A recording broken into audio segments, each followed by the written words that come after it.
tukutane na ili tuongelelee umuhimu wa maji yetu hapa Githunguri. Tunakuomba uwe pamoja nasi, utuongoze, utuelekeze. Every person that will lead us, that will speak to us, Lord, we pray for wisdom and guidance. And by the end of the day, when we achieve our agenda, honor and glory to your name. In Jesus' name we pray. Amen. Wow. Thank you, Reverend. Asante kwa kuongoza kwa maombi. Now we are almost talking about the program, and with all due respect and all protocol observed, I want to invite our brother Alex so that he can take the program from this point and take us further. Welcome, sir. And I believe now you can get to the podium. This is your praise. And I'm humbly requesting, as we go to the podium, let us use this dial so that we can be able to go without a lot of confusion there. Welcome, sir. Thank you, MC. Habari yenu ya asubuhi. Good morning, everyone. My name is Alex Murago Warohio.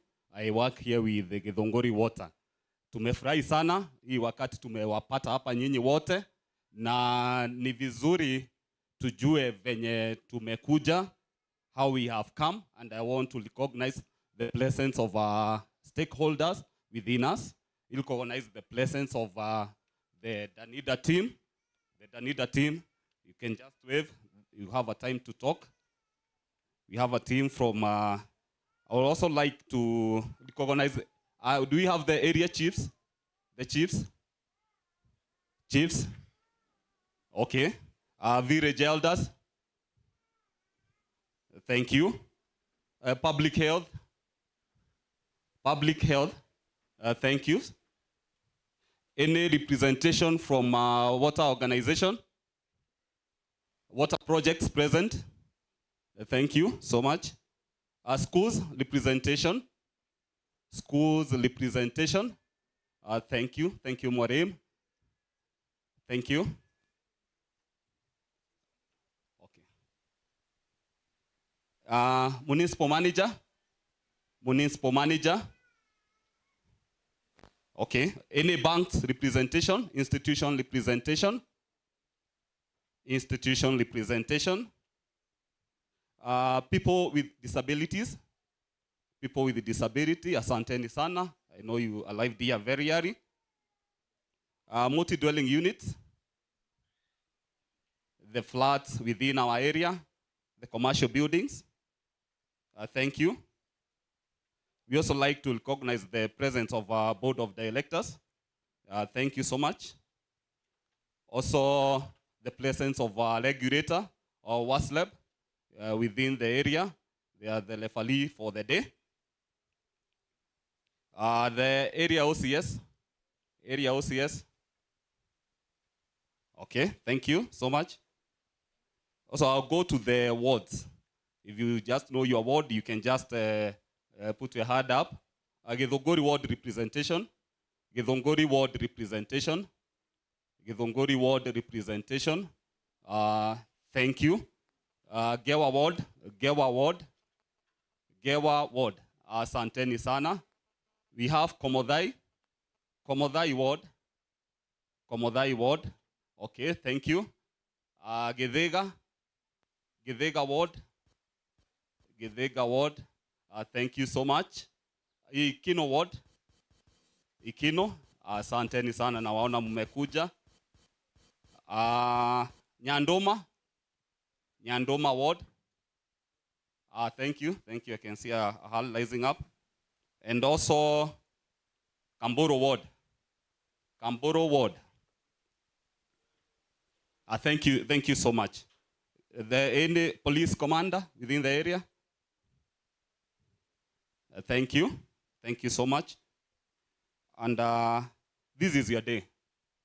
Let us know that here you are in the right place, not just for formality of the water tariffs, but also as a constitutional right for the public participation consultation. Thank you. At this moment, I would like to invite our MD to take over. Thank you.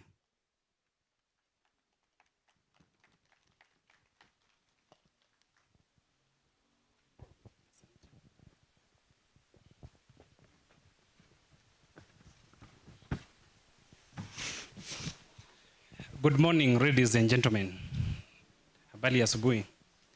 Our board directors present, the county representative present, the team from Adi Water, the provincial administration present, our area MCAs, and all invited guests. I want to take this opportunity and welcome you to this public consultation forum. My name is Francis Kahuha, the managing director at Githunguri Water and Sanitation Company. And I'm so excited to be here this morning and to see all of us. And I want to imagine that even as we proceed, more people will join us this morning. We are here on a very important exercise. And this exercise, it is not a favor we are doing to the people of Githunguri. This is a constitutional mandate. It is your constitutional right to participate in this important occasion of public consultation on water tariff adjustments. So I want to set the pace from the onset that this is your day. It is your day to listen to you, to hear your views, to gather your input. We have written submissions that are being made, and even after the end of this day, we'll continue receiving submissions from our people so that everybody is involved and every voice is heard. So I really want to thank you this morning for joining us here. Permit me to recognize the team that I have come with. This is the management team. And being a work day, we still have our officers also in the field. So I have a RIN team this morning that will help us moderate this exercise. And to begin with, I request Alex, who is our acting finance manager, to stand. I want to recognize him. We also have our commercial manager, Mr. Daniel Morioki, CPA. He's also present with us here. We have our technical team represented by Mr. James Kaburu, who is also here with us. Thank you very much. And the rest of our team is assisting in the logistical organization, or rather the logistical issues. So I really want to thank you. I also want to recognize and appreciate the presence of our referee. Like I said, this is your day. But we have our referee, who is the Water Services and Regulatory Board present. I would request you may please just rise up and so that people can see you are here. We have Mr. Robert Mutai. He will have an opportunity to speak. We also have Florence here, and also a colleague also from WASLEP. Thank you very much for coming. I also want to recognize the presence of Mr. George from the County Attorney's Office. Mr. George, you could please rise up and wave the crowd. He's also here to take recordings and also minutes of the proceeding of this exercise. Like the guests who have been recognized here previously by Alex, this is the team from DCIF. This is the Danida Sustainable Infrastructure Finance. This is the team that is working towards the improvement, or rather the construction of sewer, the sewer here in Githunguri. I also want to recognize the presence of the team from the OCS office, and you'll also have an opportunity to speak probably. So at this point, having welcomed you, I want to request our board chairman to come and introduce us to the board of directors of Githunguri Water. We can clap for him as he comes here so that he can also make his remarks and introduce us to the board of Githunguri Water. Thank you very much.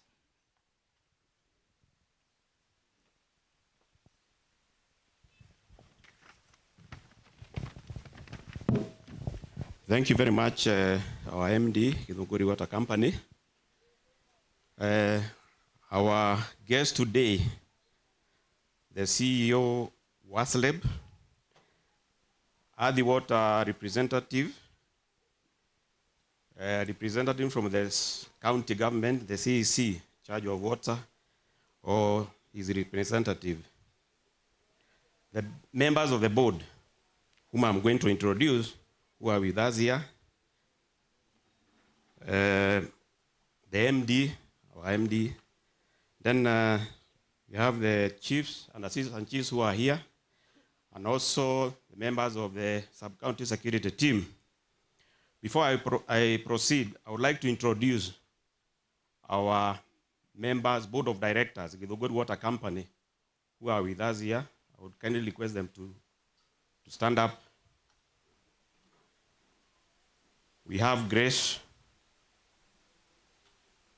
Or maybe you come here.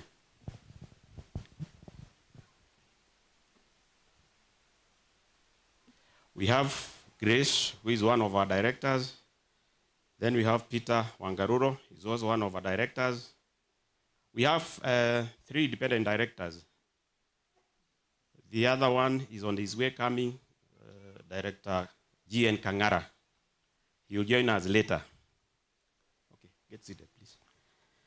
So, I would like to take this opportunity, first and foremost, to sincerely thank you, all those who are with us from all corners of the sub-county and from all the wards. We are happy because this is a very, very important forum, a forum that we know at the end of it, whatever that we'll be able to achieve is going to help us towards the Githunguri Water Company. And I had a small speech I had prepared. Good morning, distinguished residents, community, leaders of the county and regulatory representatives, our management team, staff of Githunguri Water and Sanitation Company, our valued customers. Thank you for your attendance and engagement, which reflects your deep concern for water services in our community. And as a board, we truly value your voice because this public consultation is not a mere formality, but a constitutional, statutory, and moral obligation to listen before any decision affecting our daily lives is made. While water is a basic necessity, the cost of providing safe, reliable, and sustainable water services has continued to rise due to increased electricity tariffs, treatment, chemicals, maintenance of aging infrastructure, expansion to growing areas, and compliance requirements. Hence, the proposed tariff review is aimed solely at ensuring the long-term sustainability and liability of services rather than profit-making.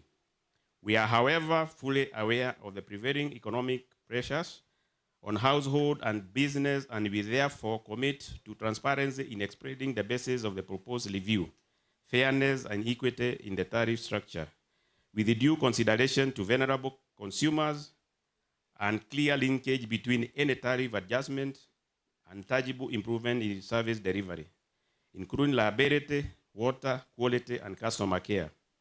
This forum is your platform to share your concerns, expectations, and suggestions, all of which you inform the final proposal to the regulator. As the board remains committed to good governance, accountability, and striking a responsible balance between affordability for consumers and the financial sustainability of the utility of the benefit of the present and future generation. Thank you very much. Once again, karibuni sana. We are very happy, as I've said earlier, tushirikiane pamoja kwa hii muda ambao tutakuwa hapa. Kuna mambo mengi ambao tutaelezwa na wataalamu. The importance, the essence of reviewing of this tariff, so that at least at the end of the day, it's going to benefit all of us and the company to grow. Kwa hivyo asanteni wale ambao wamefika. I know more people are coming. Asanteni sana for those who have arrived. And I'm sure at the end of it, you'll be able to achieve whatever that brought us here. So asanteni and karibuni.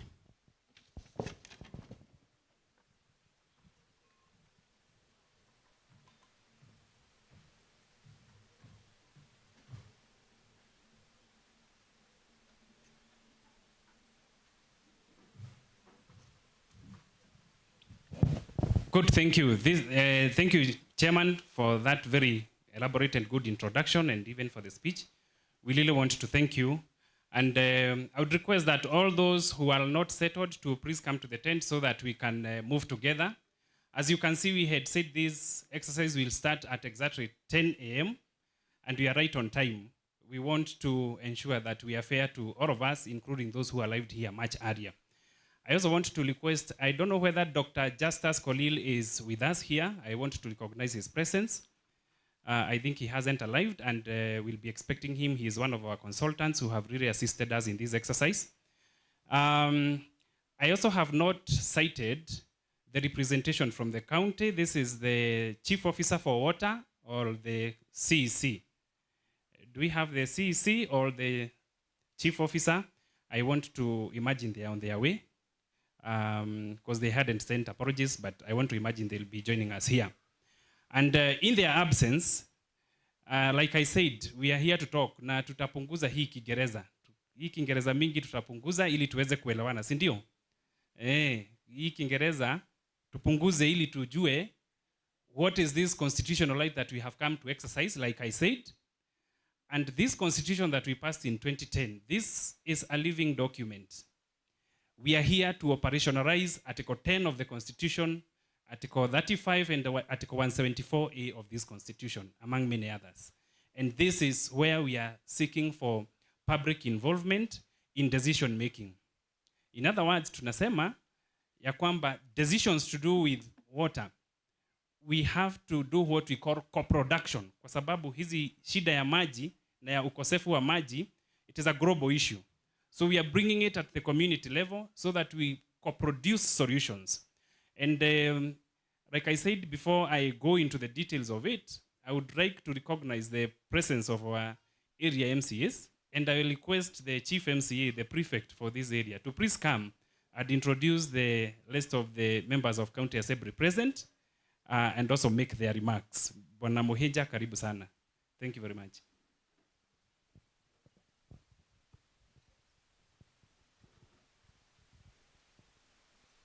Clap for him as he listens to the podium. Thank you so much. Good morning. Morning. My name is Joseph Mohenja Kamau, MCA Githunguri. I'm the host MCA, but not the prefect, as he said. Our chairman board, the whole board of directors, Githunguri Water, our partners who are together with us, Ewasreb, Danida, and all protocols observed. Good morning once again. Some of our MCAs have not yet arrived, and you know very well, with us our heshimiwa engagements inakuwaga mingi asubuhi. But we have Chair Water, Committee on Water, Kiambu County Assembly. We have Mheshimiwa from Ikino. Possibly they can make their brief remarks as we wait for the rest of the team. But I will say we are here as waheshimiwas to support the program that is going on. And we want our Githunguri to grow. We want to see Githunguri Water shine. We want to move forward. Githunguri Water has been forgotten for so long. Ilifika mahali karibu tuidelete ama isahurike. But today, we can see there is something going on. If you are here, we must say we are here to support and to make Githunguri shine again. So, Mheshimiwa Ikino, you can come, say something. Then I usher in Mheshimiwa from Gewa, Mheshimiwa Kang'ethe, amefika. The rest, they are coming. They are almost joining us here on the podium. Thank you, Mheshimiwa Muhenja. Good morning, everyone. My name is Cedric Thuo. Allow me to ride on the protocols established. And before I make my few remarks, I'll speak in my Greek so that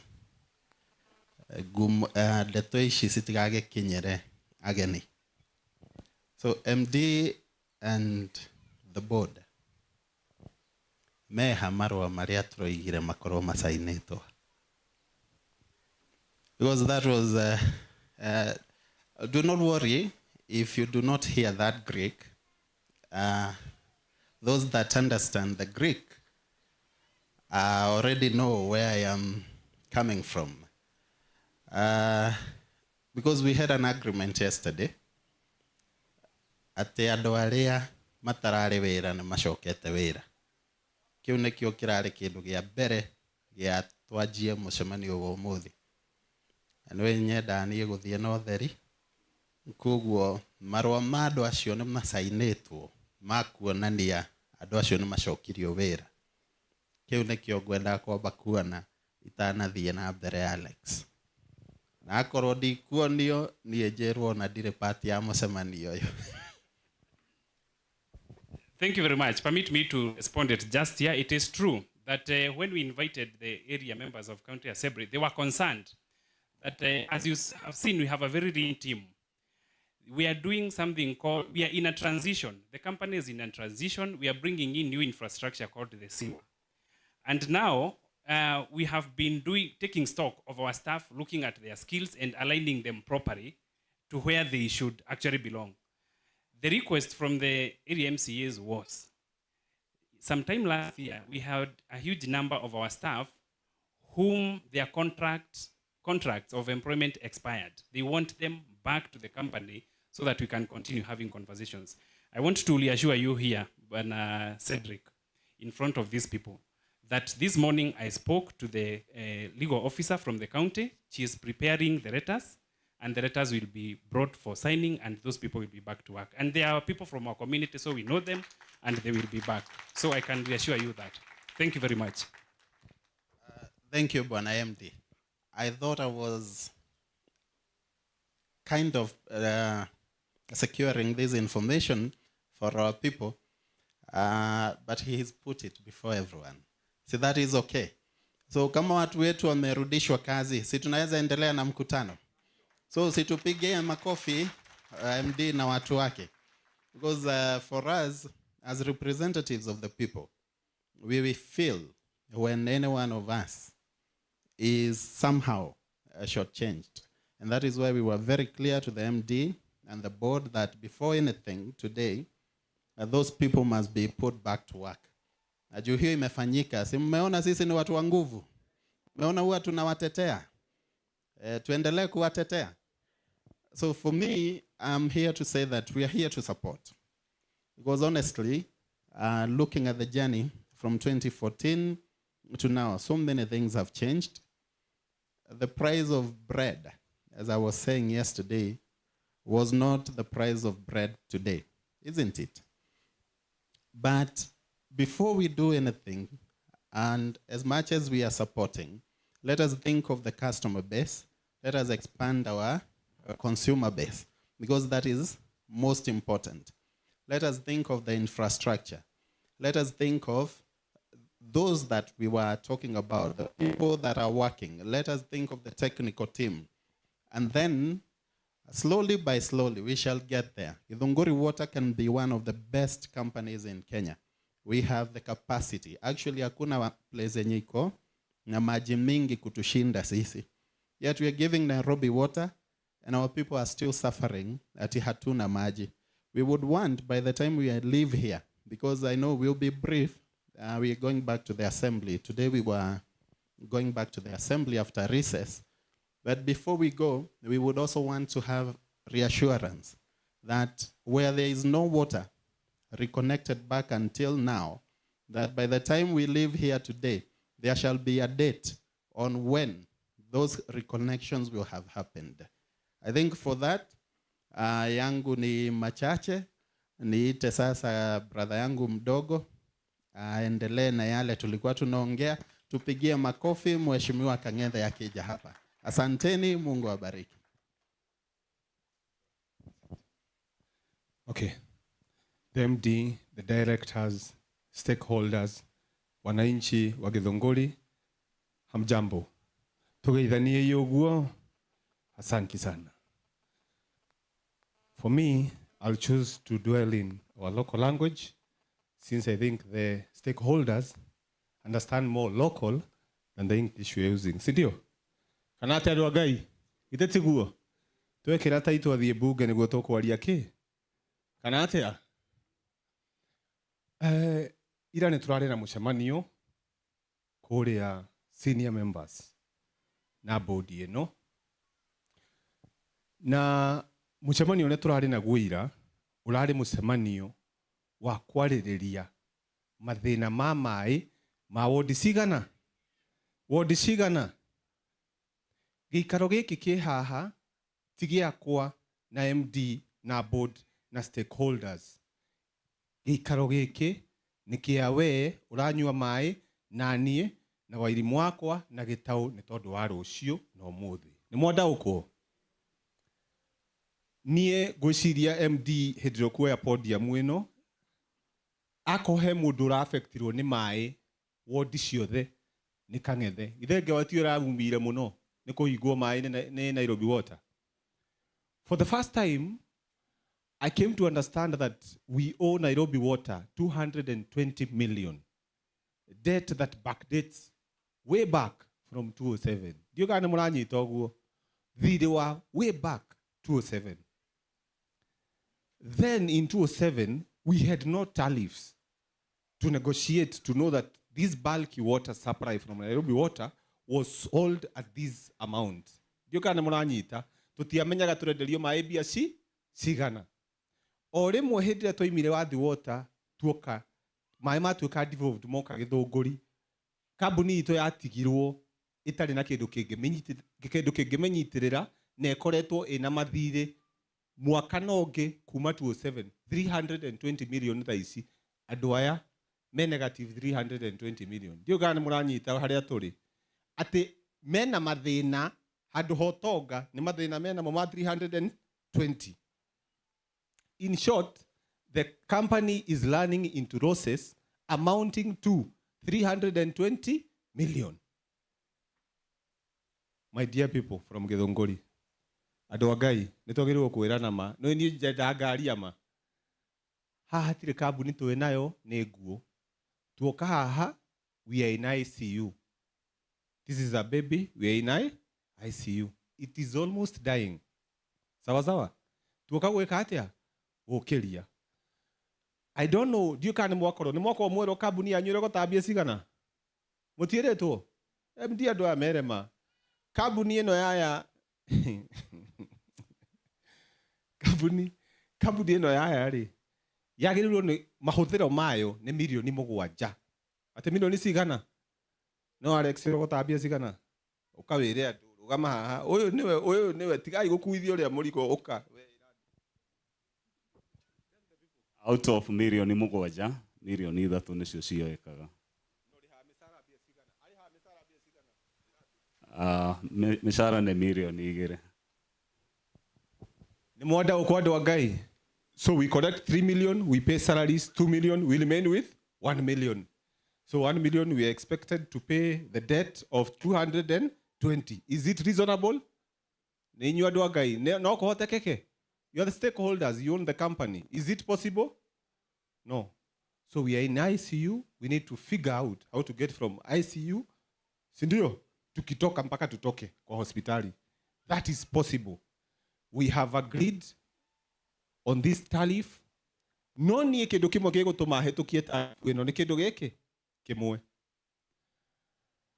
MD hope ha hena andu angewa ni ndona mundu wa Kiambururu haria ni ndona andu akwa Raiani ni ndona andu akwa Ngewa.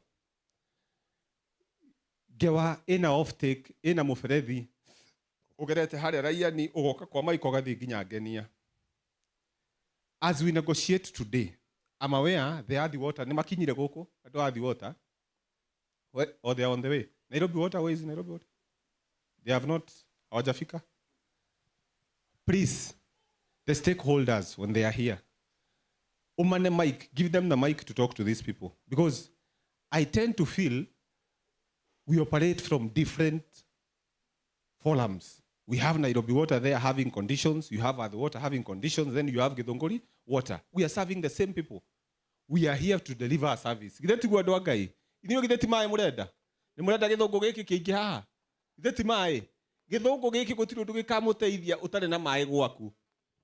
MD turarikanire nake the 380 shillings. Nona githeti wirago na standing charges ya 380 shillings. Icio ne tureheririe. MD andu Ngai mumenye hatire 380 iria ciekiritwo. Riu tha ici MD aratwirire ira. Dithemba wathie thiguku Germany kwa mwariguo kana kuri uguthie. Wahoria muberethi Dithemba ni 0. Utire kindu weka atia? Twi hamwe andu Ngai. Tahurirai muthuri uyu ruhi riu ni kuruta wira ucio na bodi yake. Mae akorwo tugwikira tariff ya 140. Wahuthira unit imwe, uranjeria unit imwe ni mitungi igana? Ni mitungi 50. Unit imwe ni mitungi ki? 50. Na unit imwe ni urarihia mbeca igana?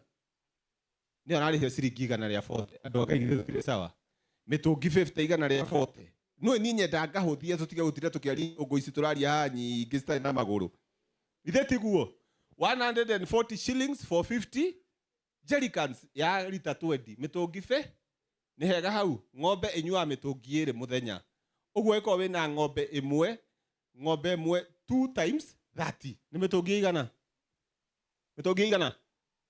60 ũguo ng'ombe yaku ũrĩrĩhagĩra 140 na ĩkamagwo lita cigana mũthenya lita 10 kana 15 lita ĩmwe ũrĩhagwo cigana 48 times 10 nĩ 440 ũguo o mweri ũrĩrĩhaga ciringi igana rĩa we are done githĩ tũtiarĩkia.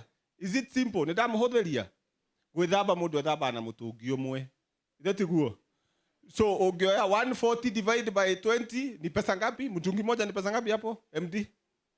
140 divided by 50 0.7 ni 0.7 ona ndikinyete thumuni andũ Ngai gĩthũngũ kĩu ti kĩingĩ na nĩ ndamũhũthĩria. Haya, connectivity, water connectivity ndireka ũguo tondũ ũngĩka ũguo niĩ ndĩ mwana siasa nĩ nguga ũrĩa ũtangiuga. We have 4,000 connected active members. Andũ Ngai andũ 4,000 matingĩrũgamia kambuni ĩno. Niĩ ndĩrarĩ na thirĩ wa kambuni ĩno wa 23,000 nĩ ũrĩa ndatarĩirwo maĩ ngĩona andũ aya nĩ maranjia ngĩamba kũrũgamia ndahia irima. O nawe maitũ we wĩna thirĩ wa mbeca cigana? 12 wakĩona ora customer 12,000. I owe the company 25, she owes the company 12,000. So there is bad debt outside. What are we going to do? Maitũ tũrarĩkanĩire ũũ nĩ ũgwĩkĩrĩrwo maĩ twanjie afresh. Twarie ũrĩa tũrĩrengaga 300 merĩ nginya thirĩ ũcio wĩke atĩa ũthire. Hau nĩ hega andũ a Ngai tũhũrĩre irũhĩ. Ti hega. Koguo rĩu mathirĩ kambuni going forward kambuni ĩno tũrenda tũmĩorie tũrenda kũigua water connectivity 7,000 8,000 starting next month. No tũhote tuoka itũra rĩaku na MD na hema ũka apply maĩ ũgekĩrĩrwo ũtekũigua guoya maĩ nĩ maku sawa. So niĩ ngũtirihĩra hau niĩ na mũtungatĩri no hunjie haha nginya rũciũ twĩ hamwe na ndikwenda kũhunjia makĩria wa hau no ngwĩciria ndakũhũthĩria githĩ ndiakũhũthĩria. Ithũngũ ici nyingĩ twĩna Mũhĩnja na Cedric nĩ tũrarĩkanĩrie nacio ira. Andũ aya mathirĩ mao ma milioni 200 matwendi mamenye kũrĩa megwĩka atĩa megũtwara. Ũcio ti thĩna we no ngo ũramenya kwĩna thirĩ wa 220 he handũ mwandĩkanire na mũndũ ũrĩhe. Ũcio nĩ thĩna wao. Ithuĩ thĩna witũ nĩ ma. Haya, water rationing ngĩthi gũikara thĩ. Water rationing as I sit down. Nĩ njũĩ maĩ nĩ marahingwo after 2 days to 3 days. Githĩ tiguo? MD, when your team comes here, kana engineer waku oka haha, let us have an agreement ya Nairobi Water na Athi Water. Tukamenya maĩ marĩhingagwo Monday kana Tuesday nigetha tukaiga maĩ dramu-inĩ kana matangi-inĩ maitũ. Githĩ tiguo? No mũtugo ũyũ wa gũkĩra rũcinĩ wahingũrĩra maĩ gũtirĩ tũkwenda circular ya kũmenyaga mũthenya ũrĩa maĩ mareka atĩa. Githĩ tiguo? Ona Kenya Power githĩ ndĩmwĩraga. Yes, so tukuwe na circular so that we know this day we are not going to have water, this day we are going to have water. That is how you have customer relations. Then your communication. Ndĩrarire na mũndũ ũyũ ira githĩ mũtirona ũrĩa enyongete tai. Nĩ mũndũ mũthomu. Rĩu kĩrĩa agĩrĩirwo nĩ gwĩka atwĩre agatũ-communicate-ra agatwĩra atĩrĩrĩ maĩ nĩ mararengwo nĩ tondũ wa gĩkĩ na gĩkĩ na gĩkĩ. Agatiga gũtũma Kang'ethe athiĩ kanitha mbere ya rĩtarĩ akahenanie. Nĩ wega ahenanie mbere ya kanitha. Na nona nginya ndĩna rũthario guoko ndĩmũbatithie. Githĩ ti waganu ũcio? Koguo ndũkareke henanie rĩngĩ. Hayo mengi na machache mimi natumai hii kampuni tutaishikilia kwa sababu hii kampuni ni kampuni yetu si ya MD. The 19 employees including Dom my brother ndona wife harĩa including Dom andũ acio tũrarĩkanĩire macoke wĩra immediately. Githĩ tiguo? Na nĩ mwakĩigua nĩ megũcokio. So mimi nawapenda sana, sisi MCS tunawapenda sana na tunazidi kuzingatia mahitaji yenu. Tukirudi pale bunge leo ni siku yetu ya kwanza. Jambo la kwanza ni budget ya water. Chair wa water akikuja hapa utuambie strategy ya kuamsha ama kusupplement hii kampuni na pesa. Kwa sababu kwa budget yetu ya department ya water, the chair wa water hako hapa Jose atawaambia what development fund every MCA in Githunguri amepata away with something. Is it true? akikuja hapa ata confirm. Yeye ndio kona hiyo docket ya chair wa water. Murathimwo, muinuke mukenete, ngoro cianyu citeguthangania, mwitikire tukirie kambuni ino. Hallelujah. Hallelujah.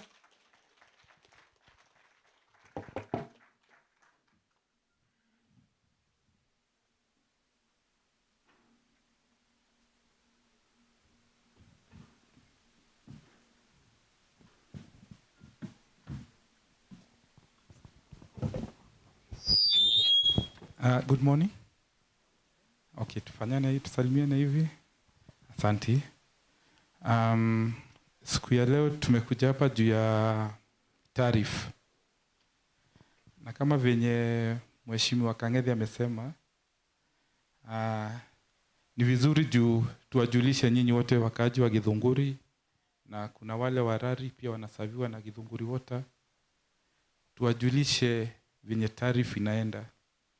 Todo tutikwenda rucio ningi twahitukia haha tucoke tuigue mukihura wa heshimu wanyu mukimeraga ninyu murongereire mai.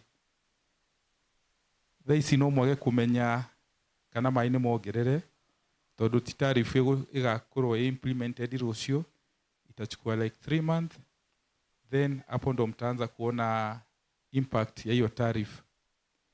So kama sisi assembly na komiti yangu ya maji, mimi naitwa Joseph Mwangi Kibu, mimi ndo chairman water and environment. Na nimeona vice wangu amekuja pale, atakuja wasalimia pia. Kile ngenda kumwira ni ati hii kampuni ya Githunguri haria yumite handu haraihu muno, na tugigakinya hu MD atukinyitie, na MD ne turagucokeria ngatho muno tondu haria woereire kampuni ino yari ICU tiga theci Kang'ethi ariga ICU fio.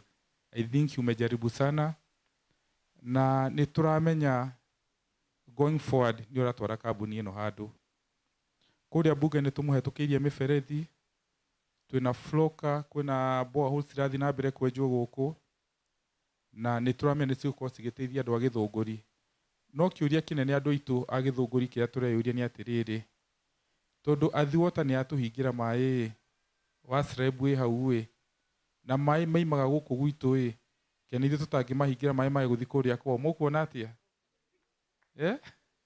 ni andu anao ni matumenyerire muno, ni ithu tumahia mai kuma Karimenu dam, na ni wa mbere gutuhingira mai turikaria guku andu na make sense. So ne tuku revisit andu hau itiguo. No kia tukwenda kumuhoya ni ati tariff ino uguo moigwa yongererwo yuke ciringi 140 ndiramuhinyiriria. Mumenye uria miaka 10 na hau thutha kurari una mungiro guku Githunguri gutie na manyumba maya manene mothe mekuo. Muririkane Kiambu tuikite metropolitan. Most people kuma makaunti maya mangĩ maroka kugura migunda guku na andu makongerereka o muthenya. Na nikio ukora kinya kwina mathina ma mai, no uge na hau miaka ingi yariho tutiagaga mai, no thaa ici herimwe turathi tukaga mai tukamanywa after thiku 2 tondu andu ni maingihite muno. No ngirwa gatariff kau murari ha ciringi 50 no igua budget yanyu ni 8 million, aruti a wira enyewe mararihwo milioni 2, ni kuhota gu sustain kweli? No ndina makono mo tariff ogo to ni turagi support na ni kuongererwo. Kila tungihoya nayo management ya Githunguri water ma make use ya bia icio. Mumenye mai ti profit making ni service, matiri hanigetha mathondeke profit, meha nigetha mamuhe service. Na nikio mona kinya rimwe county igithi to an extent ya kumahe rimwe kumaruta rimwe mathire-ini ta mathitima, rimwe ukora mai ni magire guku tondu ni marengeirwo kinya thitima. Ni turaiguithania andu itu. Koguo kiri ngienda kumuhoya umuthi wona twaima haha muthi mutware ndumiririe ino kuri andu aya angi. Na ni mona turi andu kindu ta magana maigana ona, no andu aria maranyua mai guku ni andu aingi makiri uguo muigana. Ni njui ni mukurio ciuria tondu muma kuu mwacira atia, mwatucirira atia, hihi ni tuongerera mai. Aya mwathi kuongerera mai ria twina mathina maya ni muranyita. Koguo no nginya mugerie kuiguithia andu aya angi matanahota gukinya gikaro giki kio muthi ati tuongerera mai ni undu wona nona. Na nigetha mutigakiagage mai ndina ma MD ni ekuhota kugura miferethi mingi makiria neke connection nyingi. mucoke ngimutwara haria thutha to tukina ya ka history ka kinya county cingi kundu gwitagwo Nyeri he kindu kirora gwitagwo non-revenue water. Non-revenue water ni mai maria mabastaga ugakora mai mau matira account for. Ni muranyita he ringi uguthii ugika wara gaku ugaingiria kamubaibu na haria rungu ukaiya mai mau mothe ni non-revenue tondu matiragera mita-ini na iria mai mau mothe mora hau niho kambuni ithiagira hathara. Riu no njende inyuĩ mũtuĩke ambassadors ya kambuni ĩno atĩ rĩrĩa mwathi na hau mwakora baibũ nĩ bastire ũrĩa mũndũ ũmwe wa kambuni agoka agathinga maĩ marĩkũ tondũ rĩrĩa mora ona inyuĩ nĩ mweka atĩa no mũraumia. Ithe tũtiiguithania wega biũ. Kĩa mũico tondũ ndikwenda kwaria mũno nĩ kũmũcokeria ngatho nĩ ũguo mũkĩte na nĩ ndona mwena wendo mũingĩ mũno wa kambuni ĩno yanyu na MD nĩ atũacua nĩ ithuĩ tũramwĩrĩte ĩno tariff tũtigwĩtĩkĩra ũhoro wayo. Angĩkorwo nĩ gwĩtũbutĩra ciana citũ hau no tũiguithanie kweria andũ aitũ. Angĩkorwo we nĩ ũrenda ũkorwo wĩra nacio matirĩ wĩra hau tũtingĩiguithania.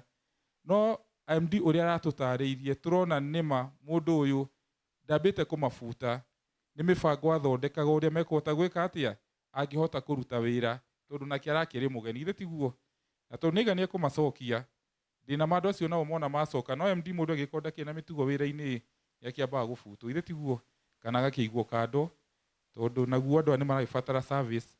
So nĩ ngũmũhoya mũnyite tariff ĩyo na mũtware ndeto icio na kũu nja mũthi mwĩre andũ acio maĩ tũtinongerera nĩ ũndũ wona nona tuongerera nĩ ũndũ wa wagĩrĩru wa Githunguri na mĩena ĩmwe ya Rari tondũ mũtihianaga maĩ tu gũkũ Githunguri kinya Rari nĩ cinyua maĩ I think kinya Ndũma na Kambũrũ macavagwo nĩ Githunguri water.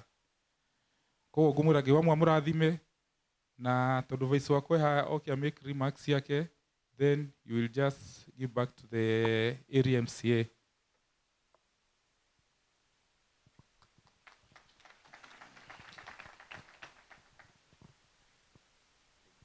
Asante sana chairman. Andũ a Githunguri mũrĩega rĩngĩ. Niĩ njĩtagwo Macharia wa Wambui kana Kawambui na chairman ekwaria ndingĩaria mũno. No ndĩrarĩ ũmwe arĩa mararĩ na mbara na MD tondũ ndaiguĩte nĩ abutĩte andũ wĩra. No rĩrĩa aratũiguithirie tũrakiuga tũke tũmũ-support. Rĩu MD nĩ ekũhũragĩra rũcinĩ kũnjĩra ndigoke. Ndamwĩra nĩ ngũka ndirakũhũra niĩ na ndikĩrĩ haha kũmũhũra no nĩ wega andũ a Githunguri mũmenye atĩ maũndũ nĩ macenjetie mũno. Thitima nĩ ĩgĩte goro ĩtiguo na maũndũ maingĩ mũno magacenjia. Ũguo MD na kambuni ya Githunguri water ĩkĩhoya muongerere nĩgetha mahote kũran maĩ manyu na njĩra ĩrĩa yagĩrĩire. Ngwĩciria no wega mũkorwo mwĩ fair anokorwo tũtigũkinyia 140 to tukigwira hau 130 kang'ethe ĩtiguo arenda 140 no tũke 130 MD 130 no ũhote gũthaka nacio ĩtiguo kana mũrenda 140 mũrenda 130 kana 140 MD no ũraiga 140 angĩ maraiga 130 ndiramenya nĩkĩ arauga iki. So Ngai wa muoyo mũrathime mũno na twĩ haha kũmũ-support. Nĩ njũĩ wĩra ũrĩa MD arutĩte. Ndoka Githunguri rĩa mbere twathurwo na chair ofici ĩyo nderagwo atĩ nĩyo ikara MD ngarega tondũ yahana kaũndũ kangĩ no nĩ akĩmĩcenjetie mũno na thavina ndĩakirwo na mũthenya ũmwe. Nĩ njũĩ no ũgũthiĩ na mbere na gũcenjia no ũgĩcenjagia ũmenyerere maĩ maya manyuagwo nĩ ciana cia Githunguri. Tutikwenda kũigua rĩngĩ atĩ nĩ marabutwo wĩra matahetwo notice. Mabutwo wĩra na kĩhoto kĩrĩa kĩagĩrĩire. Ngai wa muoyo mũrathime mũno. Tumpigie Kamamboi makofi tafadhali.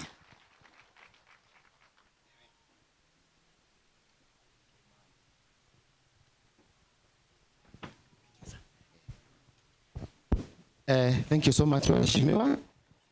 Tutakaa tukichanganya ndimi. We will keep talking in Greek, Kikuyu, English and the rest of the languages because of our people. Juge nĩngũcokia ngatho mũno Mheshimiwa nĩ ũguo mwaria wega. Nĩngwenda gũtarĩria toguo Kang'ethe na Cedric moiga tũrarĩ gĩikaro na bodi ĩno ira na MD nĩ ũndũ wa tũtingĩhũtũkia maĩ tũtaheanĩte conditions itũ. Part of the conditions nĩ ndakena tondũ MD nĩ confirm na aretĩkĩrire. Ũndũ wa kerĩ tũroigire ona tũkĩhũtũkagia tũkũbatara maĩ macio matikanage. Nĩ wega andũ aitũ tondũ tũtingĩhũtũkia maĩ tũtaranyua. Nĩ tũkahũtũkia na tuone maĩ macio nĩ tũranyua. No nyende gũtarĩria o hani handũ mũheshimiwa wa Ngewoiga nĩ tũrakoragwo twĩna standing fee ya ciringi 380. Mũrĩmi mũnini kana mũrĩmi ũrĩa ũhũthagĩra between 1 unit na 5 unit.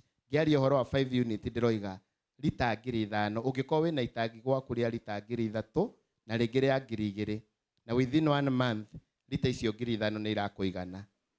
Tariff ĩno njerũ ndĩgũkũ affect even up to 6 units. Tariff ĩno njerũ ĩkũ affect andũ arĩa marahũthĩra maĩ commercially. Ndĩrenda kuga atĩa? Ũngĩoya karamu gaku ũhũrithanie unit 5, 140 shillings times 5, it will be around 655 shillings. Ogo ndĩrahĩtia. No ũngĩoya ciringi 380 ũcoke wongerere unit 5 times 55 shillings nĩ ũkuona ũrarĩha ciringi 700, rĩu ũrĩrĩha ciringi 655. Nĩ mũranyita andũ aitũ? Nĩ mũreka ithabu rĩu? Koguo nĩ ta kuga atĩrĩrĩ, mũndũ ũrahũthĩra between 1 unit and 5 units nĩ ta kuga ũkĩhũthĩra lita 5,000 mweri maĩ ũrĩrĩhaga less na ciringi 45. No korwo nĩ tene ũrarĩhaga ciringi 700. Koguo mũndũ ũrarĩhaga maĩ ciringi 700 rĩu megũikũrũka na ciringi 50. Rĩu makĩra hau noguo rĩu ũkuona difference na ti difference nene tondũ unit ĩrĩa ĩgũcoka yongererwo ĩmwe kana lita 1,000 ĩkũgĩra ciringi 140. So nĩ ta kuga maĩ maya kana cost ĩno ya maĩ ĩkũ affect mũndũ ũrĩa ũrahũthĩra maĩ maya commercially. Possibly I can repeat this in English. For those people who are small scale farmers who are using this water between 1 to 5 units, we did those calculations. We came to realize that you're using around, you're paying around 655 shillings for 5 units. So we can maximize our customer base and all those people who has no connection with this water in Githunguri.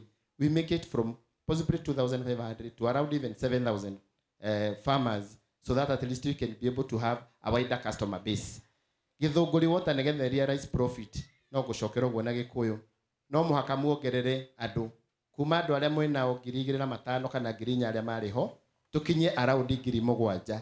Twakinya andũ 7,000 kana twaconnectera andũ 7,000 na tũnyue unit icio 5 maĩ gũtirĩ hĩndĩ ũkarealize hena change ya effect ya payment ya rate ĩrĩa ũrarĩhaga. O ũrĩa ũrarĩhaga noguo gũthiĩ na mbere na kũrĩha na hihi ĩgwe na ciringi 55 less. So nĩ ta kuga mũndũ ũrĩa ũgũkĩria unit 6 kwambata na igũrũ hau niho ũkũrealize hena difference. Tondũ tũrarorire tũrona ciringi 600 maĩte kũrĩhagio standing fee did make sense to us. Na ndio maana tukasema afadhali tuondoe the 380 ũkarĩhaga o kĩrĩa tu wahũthĩra. Wahũthĩra unit 2 ũkarĩha ciringi 240. Wahũthĩra unit 3 ũkahũra 140 times 3. Wahũthĩra 5 nĩyo ndakwĩrĩra ũka 655 shillings.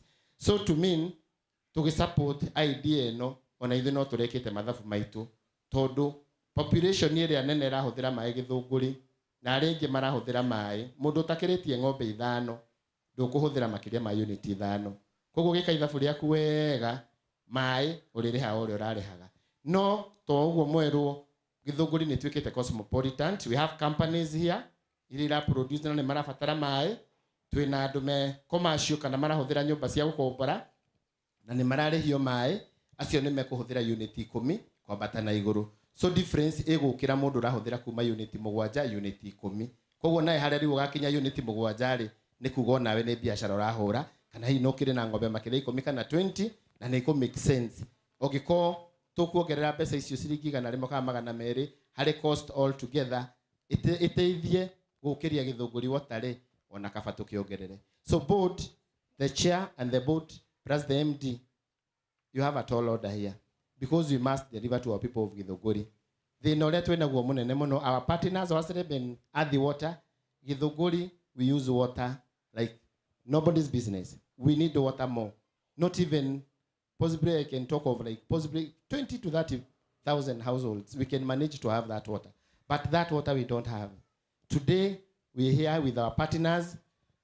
government agencies to support this program. And I can assure you, if you come in handy and support us, we are here to tell you any help, any partnership, you'll be able to pay for that. It's only that we don't have services. That is why we cannot break even.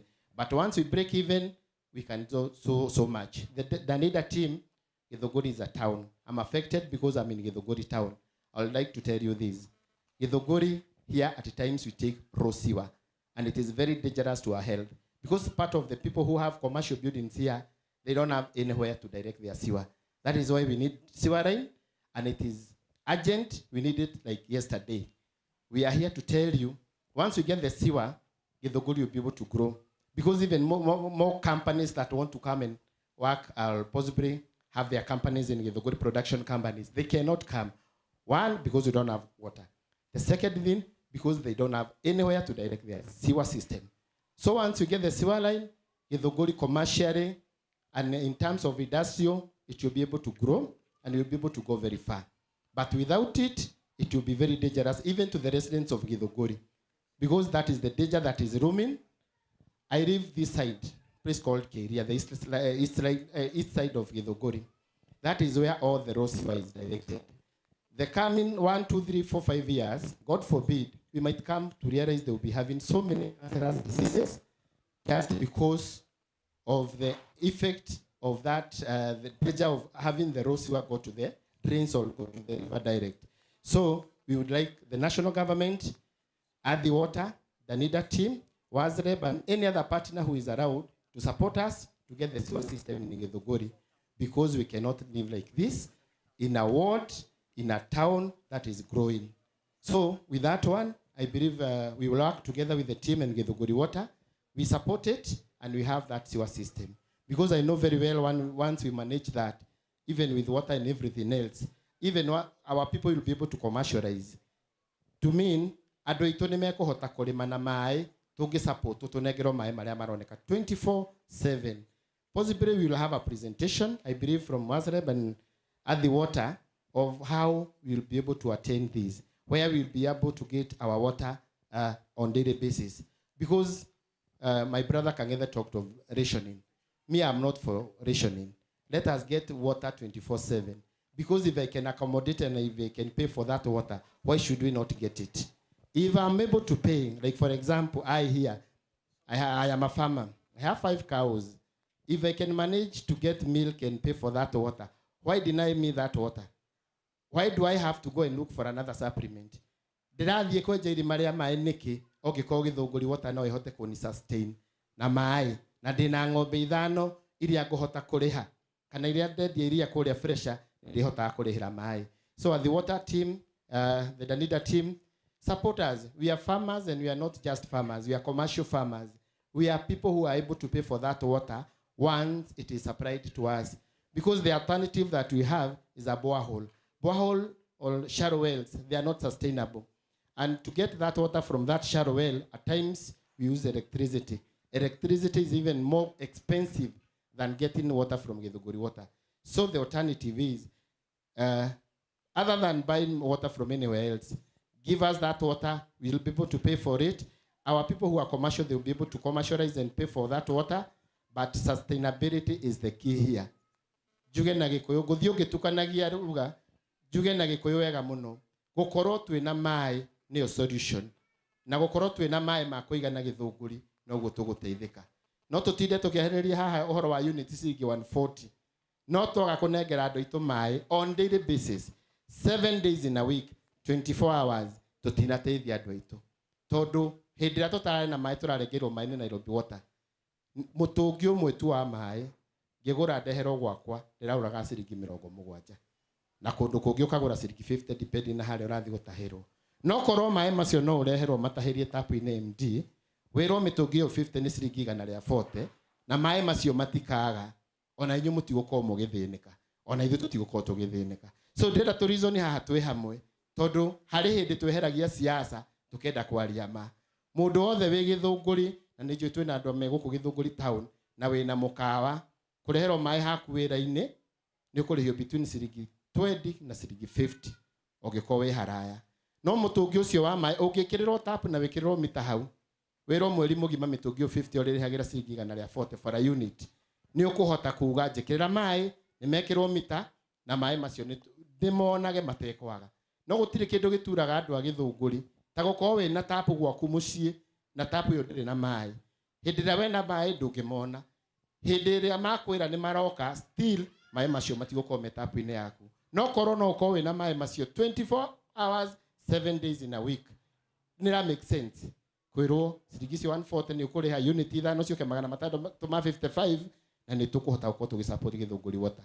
I know there are even other people possibly who want to join you Githunguri Water, but they cannot join you. I mean like other water projects around, because they can see possibly you will not be able to sustain because of the losses you are making. But once we break even, na tuhote guthondeka profit, other partners ni meguka na tumu support. Nikio ndamwira andu itu tuige siasa kando, twirane ma na twirane tutangi support Githunguri Water na tukurie kambuni ria itu utire kundu turathie. Kambuni ino ti ya bodi, kambuni ino ti ya muhinja, kambuni ino ti ya MD, kambuni ino ni ya andu a Githunguri Water. Na ni tukwenda our people makoragwo maki-involve almost on daily basis about the operations of Githunguri Water. Ni makana ti mandu itu. Ithe ti wega mukamenya uria ukurathie na mbere Githunguri Water. Tondu ta hau handu kubutwo wira turari arakaru turigite turoka kugoithia Tariffs guku. Ndikumuhitha tondu andu aria mabutitwo no andu itu a Githunguri na ni turona andu acio korwo me wira mundu ni akuhota gusustain gwake. Koguo na gwakinya ni kwandika na mawira MD on this one you not very well. Hata ikifika ni kuajiri watu kazi, watu wetu wa Githunguri waajiriwe kazi. Ni ukweli ama si ukweli? Theti gwado itu.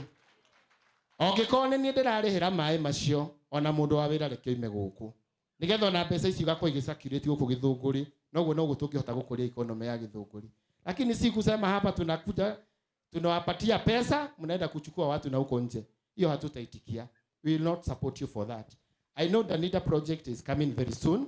It will be able to employ so many people. I'm saying in short, we need to get people from Githunguri, get employed for that project. If at all it is about the expertise, that one we don't negotiate about it. The engineers, we don't negotiate. But once we get the engineers from Rocco, the plumbers and artisan people, let us get them locally. I know that an NIDA project, possibly you'll present and tell us how many workforce you'll be able to take. But I can assure you, if you need anybody from Githunguri, you have people who are very capable, very able to work, and who can be able to deliver the project once given a chance. Watu wengi wamesoma hapa. People have degrees here, but they don't have job. Once you support them, we get our locals, get employed for that project, you'll be very happy, we support that project. But the worst of all that will happen is to hear you are getting people from outside to work, to come work for Githunguri, and yet you have our own who are here and who are our children who are run it, but they're not getting job chances or vacancies. So with that one, we support you. Failing to get those people, hata sisi tutaamuka na tutacheza kama sisi kama waheshimiwa. Najua afadhali kusema ukweli. Theti gwado itu. Todo ona tugithia kariko andu mathia kariko me hamwe. Tungiaga kwira na ma MD. Chairman tungiaga kwira na manawe murata wakwa. Tugakora andu twandikirwo matari a Githunguri. Ona tugisupportaga Danida na Siwa na kila kitu. Hau nehega kinya handu ona ithu tugesa tutiri thabari imwe. So ndikwenda kwaria maingi, nikwenda kuheana apologies cia Ruth. Ruth ni muheshimiwa wa Githiga. Turari nake mucamanio hwae na maria mothe turacirire turaiguithanirie twi hamwe. Ekuria bunge tutingitigire bunge gutare mundu mena mundu gwitwo muheshimiwa wa Komuthai, muheshimiwa wa Nyutu. Tukwambagia tene tuma na prayer breakfast na tutingiagire gukorwo tutumite andu aitu amwe maturugamire. Tukomerete mambe mingire ku briefly na ithuĩ tuke guku, but we are all in support. Komuthai, Githiga, Gewa, Ikino and Githunguri. We are all supporting this project, but on a condition that it will help improve the livelihoods of the people of Githunguri, and also when it comes to employment, it will be for the people of Githunguri. Githigo ikarathite mwire twetereire partners aria magukorwo magioka. We are still supporting Githunguri Water is the county government of Kiambu. Ni maita maigana ona tuteithanitie na governor na kabela uti Githunguri Water. Aratuurire ndanogetio ni ithwe, ni aratuhe mibaibũ ya ciringi milioni 10. Hura iruhe.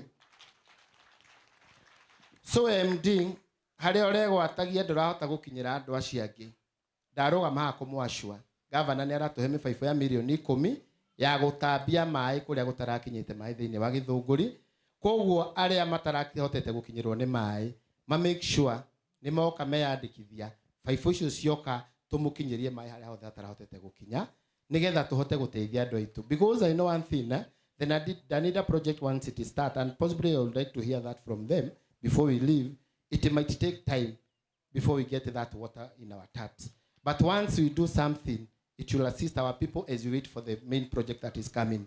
Tukuga rurigi rwetagiriria kamokwa tugigia na 5 cia milioni 10 twetereire Danida moke no tugukorwo tukinyua mai na tukorwo tukimenya uria turathie.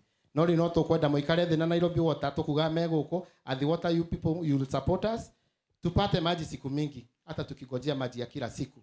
Si mambo ya kupataga maji ati siku 2 kwa wiki. We are not happy for that. We need water. We will pay for it. We have the capacity, but that rationing is not fair to us. Digokeria hau Ngai wa mwamurathime.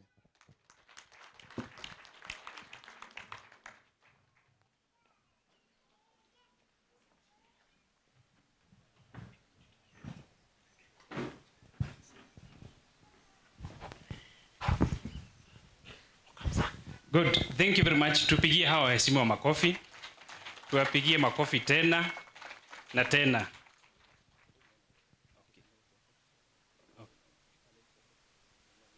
Okay. Good. Waheshimiwa wameongea. Si ndio? Now I want us to fine tune, and as we fine tune, I would like to recognize the presence of a few people who have joined us. We had done introductions. I can see one of our board directors, G.N. Kangara, is here. Maybe you could just come and say hi.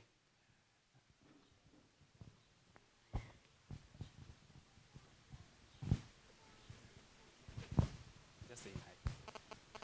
Ngai nĩ mwega na hĩndĩ ciothe. Kwa majina naitwa wakili Kangara G.N.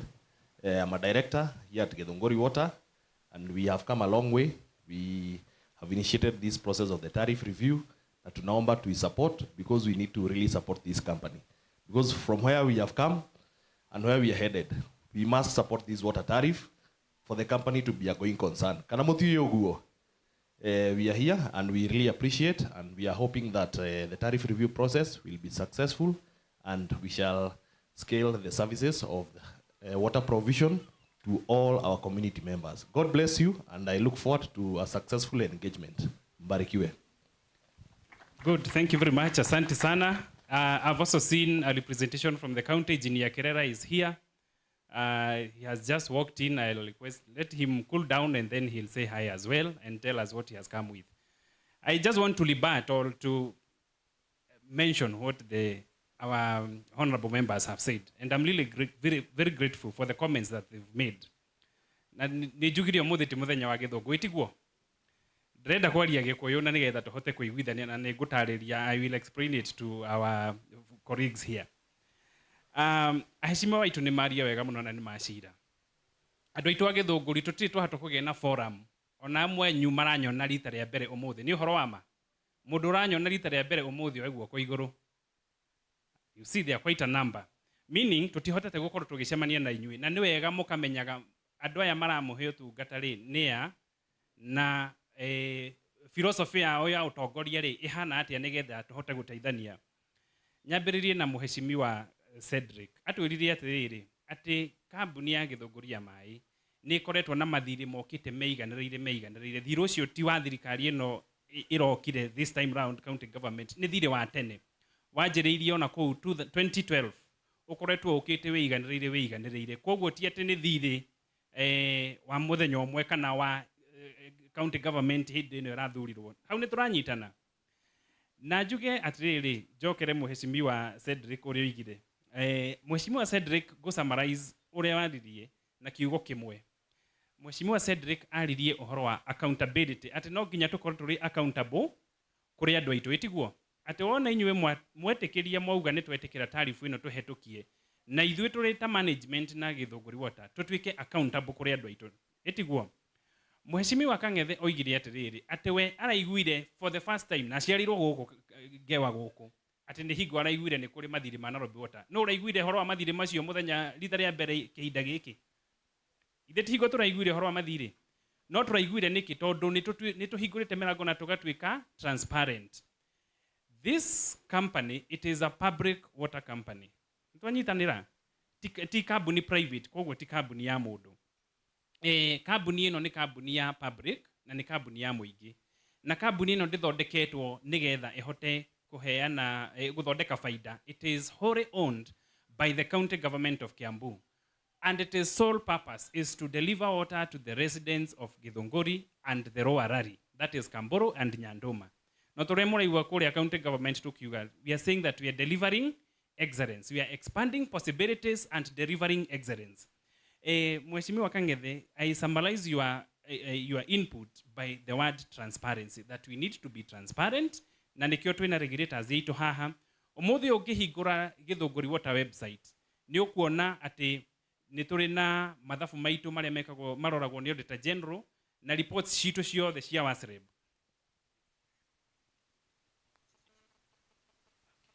Okay. So Droiga, we have to be transparent in doing our business. For a long time nituthiaga ugakorwo kona kambuni ya thirikari ndramenya mathabu mayo ireka atia na niki kiratuma ingire mathire-ini. So we have opened our doors. Niĩ ndĩ na mieri 20 or thereabout. I'm under 2 years since I joined this company. Na ndoka ndambire kuria ciuria icio uraigua cikiuria ciuria ndito na nikio uraiguire niki murona Githunguri kwa mai riu nikuroneka tondu kuri na undu ureka atia. No ingiokire ngire o uguo njikare na mathina maria mari kuo na ngire ri ona haha tuikarite tutingire ti horo wa ma. But we have decided to make our hands dirty na turute wira nigetha andu aitu mahote guteithika. Niĩ nĩ njiguaga ruo muno hĩndĩ ĩrĩa ngũthiĩ matũũra-inĩ ngakora nyina wa Njikũ arĩ rũĩ na mũtũngi agĩtaha maĩ, ngamenya mathĩna marĩa mangĩmũkora kũu rũĩ-inĩ, ona maĩ mau arataha ti mathime ti marore, it is not regulated. Ta rĩu siwe ĩno mũrona ĩgĩikũrũka haha, nĩ ũkuona atĩ siwe ĩyo ĩikũrũkage ĩgathiĩ njũĩ-inĩ citũ, na maĩ macio no mũtũreka atĩa? No mũtũranyua. Kwĩna kĩng'ũki kana ũndũ ũroka umĩrĩte wĩtagwo antimicrobial resistance. Antimicrobial resistance ni kuga ati mai maya turanyua na indo ici turanyua na indo ici turahuthira mwiri ni urithie u develop resistance ya bacteria no na wathie thibitari wathondeko wanyua dawa ukarega kuhona tondu mwiri ni wageire na na resistance. Uhoro ucio ni ndirawaria muno na ni nyandikaga nginya magatheti-ini ona to muthi ndio magatheti-ini na njokerie ngatho muheshimiwa ugwitwo Jose the chair wa water committee. Summarize uhoro wake ni augire uhoro wa mai maria moraga maya nimo twitaga non leavened water. Ndĩrenda kugira haha na nĩ nguga mbere ya bodi ĩno na ndwa ya Githunguri ati thĩinĩ wa Githunguri tũrathondeka kĩndũ gĩtagwo districts. Tũgũkorwo na districts 8 iria tũgũkorwo tũkĩruta wĩra nacio ciĩtagwo district metered areas. Andũ aitũ a wĩra marĩkoragwo mũndũ oka gwaku ũkamũria we ũrĩ wa district ĩrĩkũ. Uniform icio cirikoragwo na namba ya district nigetha mundu agokorwo district yake ikuria kwa Michael na thire kururana guku Kamburu ukamenya uyu ti wa guku. Information hiyo nitukumiheana wega andu aitu marikoragwo makoneka uyu ni Njoroge na district yake nino na we ni ugukorwo uwi district yaku nigetha tuhote kumonitor wira tondu ukoraga thiine wa kambuni ni maundu maingi muno marekwo akora andu ni maikarite wa office-ini mararuta wira maybe say no go print mara print indo ko maybe say may field, but when you look at the outcomes I don't know maranege na ground yate material no tugata eti horo wa ma. Now we want to focus on the outcomes tutige korora performance na outputs turore the outcomes. I want to be a bit quick tondu waheshimiwa ni mara request ni marenda kuma hanini na thikiriria na gucokerio na muheshimiwa kuma Rimuru Honorable Macharia Ngatho. Thank you muno ni guka na ni ndakena ni gukuona ugiuka gutu support. Nigumakite muno njiguite wi murakaru na nindakena muno tondu no buy our idea and that is the purpose of today's meeting. So thank you very much no tware ngeithi citu Rimuru. Muheshimiwa muhija wa guku agweta ciugo igire cia bata muno. Uhoro ucio wothe aririria uhoro wa mai makorwo mari available. Nie ndanathie shower-ini ugathie kuhingurira mai ugakora gutiri na mai shower ugeciria hihi no ngagathina ga pressure kana ni itangi hihi rikore ugagiikara hau ndugietereire shower ugaikara ndagika seconds thate ndagika imwe gutiri mai riu mwaranagiria na shower urona riu nie gukite gwithamba no riu shower irenda twanjie gwika atia twajie kwaraniria. You know that feeling. Ithuĩ tũrenda maisha makorwo marĩ predictable. We want to live a predictable life. Etiguo. Ati wakorwo mai mokaga kĩiria thaa mũgwanja Tuesday. That is what I want to see. Nĩ ũhoro wa ma. Arĩrĩria kiugo gĩtagwo reliability na availability ya mai. Reliability and availability. Koguo njuge ati ithuĩ twĩta kambuni ya mai tũtikoragwo tũgĩthondeka faida. Tariff ici mũraigua tũrarĩrĩria ũhoro wacio tũciĩtaga cost recovery tariff. Ati nĩ tariff ĩkũhota gũcokia cost ya mahũthĩro marĩa twĩnamo. Na nĩ tũkuonio haha kĩmathabu ũhoro wa cost recovery nĩ andũ aitũ mathabu haha na twĩna presentations cigũkorwo cigĩkwo. Na ndĩmwĩre andũ aitũ a Githunguri niĩ nĩ ndĩmwendete mũno. Na bunjo ici ciothe mũraigua Githunguri MD ũcio nĩ mũgeni nĩ hingo arokire arabuta andũ. Gũtirĩ mũndũ mũbute wĩra. Ũrĩa gwathire nĩ atĩrĩrĩ, andũ marĩ na contracts. Ũgakoraga kambuni ĩyo andũ maheagwo ga contract ka mwaka ũmwe, angĩona mĩeri 3. Gakariniuagwo o mwaka nĩ karariniuo. Ngĩũka ngĩũria rĩu mũndũ ũyũ angĩkorwo arariniu mĩaka aikarĩte gũkũ mĩaka 5 ũkĩriniuaga rĩ, kaĩ ũtangĩmwandĩka permanent. Ĩtiguo. Watho ugaga ũngĩthiĩ na mbere na kũriniuĩra mũndũ contract rĩ, mwandĩke tondũ nĩ kuonania ũtungata ũcio nĩ ũrabatara thĩinĩ wa kambuni ĩrĩkũ. No kũmũriniuagĩraga o mwaka ũkamũriniuĩra niĩ thĩna wakwa hau nĩho warĩ. Ngiuga andũ aya ũhoro ũcio wa kũriniuagĩrwo contract nĩ ũkwendwo ũrorwo tondũ kũringana na watho ũguo tiguo kwagĩrĩire. No nginya tũkorwo tũrĩ fair kwa andũ aitũ. Okorwo nĩ ũramahe wĩra nĩgetha mũndũ agakoragwo na ũrugarĩ atĩ ona ahota gũthiĩ bengi kuoya rũni ena hinya na ena security ya term yake. Nĩ twanyitanĩra. Koguo andũ acio mũraigua makĩrũgamĩtio wĩra ti kũrũgamio nĩ contract ciao ciathirire naturally. Tũmĩtaga natural expiry ya contract ya mũndũ. Tarĩu niĩ yakwa nĩ ya mĩaka 3 na yathira no gũthiĩ ngeka atĩa? Ngathiĩ andũ mangĩkona nĩ ndutĩte wĩra mega moige MD ũcio nĩwe tũreka atĩa? Niĩ ngoka na report form yakwa njuge niĩ ndokire mweri ũyũ ndĩna mĩaka 2 rĩu ndĩrathiĩ we 3. Ngoka na report form yakwa kũrĩ andũ manjĩre report form yaku ĩrathoma atĩa? Nĩ ũrutĩte wĩra kana ndũrutĩte? Athiĩ na mbere kana ndagathiĩ na mbere. Ĩtiguo. Mau nĩmo maũndũ marĩa tũrenda kũigua. Ngĩrĩkĩrĩria mheshimiwa Mũhĩnja nĩ arĩrĩria ũhoro wa C1 na ndigũcokera hau rĩngĩ na arĩrĩria ũhoro wa kĩndũ twĩtaga per capita demand atĩ mũndũ ũmwe abataraga maĩ maigana atĩa thĩinĩ wa mũthenya. Koguo njuge atĩ nĩ tũkũmwacuĩra atĩ wona tariff ĩno yarĩkia kũhetũka nĩ mũĩ model ya tap to eat. Nĩ mũĩ thaa ĩrĩa ĩkagĩrwo guoko ĩretwo tap to eat. Na nĩ ndĩrathiĩ kuona thaa ũrĩa ĩrutaga wĩra atĩ kũrĩ ũndũ ĩrahihinywo mwana akamenya thaa nĩ ikinyire agathiĩ kũrĩa. Ndĩreciria thĩinĩ wa mũtwe wakwa no tũgĩe na thaa ta ĩyo. Wona wa tap ũkamenya maĩ maroka gwaku thaa cigana. Nĩ twanyitanĩra? Rĩu yũke nĩ tap to drink. Rĩu nĩ tweherete ũhoro wa tap to eat. Nĩ ndĩreciria kũrĩ andũ a technology na nĩ ngũmacaria mathondekere thaa ĩhana tap to makobie mamĩte tap to do what? Tap to drink. Ũguo ithuĩ nĩguo tũrenda atĩ wona ndarora thaa ĩhana ũguo ĩkaranyonia kamũtĩ gatune ĩkanyonia ũmũthĩ gũkũ gũtirĩ maĩ marĩ kwa maiko na magoka Kĩambũrũrũ Wednesday. Tap to view, tap to drink. Ni ũguo nĩguo ndĩrenda tũhũthĩre technology. Tũtirĩ na technology na computer ici. Matigĩũke andũ a IT mathondeke o ũguo tap to eat, tap to drink. Ĩtiguo.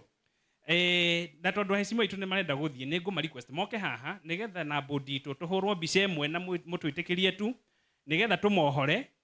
Tũkĩrĩkia ũguo nĩ ngwĩta the area chief wa gũkũ ndĩmũhe ndagĩka ĩmwe atũgeithie na kuma hau tũhe andũ metagwo WASLEB platform. WASLEB after this photo taking session, and I'll also request WASLEB you can still come. Please come, we line up here, we take photos and then we release our honorable members, and then I'll invite the area chief to make his remarks. And as we do that, nĩ ndĩrona mũheshimiwa wa kũrĩa Nyandũma nĩ akorwo akinya oke haha tũhũrwo mbica na nĩ egũtũgeithia. So karibuni sana nĩgetha we just take one photo here tondũ tũtikiri twakorwo na igongona ta rĩrĩ tũkũhota gũcemania.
raha nyumbani mwa Bwana siku zote za maisha yangu.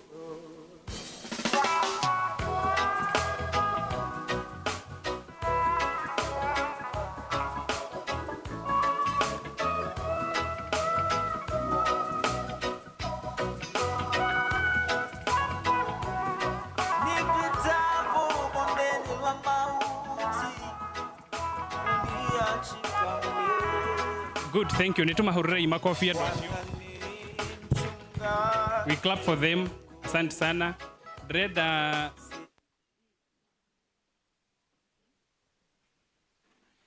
Mheshimiwa oimite kuria Nyanduma na direciria no ime guku ataritie itiguo nikihoto arie ni undu wa andu aku kuria Nyanduma tondu kuu niku mai maumaga magekwa maikurukite tukamenya guku kienda.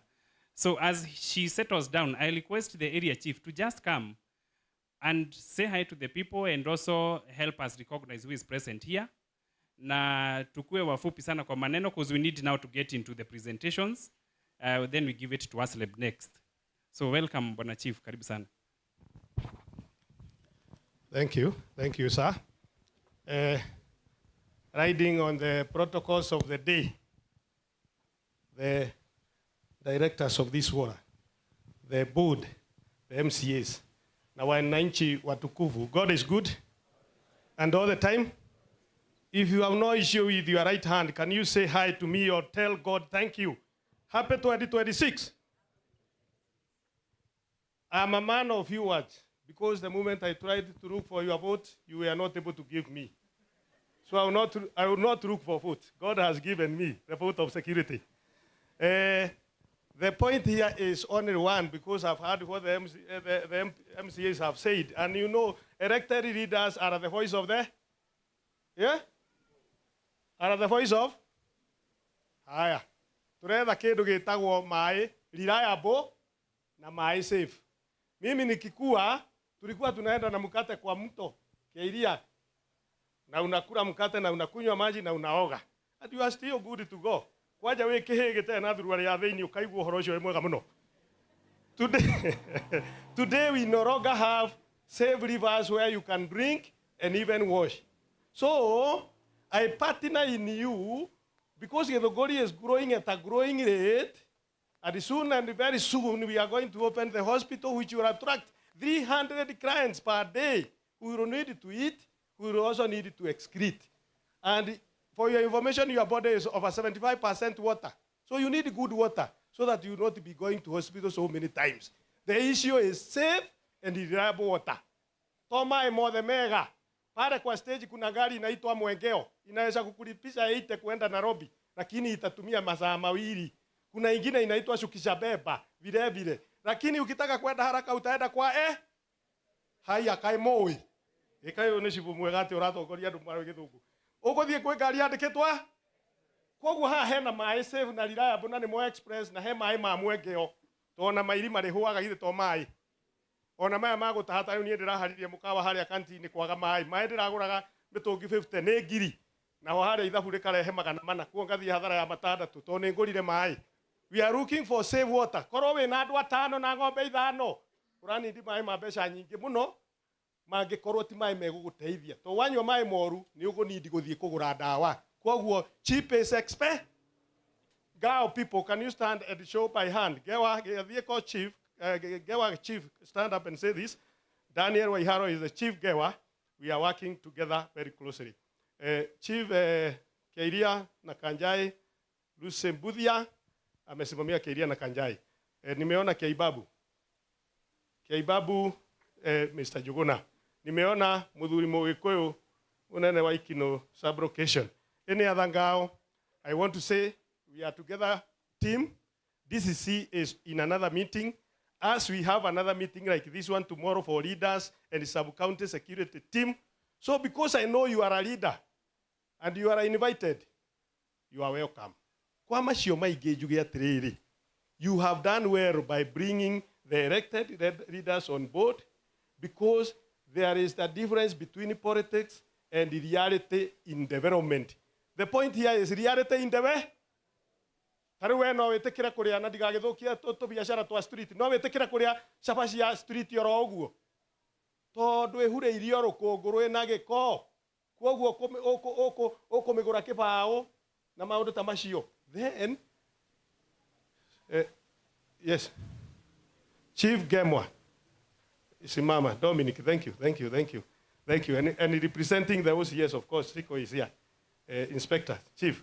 Haya, I am saying ndũngĩthiĩ ũgũre cabaci harĩa harahurĩrio rũkũngũ ta rĩu hago kĩhũra gĩthioro hena andũ marutaga gĩko kĩa maĩ hau makaigĩrĩra rami-inĩ kĩahurĩrio rũkũngũ tũkanyua kuo no tũgathiĩ kũrĩa kuo mheshimiwa mũgerie hau athondekwo wega andũ acio mehere kuo ndĩraria ũhoro wa maĩ reliable na maĩ safe nĩ igana metĩkania nani atĩrĩrĩ maĩ tũrenda maĩ safe na maĩ reliable. God bless you. Niĩ na itagĩkĩria hau. Commissioner, I salute your team. Mukubwa, I salute your team. And we are going to work together. And when you pass to the office of the chief, you will notice there is no water from Githunguri. The little one which is there is from Fresher. So make sure, as you say, tap to drink is also reaching our offices so that we can help to market you. And this is a company which should be able to meet the millennium goals. Independence to igire twathi kuhurana na merimo na ke orimo merimo na ngaragu poverty. This is one of the agendas of independence, fighting ignorance, disease and poverty. Thank you. God bless you. Thank you very much. Tumpigie makofi. Asante sana. Thank you very much for those few and many remarks. I have seen the team from Adi Water has also arrived. As they settle down, I request Engineer Kerera to come and tell us what is it from the county government and whether he is here with us to deliver excellence. Karibu sana, Engineer Kerera. I'll give you a few minutes so that we can be able to move fast. Praise the Lord. God is good all the time. Protocol observed. I have very few things to say. And one of the things I want to say is that I thank Dadinda for what they have done for Githunguri. I think I will start from there. When I came here, Githunguri was not in good status, but we have tried. But the first thing I want to say is that the company does not belong to the county. The company belongs to the people. So this company belongs to the people of Githunguri, not to the directors, not to the MD. It is your company, and you must be proud of it. Ukisikia revenue inawekwa juu, unaangalia what am I going to benefit? And that's why we are here. And I want to say, it is not obvious that whenever we come here is to make the revenue to go up. Next meeting, we want to come here to make the revenue go down. Sidio? And that is the secret I want to tell you people. Because this water belongs to you. This is not even your water. Pali maji inaibiwa. Hii ndio mnafanya gharama ya maji inaenda juu. Mkizuia maji kuibiwa, hii gharama itaenda chini. By the way, it is not always.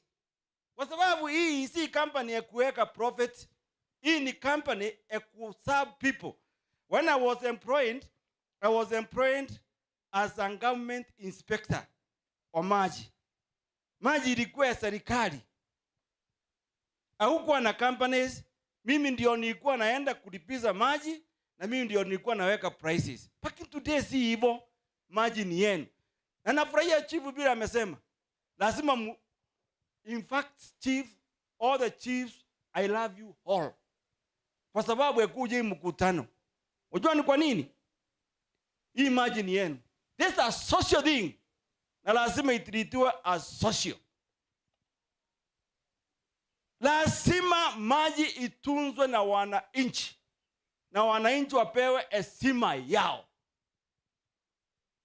This is your water. It is your water.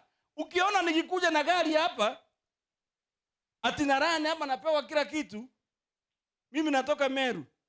Kama si nyinyi, singekuja hapa. Ningekuwa kwetu. Nimekuja hapa kwa sababu ya heshima yenu.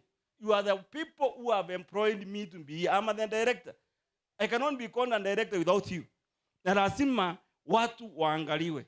And that's why I'm proud with the MD for calling people so that you can know how to run. In fact, Amuiti kuangalia prices, it is to ensure you know how to run your company. Water must be available. Lazima maji iwe kwa nyumbani. Na lazima iangaliwe iko wapi. Nimefurahia watu wakisema people should be employed. Yes.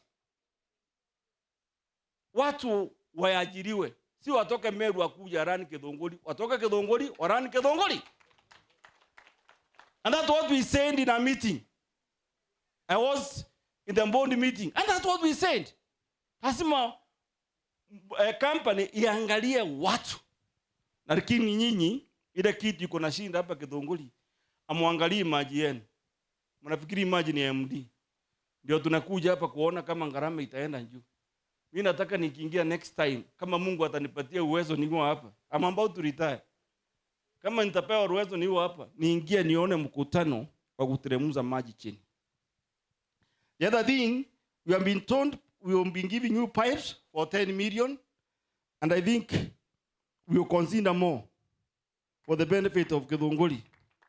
In fact, our eyes are in Githunguri so that we can lift this company to be standard with others. Na najua hiyo itakuwa. I am also in recognition that we are constructing a sewer system, and I think that one will ensure that we are going to have a good sewer system. Now, I don't need to talk about more about this one, but me chief, ile kitu na amrisha chief wote. Machief wote. Na machafu chief. Na maeria. Uangalie maji ya Githunguri inaibiwa na nani. So na revenue water iende chini.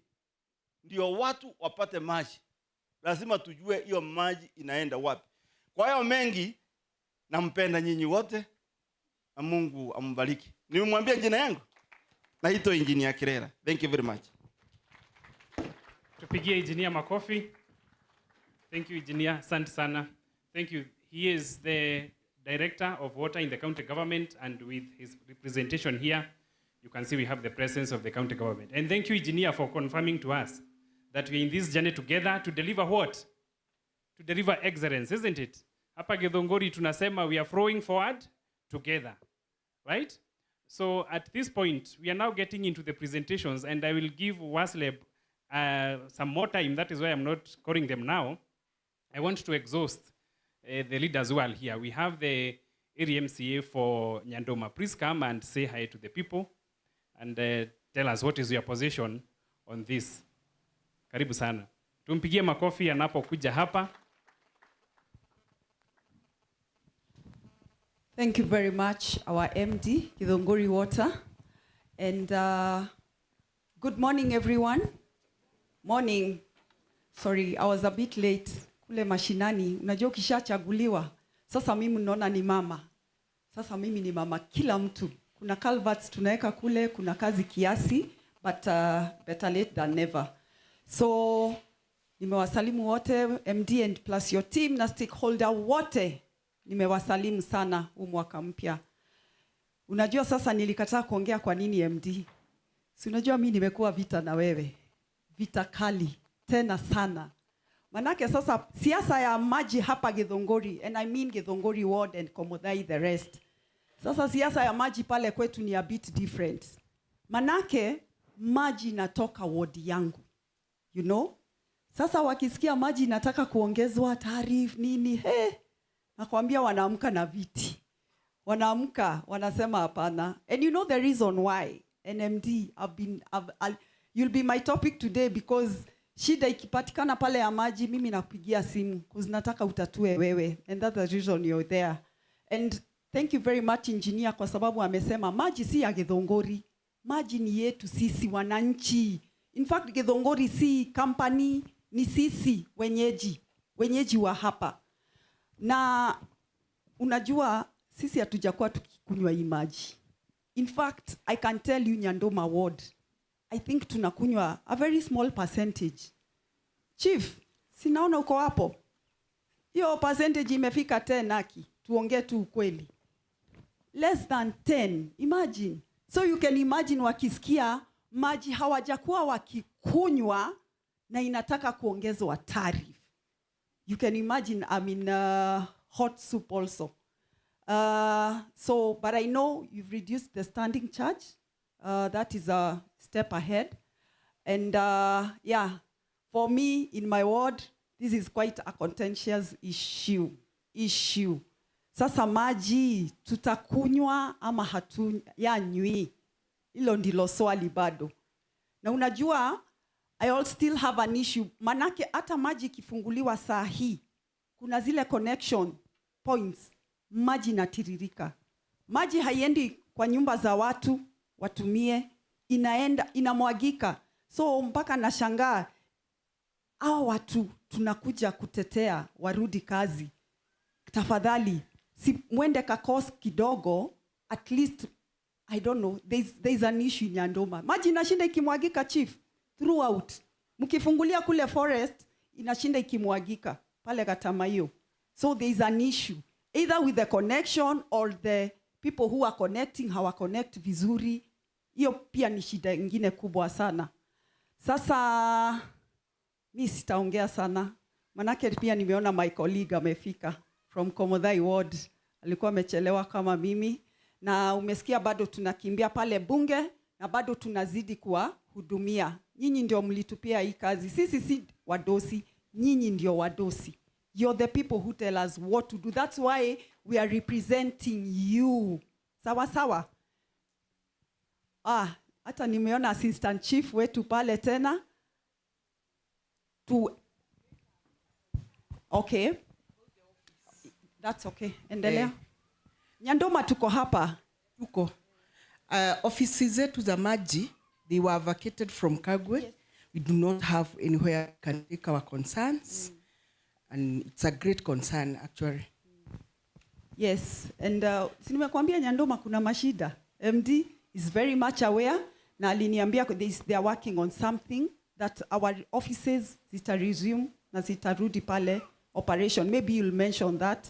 Ndio watu wajue msimamo. Because it's true, once you have an issue, like so you can imagine, sasa mimi ndio napatwa pale nyumbani. I hardly drink even that tea, you know, na peace, because of water. And you know water is life. Na mnajua sasa nimekuambia MD, unajua mimi nakwambia mimi ni mama. Sasa wananiambia wewe tulikuchagua ukiwa mama. Mama anaweza ishi kwa nyumba bila maji. How? Na unaona saa miaka pia imesonga. This is the 3rd year. Sasa 2027, si mnatuangia mtakuta 2027. Ni sasa next year. These people need water. We need water. Like today. Kindly. Thank you. Thank you very much. Tupigie mheshimiwa makofi. Let me request the area MCA for Komodhai to just come and also say hi so that we can close that session now. Sindio? We'll have an opportunity to ask questions na tutajibiwa. So let's be patient. This is a day. Karibu mheshimiwa. Asante sana MD, Managing Director, the Chairman of the Board and your board, na wananchi, Adhiwater, Wasreb, Bwana asifiwe. Mwadhani Yagoshwo. For the visitors, my name is Wanyutua Waweru. I'm the area MCA for Komodhai Ward. And my apologies, MD, for being late. It is not out of arrogance or ignorance. Ni kazi. After I was elected as the area MCA, I also went and became the Vice Chair of Public Account and Investment Committee in the Assembly. In that role, I then understand how the water companies are run because I consume what we call the report of the Auditor General. I come here today first to support the issue of tariffs. Because in the report of Auditor General, both in all the years that they have done their report, they have always said that Githunguri Water is using what they normally call outdated water tariffs. Now, if I were to be a little bit more detailed, they say the statement of profit and loss and other comprehensive income reflects water sales amounting to 47,283,166 as disclosed in Note 6 of the financial statement. However, the water sales were based on outdated water tariffs, which may not reflect the true cost of providing water services. So on this issue alone, because it has been raised many times, I want to support the water company, Githunguri, to have taken the initiative to want to review the water tariffs. So the MD and the board, I want to congratulate you. On the second issue, the Auditor General insists, and it's the same concern that the honorable members have, that Githunguri water non-revenue has been on the highest. In 2023, the non-revenue water, na hudire koyo, mai merea metago non-revenue water, ni maya maramukoraga haria, mageitika, na ni mahudhirire besa siya go produce wo. So for every 100 liters, Githunguri water murateaga 60, no mwabirie na 71 liters ya mai masio. Ati he mutungi wa lita igana rimwe, mai 71 liters ni maraitu thi ati matingibirwo. Hindi iria kurokire ni 2024, murauma 71, muroka 67. That is the 2023-2025 year, no 2024-2025, muraumira 67, muroka 65. 58 years. Na newega congratulate again the water company todo the fine no me abage na ikinya rimwe. Na ni murona ni mukete mukabia mukuma 71, 67, le mwe 58. And I'm hopeful that ratio ni mugaethie mwikore the correct allowable ya 25%. But MD masio ne ciugo cia Auditor General na waheshimiwa na andũ arĩa meitaga bureaucrats. No waria na wananchi kuria gwakwa ndirerwo one term. Ndirerwo one term niki? Tondu mwananchi uyu oi ndaratindanirira na details icio ndamuhe. We kiria renda ni tap yake ahingurira mai maitike. Na our managing director tiga ndĩrakuli love ũmũthĩ ingĩũkire kũhũra water tariff nyambe ngwĩre wambe ũhe andũ maĩ, wahe andũ maĩ ũcoke ũke ũrore ũhoro wa water tariffs. No I'm mindful atĩ ona ngĩkwĩra ũhe andũ maĩ no ũrĩenda mbeca cia kũgũra mĩberethi ĩyo. Na niĩ as an MCA wa Komothai ndaheo mbeca iria twerirwo World Development Fund ciakwa ciothe mirioni 10 ndacinengerire Githunguri water nigetha mahote kugura miferethi nigetha mahote ku providera andu akuma Nyanduma othe we nginya marigi mara ekiria mai. Besa stire cioka because I'm also alive to the fact that resources are limited. No ni ndoraga na mwihoko na ndiramenya this financial year ni tuku make sure ni twa support Githunguri water na the 10 million worth of pipe nigetha andu itu manyue mai. MD, I support the water tariffs on conditions. Ati twakunengera ciringi icio renda 140 kana kira tukuiguithaniria haha.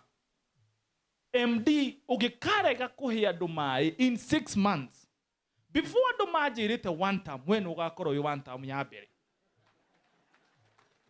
Kana yati andu aitu ito ticirite to ndauma haha nguthie njurio wanyu tu ni murongereire mai. Yes, mai dina mai tapu-ini andu kuria matire thana mundu na gutire kiugo matangigwita na inchi yo rona haha ni kuhorera rona mahorete twacemai nao kuria ground ona mundu eragwo we ikara thi ndukarie macakaya ona tutikui.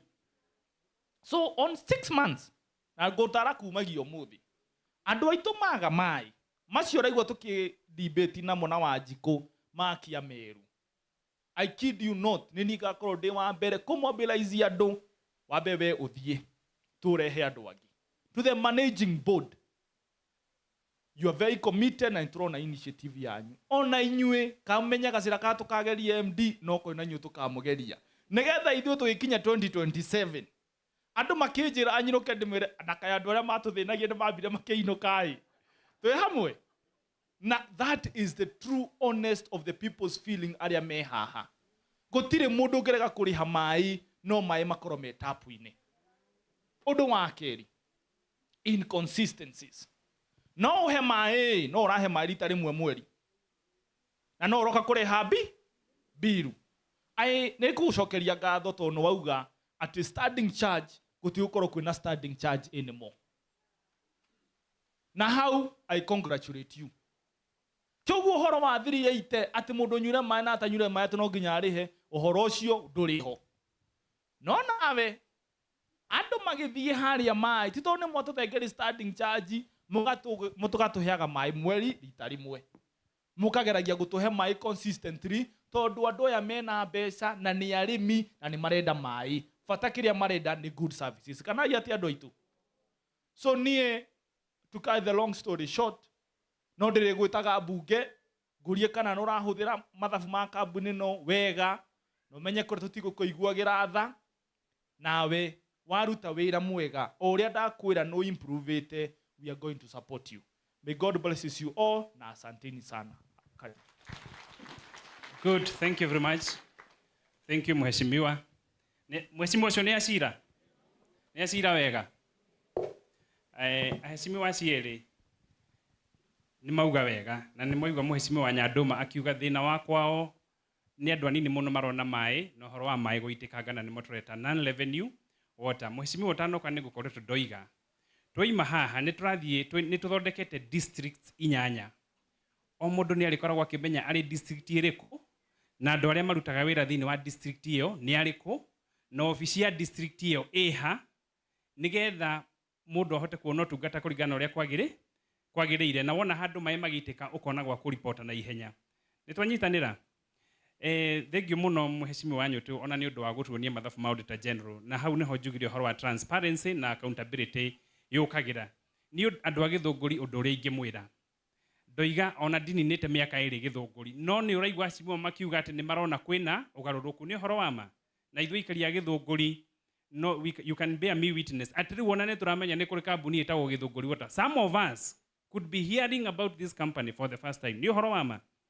No nituhingurite mirango na nituguthi na mbere tukiranagiria nigetha andu mahote guteithika. I want to close this session here introductions nigetha to the presentations and we give WASREB adequate time so that they can tell us why they are here and what they have brought us. I just want to recognize the presence of the municipal manager. You can just stand and wave the crowd. I don't know whether we have the municipal manager from Lali. He's not here, he was invited. Any other municipal manager? Any MD from any water company in Kiambu County? Good, thank you. So we'll close this session. I will request WASLEB, Robert Mutai, the chief manager in charge of tariffs at the Water Services Regulatory Board, to come make his remarks and also followed with their presentations. And I would request after that we'll have presentations from Adi Water, and Adi Water will recognize the presence of Danida, who are in charge of the sewer project. So thank you very much. And I said this is your day. Kama uko na swali uulize.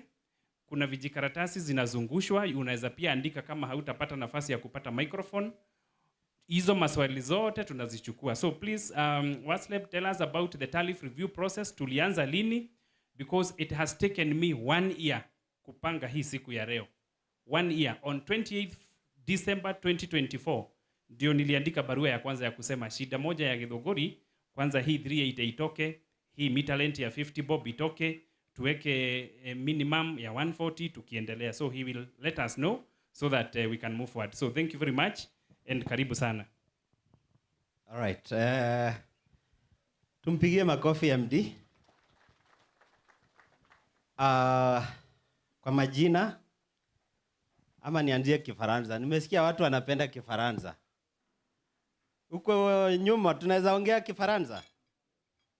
Kiswahili? Okay. Bwana asifiwe.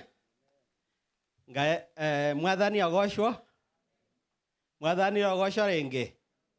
Maretwa makwa nijitagwo Robert Mutai kuma mwena wa Kericho. Hiyo ndio Kifaransa nilikuwa nasema. Na siwezi ongeza kutoka hapo, imeisha. Yeah, otherwise nashukuru sana nafasi hii tumepata kujumuika na nyinyi. Kuongea. In fact, nimependa vile MD amesema We are here to discuss. And the previous speakers, I'm so blessed. And at the moment now, muno. Kwa maongeo yenu, I'm so blessed because whenever we lack the political side in a discussion like this, nothing goes on, isn't it? Because we'll agree here, in the media there, mambo inabadilika. But when we speak one language here, in fact, I'm seeing this a blessed day, as the pastor started. Otherwise, I came here with my colleagues. I would want them to stand. Yeah, Florence, weka mkono juu. Florence is my colleague in Tariffs. Sharon is my colleague in customer communication. Yeah. Otherwise, we are here. This is a constitutional process. First of all, allow me to ride on the protocols that has been said by the previous speakers. This is a mandate that is given to you, mwananchi, by the Constitution of Kenya 2010, Article 43. Nimesikia kuna wakili hapa, kadhaa, wakili moja na mwingine pale. Maybe we would want to do a small presentation. Other is our role as a regulator. We are a regulator in the public sector, in the water, Ministry of Water, and we regulate services. And this water provision, ama haya maji hatuiti product, tunaita service. Maana service ni kuleta through the pipes. Thank you. This side.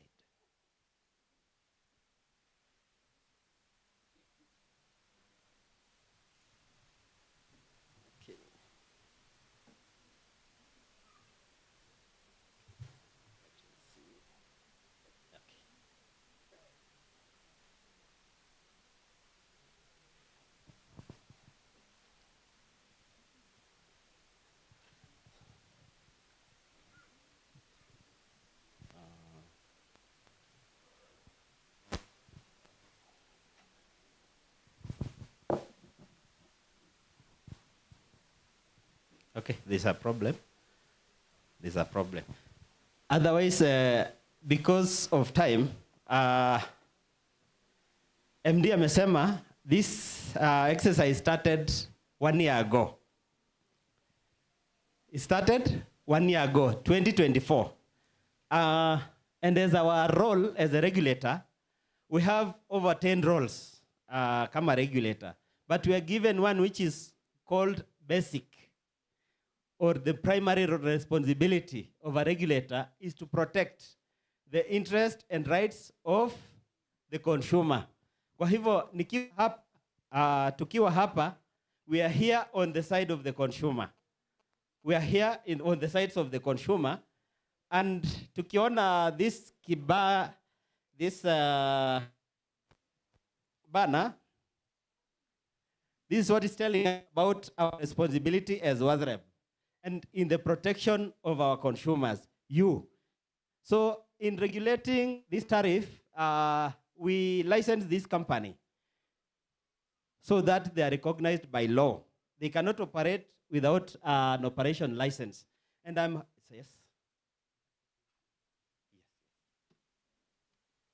happy that the license for this company is set to expire in 2027.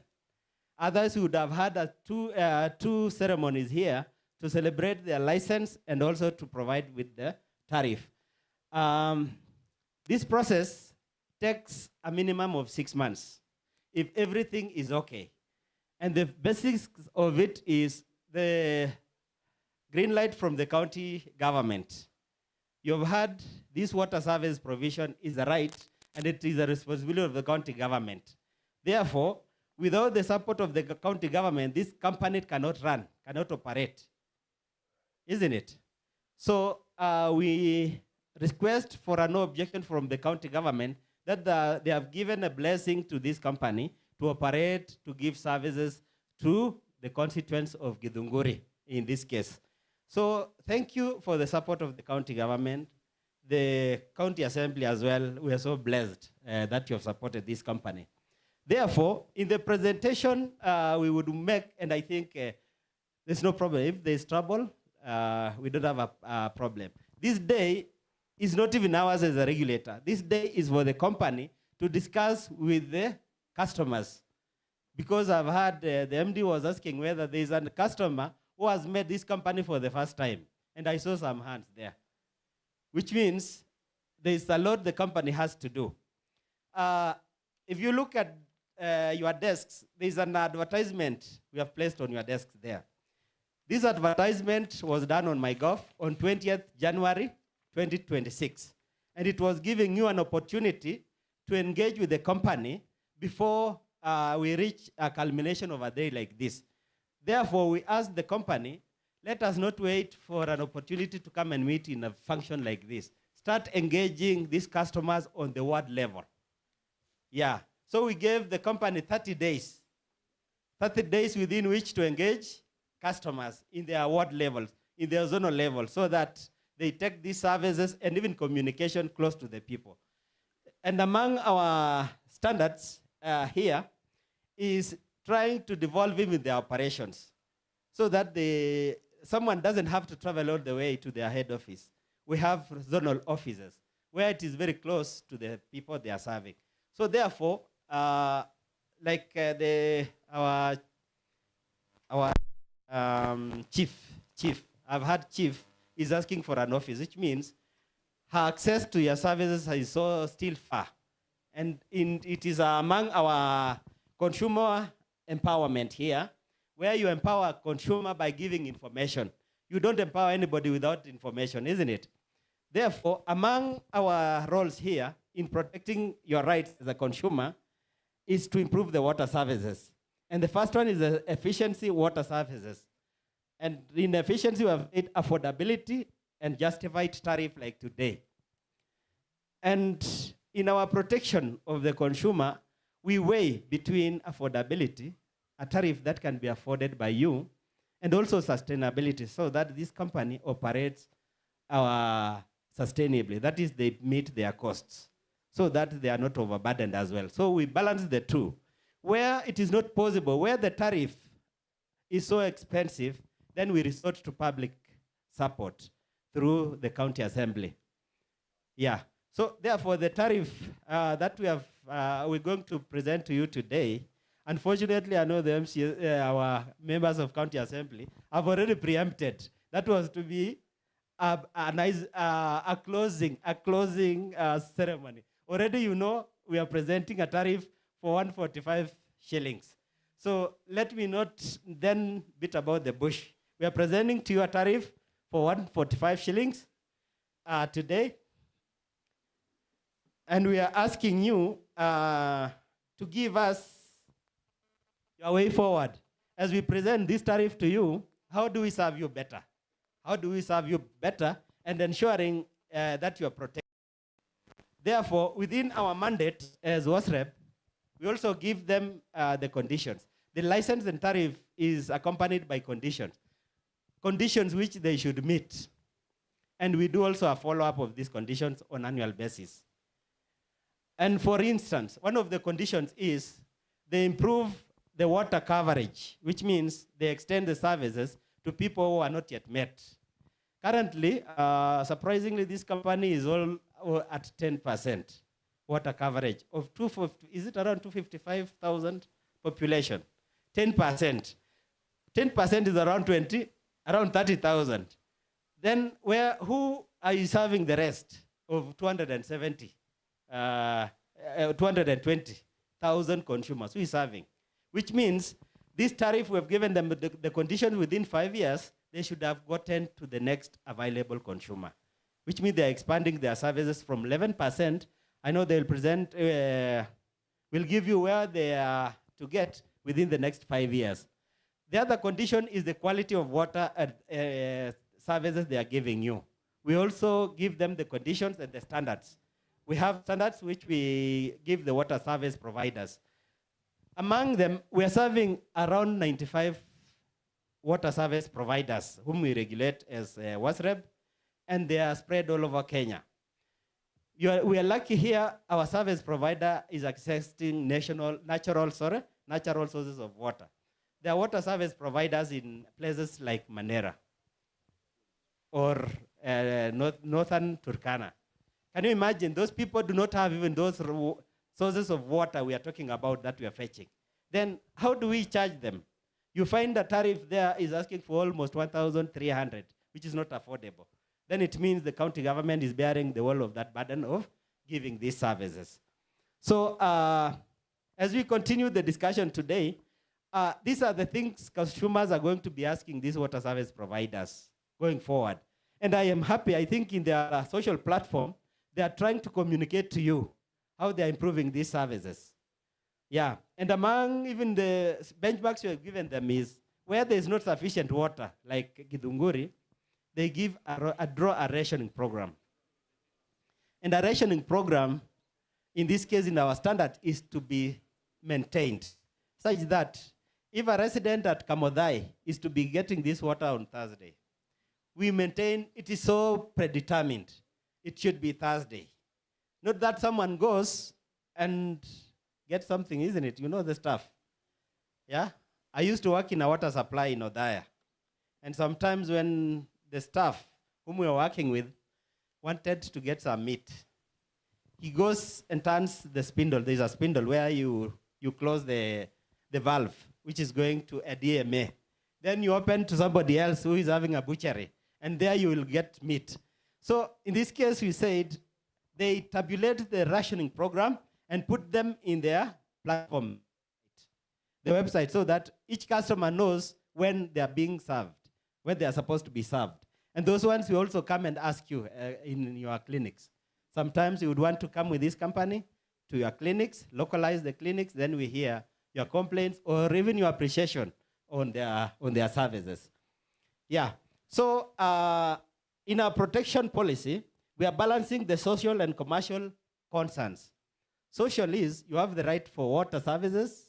Then commercially, these people have to operate. They need the resources, the financial resources to operate. Then we balance the two. Is the consumer going to afford these services such that this company can charge whatever to charge? If not, then we tell them, let us discuss with the county government or even a donor, like the Danish supporters that are here. Then we also uniformity of standards within a country, which means the standard we give them for quality service here in Githunguri is the same standard we would give even in Kisumu or Mandera. It is the same quality of service. The price is the tariff. Minimum services level is how we would want them to serve you. And in our standard, optimally we would want them to be serving you 24/7. But then we appreciate that they don't have the resources to supply with for 24 hours. Therefore, we ask them, how many hours can you manage? Like now they are managing, is it 9? 16 hours, good, thank you. They are managing 16 hours a day to serve you, the consumer. But then within the 5 years, we would want them to graduate to get to 22 hours. And of course, the next tariff, they'll be supplying you 24/7. Just because we know they are not covered, they're covering 11%, is why we didn't allow them to move to 24, because there's someone else who is still needing this resource, but is not yet close to those resources. Therefore, it may not be 24 in the short run, but in the long run, they'll be running this service for 24 hours a day. Yeah. Here, for equity or inclusivity of low-income area is within an establishment like this, and they have enough resources, there are people who are disadvantaged. For instance, in Nairobi, there are people who are living in slum areas. So they may not even afford the cost of giving this service at the tariff of the water service provider. Therefore, we also consider them because they have the rights to water services. So we ask the company, let us do a small tariff, which they can use, isn't it? People in the slum areas. So we take them this service through a water kiosks and then lower the tariff that they can afford, so that they enjoy the right, they don't get contaminated water, but they are protected. So this maybe they'll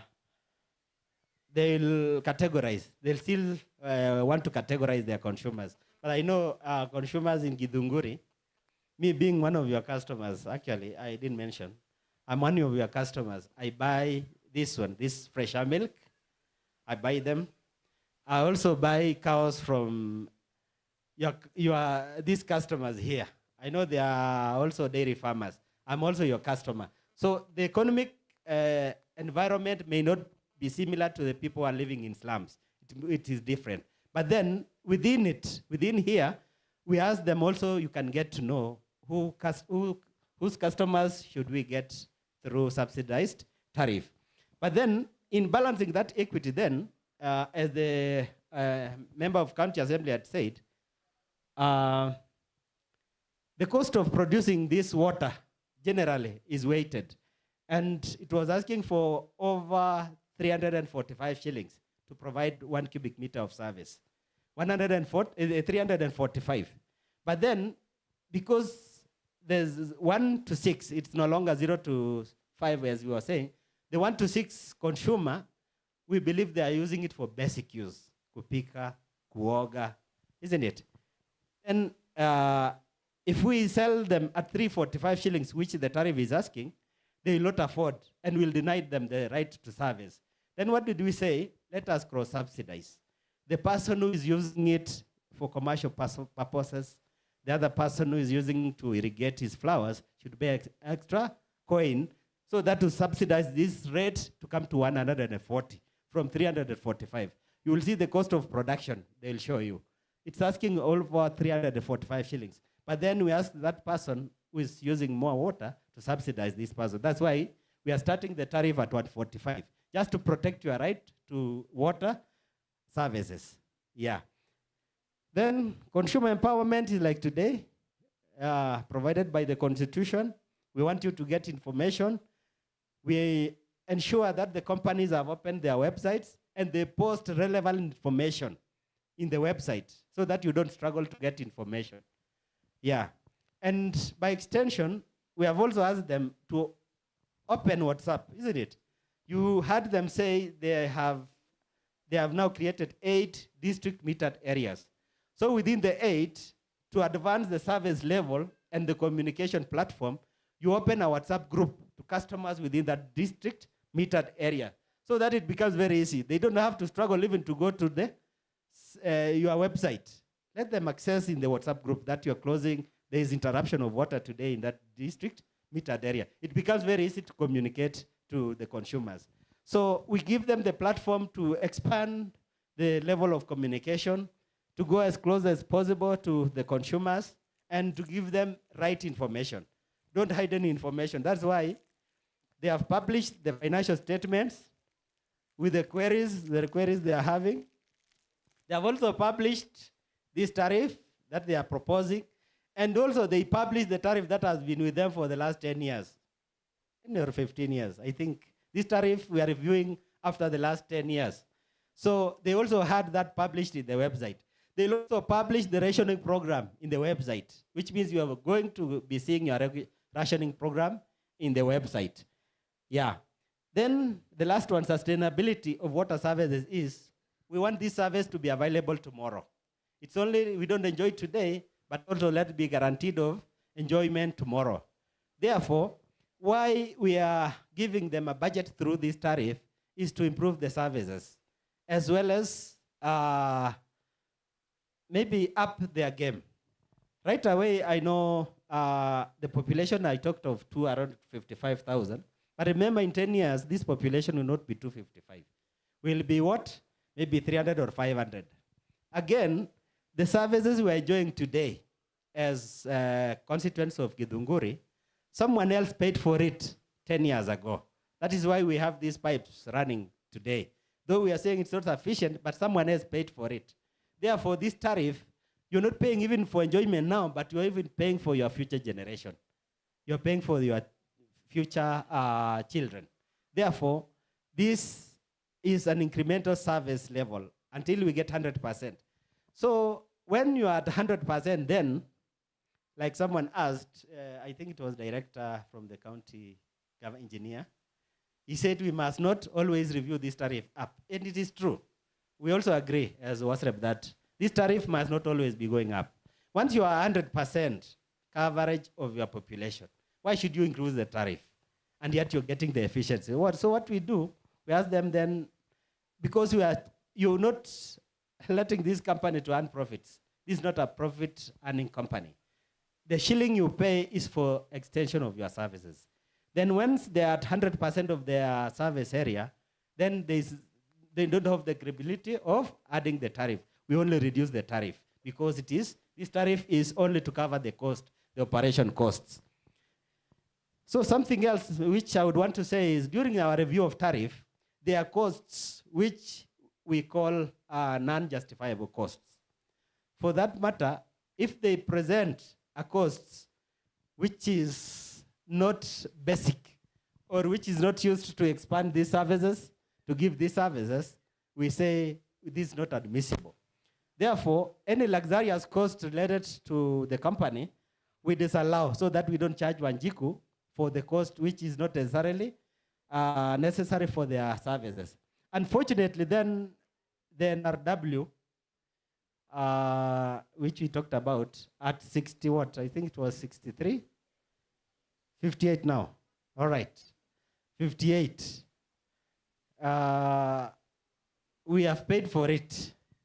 Though you've had the county government has supported, some of it will be supported through the tariff. But we are very happy that at least not much of this cost is transferred to you of this NRW. The county government has given out head pipes, what, 10 million, at least to go and repair those bursts so that we don't transfer this cost to Wanjiku. But any other inefficiency that the company would have, which is generally encountered through the service provision, they have to use their efficiency savings to meet. So I think at that point, I'd want to summarize that today, it is the day for Wanjiku. Ni siku yenu Wanjiku kuambiwa na kampuni kiwango cha huduma ya maji ambayo wanakadiria kufanya kwa mipango ya miaka 4 ijayo. Hii tariff itakuwa tumekadiria hii tariff kwa miaka 4. 25-26 ambayo itaisha kwa miezi 4 ijayo hadi 28-29. Yeah. So we are counting 4 years because this year is almost done. It's almost gone. So we're counting 26-27, 27-28, and 28-29. The 4th year, which is this one, it is almost gone because by the time we gazette this tariff, we'll be done with the financial year. So within these 4 financial years then, they need to improve the services because we'll still call you because we need to ask you whether you can still support the services. So if they don't up their game this time round, in the next 3 years, they won't be having a face to approach you, isn't it? Yeah, so we know they'll improve their service standards, they'll improve their service levels, and then they will tell us how they are planning to improve the service. That's why we didn't want, as other stakeholders, we didn't want to take a lot of time. We also only wanted to tell you that we are protecting you and that this discussion today is protected by the Constitution, Article 43, that you have the rights to get information regarding to the services offered to you. So I think, MD, I'll come again. I'll be coming again later to sum up the discussion. But so far, I'm happy for the discussions we have had with the members of County Assembly, the honorable members. We have also had an encounter, we have had a discussion with the CEC, Kuria. Honorable Kuria has been supportive very much for this process. He has been so much supportive. And in the support, he has been protecting Wanjiku because he said we don't want to be told one time. So this tariff was discussed with consideration that Korea should be there again in this 2027 going forward. So thank you very much. I will leave there. May God bless you. Asante.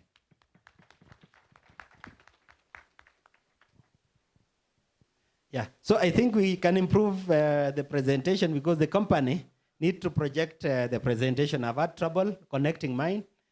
Yeah, thank you, MD. Asante sana. We clap for Mr. Robert. See, ameongea vizuri. Now that is the regulator. We can hear from the regulator side what is expected of us and the process that we have come since we expressed our interest in having these tariffs reviewed. So we'll go the next step. And I know Adi Water is here and they don't have a presentation, a PowerPoint presentation. I will request Engineer Kabutu to come and tell us, as Adi Water Works Development Agency, what plans do they have for the people of Githunguri? What projects are coming up for the people of Githunguri? That is what we want to hear, because the demand for water in Githunguri is about 20,000 cubic meters of water per day. And we are only able to produce well below 4,000 meter cubics per day. What plans are there? Engineer, karibu sana.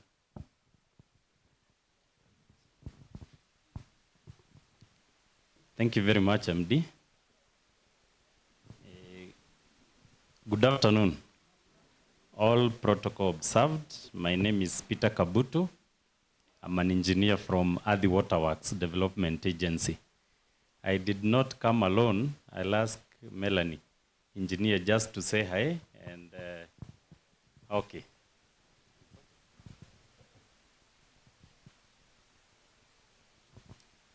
Good afternoon, everyone. My name is Melanie Amalwa, Assistant Engineer from Adi Water. Thank you for this gathering. We all understand that margin is high, so we hope that we have a good collaboration at the end of this. Thank you. So thank you very much. I said my name is Peter Kabutu, engineer from Adi Waterworks Development Agency. Na sijui kama mnajua Adi Waterworks Development Agency ni nini. So maybe I'll start by introducing Adi Waterworks Development Agency. So Adi Waterworks is a state corporation. Ni ofisi ya serikali iko chini ya Ministry of Water, Sanitation and Irrigation. So we are a national government office na kazi yetu ni mingi, lakini moja ya yenye tunafanyanga pale Adi Waterworks, it's what we call infrastructure development and capacity building for water companies. So Adi Waterworks Development Agency, the jurisdiction of water infrastructure development is in Nairobi County, Kiambu County, and Murang'a counties. And all the water companies in those three counties come to us for support. That is infrastructure. And we get money from the national government. We also get money from development partners in terms of loans, grants, and others. So maybe before I proceed and make my presentation, I'll just give you a brief of how we support the companies, and I will introduce one of our partners here to come and do their presentation. So what happens when Adi Waterworks comes in to assist with some of these projects? MD, nimesikia your coverage, you're only able to serve 10% in your area. So I've also heard the MCAs, the area MCA and the other MCA from the other side. Msipige hawa watu sana. And the reason why I'm saying that is because a water company on its own is not able to undertake such serious projects. For him to move from 10%, let's say, to 20%, the amount of money involved, they are not able to raise that. And that's how they have partners like us, the county government, and others to assist them in developing this infrastructure. You will hear from the presentation from Cyril and Gabriel to tunes of billions. So if you tell a water company to raise 3 billion for a project to serve, let's say, 10,000 people, it will be a nightmare. Actually, he will come to you. You assist with that amount. So for us, what we do, we came to Githunguri. Actually, they approached and we came to assess the water situations in Githunguri. And from there, we are able to talk and discuss with them and come up with proposals and projects that can assist them in handling some of these challenges that they have. And the process of getting these proposals to projects, this is how it is involved. You come up with a proposal. Let's say, for example, it's to build a dam, a water treatment, and pipelines to Anjiko. Once you have that proposal, you cost it and you send it to a development partner, or you send it to the national government for support. In case it is a loan from a development partner, this process of approval, from feasibility studies to now a tangible project, this process can take up to 5 years or even more, depending. Because the national government has to sit down, evaluate the proposal. Even the Attorney General has to go there and see what kind of financing you are coming up with. Then you sign that financing agreement. Then you start getting consultants, you start getting contractors.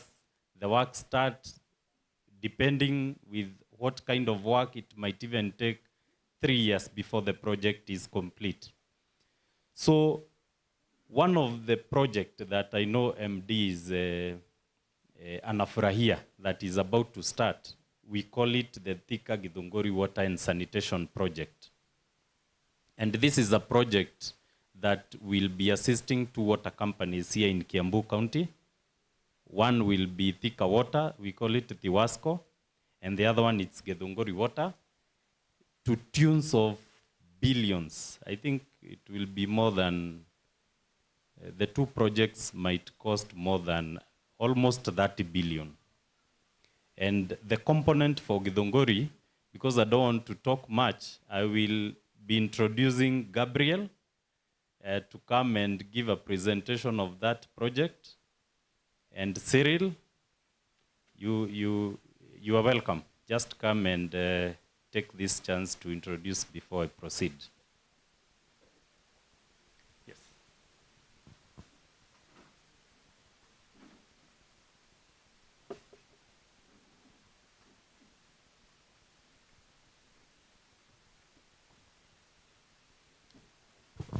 Abariako, good morning, good afternoon, ladies and gentlemen. Thank you, Engineer Kirera.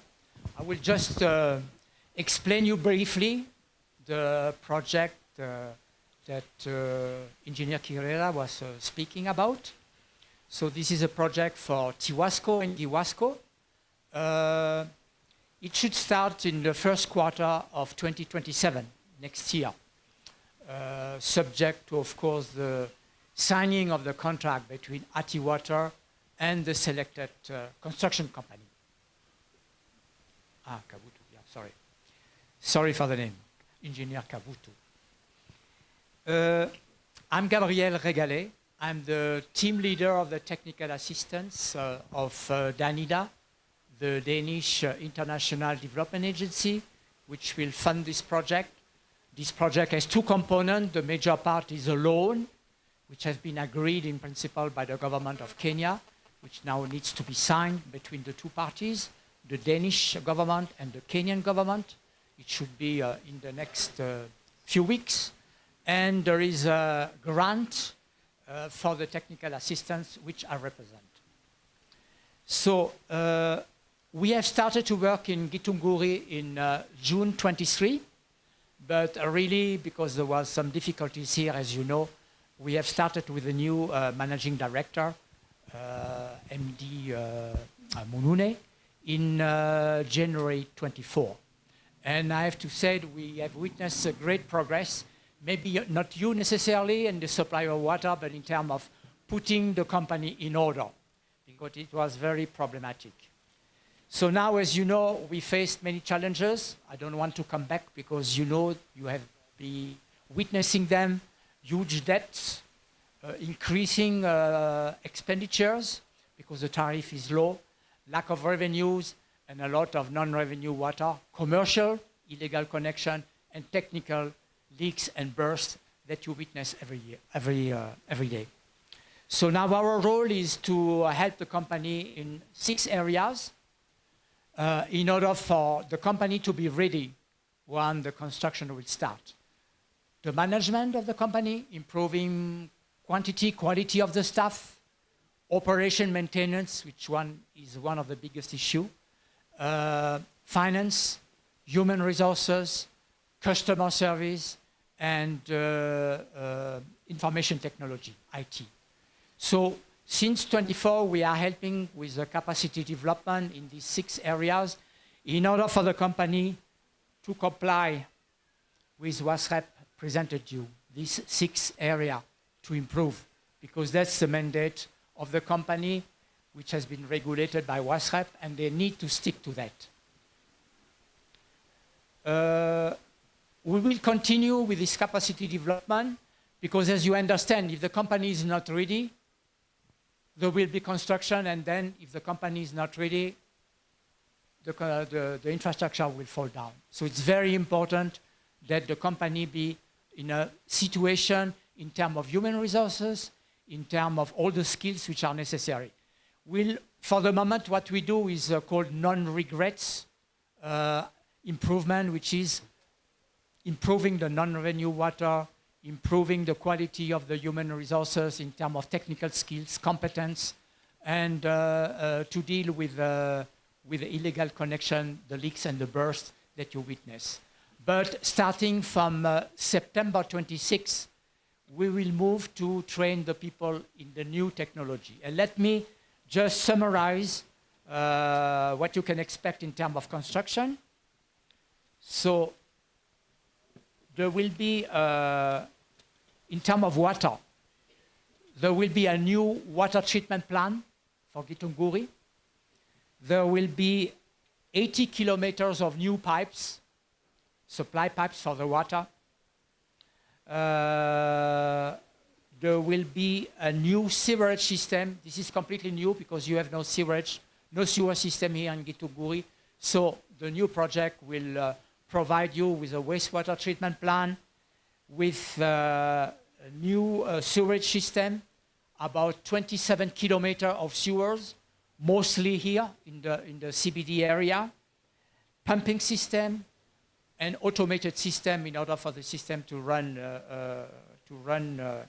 run smoothly.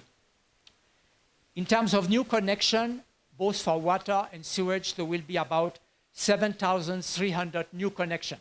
Connection, as you understand, is not just customer, because one connection can provide water 5 to 7 to 10 people. So we can calculate that it will provide water and sewage for a lot of people. When I say 7,300, is about a little bit more for water and sewage as well. So 4,000 for water, 300 for sewage. The project is aiming that the people have water 20 hours per day in average. So I'm not sure we'll reach the 22, but probably the company will make improvement in order to reach the 22 that the WASREP spokesperson spoke about.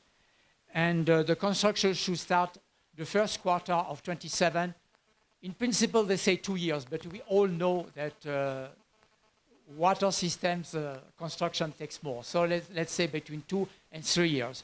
So it means about 2029, 2030, all infrastructure will be built here in Githunguri. That's what I want to say. I leave engineer from Atiwater to respond to your question about local employment, because at the end, Atiwater will make the contract with the contractor, the selected contractor, to stipulate all the conditions for operating here in Githunguri. So I will invite my colleague Cyril to tell a little bit more words about the financial situation. Thank you very much. Karibu sana. Thank you, Gabriel. Mashana Mwama, my name is Cyril Schenk, a colleague of Gabriel. I mean, I'm quite well aware of the, let's say, the water situation here in Kenya, because I'm married to a Kenyan, I live in Kenya. So, but in the Limuru, and I have to admit, what Githunguri has achieved so far in 2 years' time is quite amazing. Gabriel said it right when we started in June or July 2023, right? I mean, there was really nothing happening here. I was not able to come here and to do an assessment until the new director arrived, managing director. So we started in January, February. And as they mentioned, this is a process of 1 year. In my opinion, it is already longer. Because when we started in February, we started with a process of, okay, what do we need to do? Where are we going? In which direction are we going? So we started in June, so a couple of months later, with the first strategic planning workshop, right? Strategic planning workshop, and you can see the results here. And I was very happy to see it. You can see what the vision is.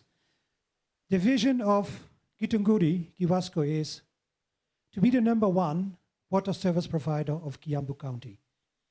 I think when we did the exercise, they were 5th or 6th ranked, but based on what their dream is and based on the progress in projects which are going to be established, I'm pretty sure they will reach their dream. So that's very good. I mean, the mission statement is quite clear. What is also important to see, how do they want to work? How do they want to achieve their projects? You can see it. Strategic innovation, yes. I mean, when you look at wastewater service plant, treatment plant for that, it's quite a strategic innovation part. Customer focus. I mean, there's only one thing, what has been mentioned by many speakers before me. I mean, everything what we are doing, what Kiwasco is doing is for the customers, right? I mean, you can go through it. There is, I think, the strategic plan should maybe be available on the website, so you can read that. I mean, I'm an accountant from profession. What is important to understand, and what we did as well, next to the strategic planning, we started working on financial modeling. And financial modeling is in principle a tool which can tell you whether and whatever investments you are going to implement, right? Are they going into the right direction, and do you have the means for it? You must be aware, even if you get investments for free, granted, operational-wise, they generate money. They cost you money. You need to maintain those assets in the future. You need to maybe to establish or to appoint 2 or 3 new operators, right? So this is what a financial modeling is doing, because one of the key problems what might arise is that you overinvest. You invest, you get so much money, so much grant money, but you cannot absorb it. You cannot absorb it. Your tariff cannot absorb it, which means that within 3 years' time, you have nice capital investments, new assets, right? But after 3, 4, 5 years, they might not be sustainable, all right? And that's why we looked into the financial modeling part. We started in June 24 already, the first exercise. And then we continued working on that up to, let's say, mid-2025 for a year. And that was also the timing when we started looking into the new tariff application, which we run through the model, and now we are here where we are. All right, thank you for your contribution. I give back the microphone.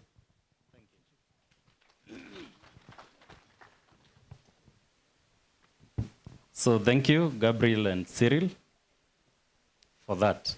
So that is one of the projects that we will be undertaking here in Githunguri. And it is a huge project. Some of other projects that we have done, maybe the MD, I don't know whether you had done a presentation, it's Komodai Water supply project in the forest. And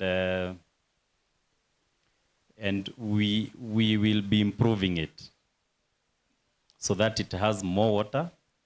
There is a pumping station that is, I have had a name like Nyanduma somewhere there. So we will be rehabilitating that so that we get more water to Komodhai water system. There is also Kiemeru water supply project that we have done. I think the Komodhai one costed us around 100 million, sorry. And Kiemeru around another 100 million. And some of the planned projects that we will be undertaking moving forward, one is the Thika Githunguri. It will cost more than 3 billion Kenya shillings. As Gabriel has presented, it will have a sewer component. We will be doing sewerage project here in Githunguri so that we don't have wastewater running around the town without treatment. And we will also be doing a water project still within the same. We will also be undertaking very soon improvement on the Kiemeru system at a cost of about 15 to 20 million. In the long run, some of the proposals that we are waiting to be funded, one is Gatamayo 2 Dam, which will cost about 15 billion. And it will be improving water system to about 13,000 households. Maybe times 5, that's 65,000 people. We will also be undertaking, once the money component is approved, we call it the Upper Kiambu Bulk Water Carrier, still a water system, a treatment, around 175 kilometers of pipelines to 10,000 households. This will serve Kamburu, Nyanduma, and lower parts of Lari at a cost of 11 billion. And lastly, not the last proposal that we'll be undertaking will be Roiro 2 Dam. This one was almost starting some time back, but due to unavoidable circumstances, that contract was terminated. But it will be coming back to a tune of about 17 billion. It will have Roiro 2 Dam water treatment and more than 65 kilometers of pipelines. So those are some of the projects that we have done and we will be continuing to do together with the county government and the water company. And what I want to say here is that when these projects come, the beneficiary, apart from the company, there's someone who said, I think it was the director from the county, he said, hii si maji ya Githunguri, ama hii kampuni si ya Githunguri, ni ya wananchi. Because some of these projects, you can imagine a 3 billion project or a 5 billion project, the kind of employment it will have to the people of Githunguri. And I want to believe that once we tender for these works and we get a contractor to come to Githunguri, he will not bring casual laborers from outside Githunguri. Okay? So the labor will come from Githunguri. So our young people, be ready. If you have skills, there will be a lot of machinery, excavators, there is manual labor, there is pipe fitting. Just get prepared because it will be massive. Maybe before the project starts, we will come and have a discussion on where this kind of labor will come from.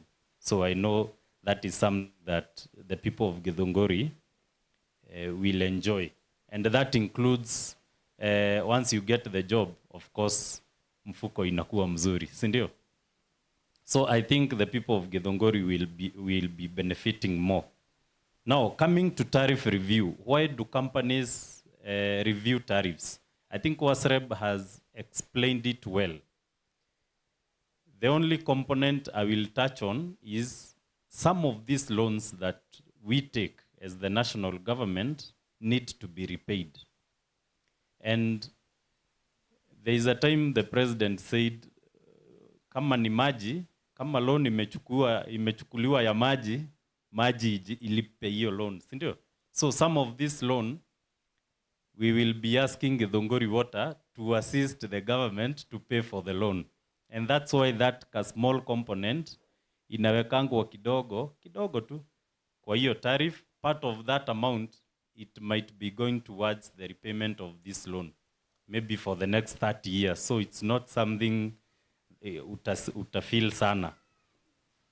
Then the other thing that I want to talk about is the ownership of these projects. When we come and undertake these big projects, we are not doing it. I can't remember who said that yeye siwa hapa Githunguri. I'm also not from here. I'm from Moranga. Yeah, but I'm here to assist the people of Githunguri get services.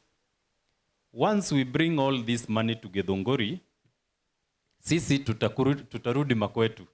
It is you and your project and your water to manage. Mukitaka kuiba hizo pipe zote ama kufunga maji watu wasikunywe, it is the people of Githunguri. So I want to request, when you have water infrastructure in your area, please guard it. Ukishika mtu akivandalize ama akiiba, nasikianga watu wanaiba meters, unaiba air valves, unaiba pipe, kindly let us own those projects, ni zetu, zinatusaidia. Make sure that you deal with that. And lastly, it is to support the company. That one I had touched on that. He's a new MD, and I think Cyril has touched on where we started. Githunguri was in a ditch, and we are assisting the company come up. We will give them projects. We have looked at the whole governance structure. We will assist them. This is the area of improvement. And the only part remaining is for you to assist them and to support them. Wakikuja waseme haujalipa maji, wacha kusema ati ni hewa imepita. Just take that meter. Wakikuambia let's take it to testing, just have a good relationship with the company so that we can go far, right? And lastly, it's to say that from the Ardhi Waterworks, greetings from our CEO, Engineer Joseph Kamau, and he says, I say hi, and he's with you. Thank you very much.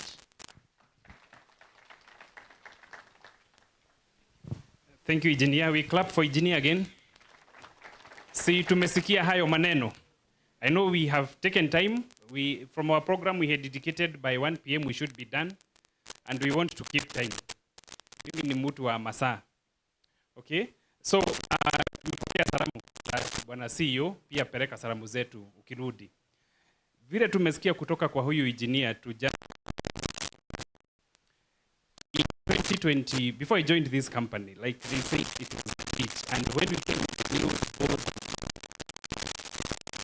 the two technical officers here from this have testified on the dramatic changes that have happened in the company.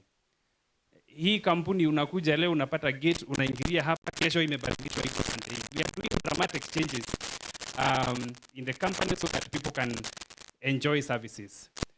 I have seen one of our retired board directors here, and I think it would be honorous for me to recognize him, Bishop Solomon, to just come and say hi to the people in just 1 minute, because you have been in this company for, I think, over the last 10 years. So you know where this company is coming from and where it is today. Please just come and say hi to these great people.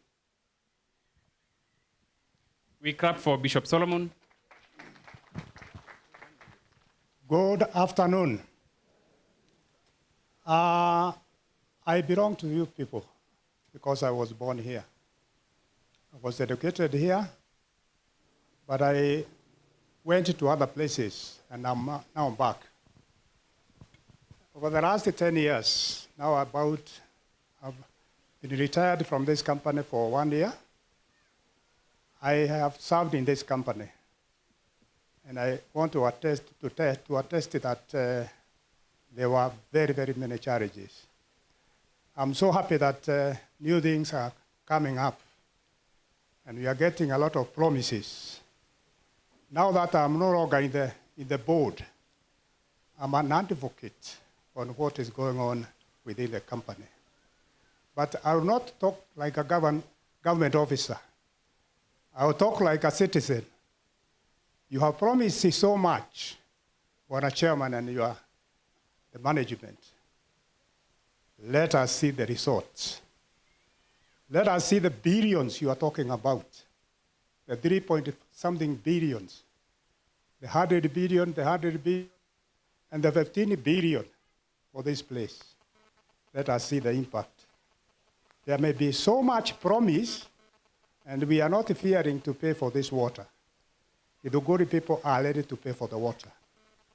You now have a full complement of the directors and the management, I believe, and I'm sure you are equal to the task. Backed by this team, I'm sure you are likely to go very far. We are ready to support you out there, but we are also ready to criticize you when you don't deliver. Let us not just see the promises, let us see the results. Hopefully in the next 1 year, I know this team is going to deliver. Thank you so much. We clap for Bishop Asante Sana. Thank you very much, Bishop Solomon. And I think we are done with those presentations. I'll call now our acting finance manager to come and make his presentation. We have 3 presentations, very brief presentation, about 15 slides. Finance department will start, then the commercial department, then technical. And then from there, we'll open the plenary for questions. And like I said, kama uko na swali, kuna vijikaratasi, Rachel, I think you're around, please distribute those papers so that people can continue lighting. And even after this forum, hata kesho tutakuwa na tent pale kwetu kwa ofisi. Kama kuna swali unasikia hii haujaelewa kabisa ama haujajibiwa, tafadhali kuja pale na ukuja hata kwa ofisi yetu, utaweza kuuliza swali yako. Also, I want to recognize the online presence, or rather the people who are following us online. We greet you and we know you are here. And if you are also following us online and you have a question, please put it across. We have a Facebook page, and we'll also be sharing a link for a Zoom when we open the plenary, so that those people who are following online can be able to participate. We want full participation of the people and that people feel they are well addressed. Sindio? Otherwise, we really thank you for your patience. In the next few minutes, by 1:30, we should be closing up. Thank you very much.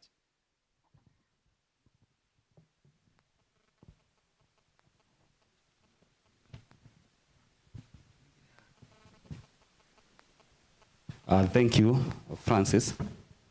I'll take you through the issues in finance department in Githunguri Water, and I'll quickly highlight, because we know most of us are exhausted by now, and I'm currently heading the department.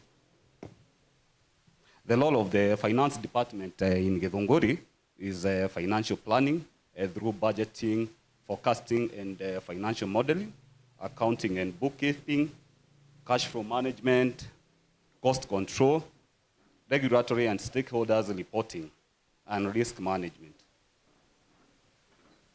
We are audited by the Auditor General for transparency. You can find our books of account well loaded in the OAG report, the website, also even in the Parliament website, and also in our website, we usually load those financial statements for accountability and transparency in use of public resources. I'll just show you a snapshot of the financial performance of the company from 2016.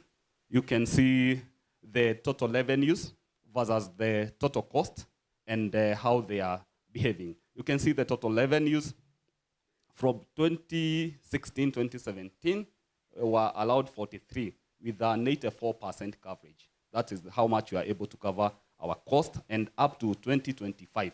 You can see where the hell is blocking loose, that we are able to cover only 53% with the billing that we are currently doing. I'll show you a simple, you can see I'm not good in colors, can be orange or dark brown. Orange. Okay. So you can see the column with the orange. That is the total cost, the cost that the company is incurring. And you can see there is no one time that the revenues, the one in blue, is surpassing the one in orange. So you can see the company, the need for it to be breaking even. For it to break even, that's why there is a need for that tariff. Now you can see the cost and revenue structure of the proposed tariff. I've done several from 2023 up to the year 2028, 2029. And you can see up even this year, the current financial year that we are having, you can see our cost coverage, the projection up to June, this 2026, we will only have managed to cover 57%, and of which may even go lower due to the disconnections that we have had in the area of Ngewa and Komodai. So we can note that this figure, it may even go lower to meet this cost. But with the proposed tariff will be able to meet and cover all the total cost. You can see the column down there of the total cost that will be able to meet to do 100%, that the company will be able to recoup all the costs that is as incurred in the production of a single unit of water. In the year 2027, you can see still that the graph will change, that the cost coverage will rise to 102. The one that you can see even at 124. It's meaning that we are doing investments. The one below of 102 is without the investment. Now you can see that we will be having investment, that we will be recouping monies that will be generating to make sure that the extensions are being done in several areas, all wards in Githunguri County, or like the area MCAs for the regions, to make sure that we are going to attend to each and every area, ensuring because it is even covered in this tariff. I would like you to have a look at it, and you see that our proposals have covered all the entire area in Githunguri and Lower Rari. I think this one about the non-disclosure of material uncertainty. It's good to note that that we have accumulated deficit on the retained earnings to a total of 195 million.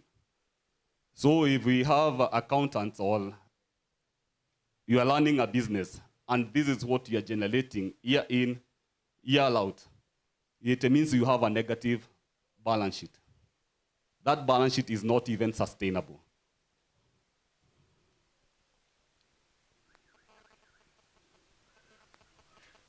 This is the status of the service delivery, and this is also the expectations from WASREB. That you can see the water coverage. Someone may ask a question that the water coverage dropped from 22% to 11% in 2024. You may ask yourself why. This is because that we have, in our system database, we have more than 12,000 connections.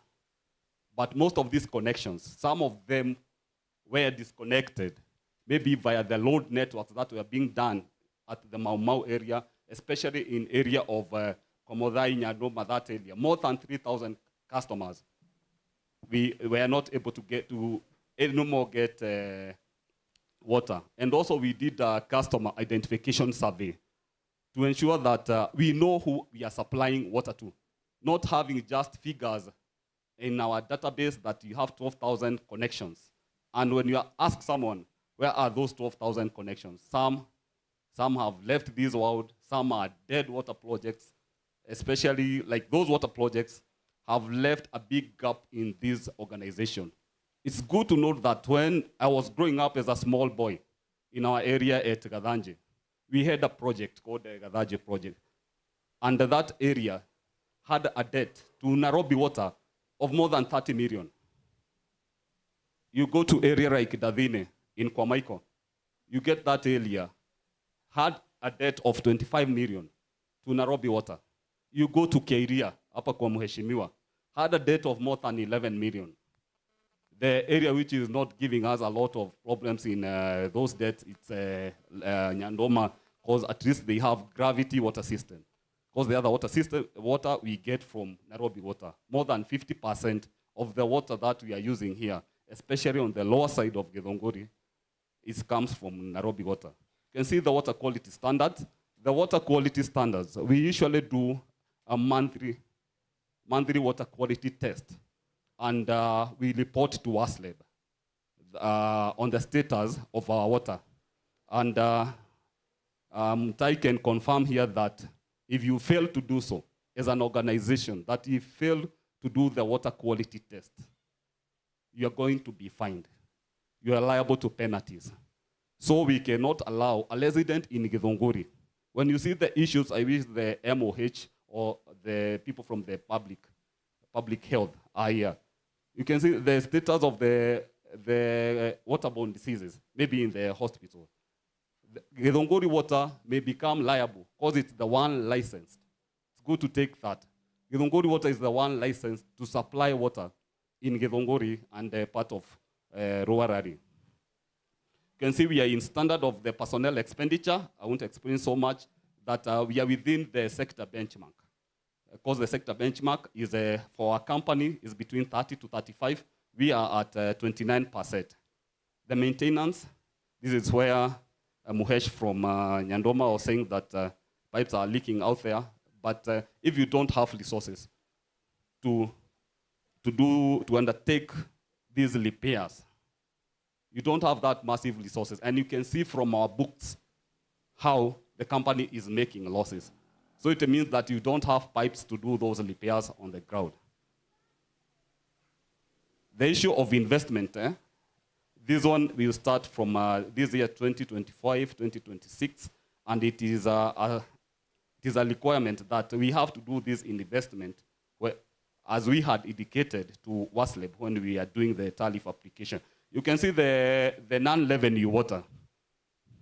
And I think with this one, it's good kila mtu abebe hii mzigo.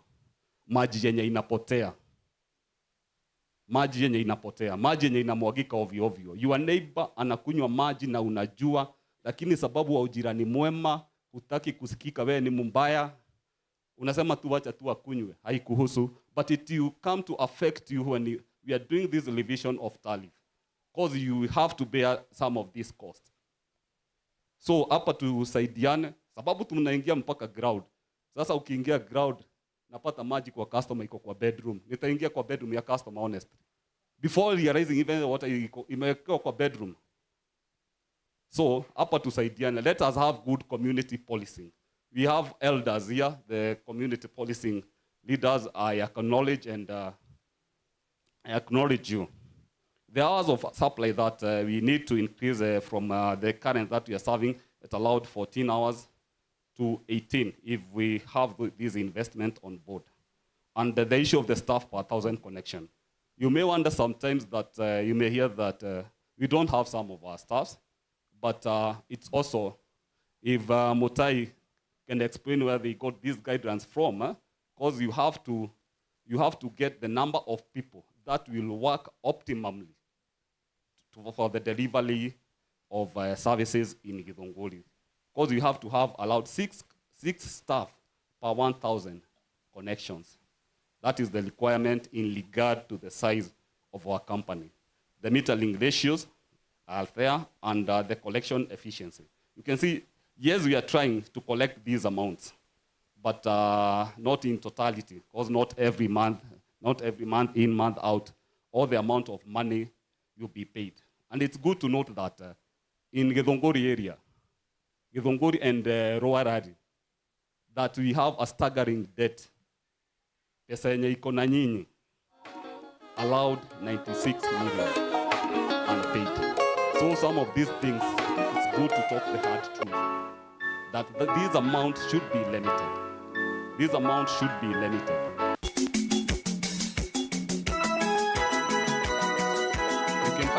our cost of inputs, like the fuel. I've done that little bit statistics that from 2013. You can see that from 2013, because we usually use our vehicles and motorbikes to land this, and also while paying for the power, you see there's the element of the fuel cost. You can see the changes and the trend in the change of fuel. In Kiambu County, I've done this specifically for Kiambu County. You can see that up to year 2024, it was allowed 214 and the other one 200. So these are the cost of inputs that we have to incur in order to make sure that these services from the borehole sources that you're getting the service from. I've also put a trend of the cost of electricity per kilowatt. You can see the change from 2017, from 12 shillings to 31 shillings. You see these costs are increasing year in, year out. So unless we are truthful to ourselves, we see how the economy is going, the rate of inflation. So we need that this tariff, it is well justified that even having an increase, a slight increase in the tariff, will really help the company in sustaining its operations. In conclusion, that this tariff adjustment to support Githunguri Water to meet its operational and maintenance costs, funding its capital investment, ensuring compliance with the law, and improving overall service delivery. And with that, I would like to have a small analogy. I have this water here.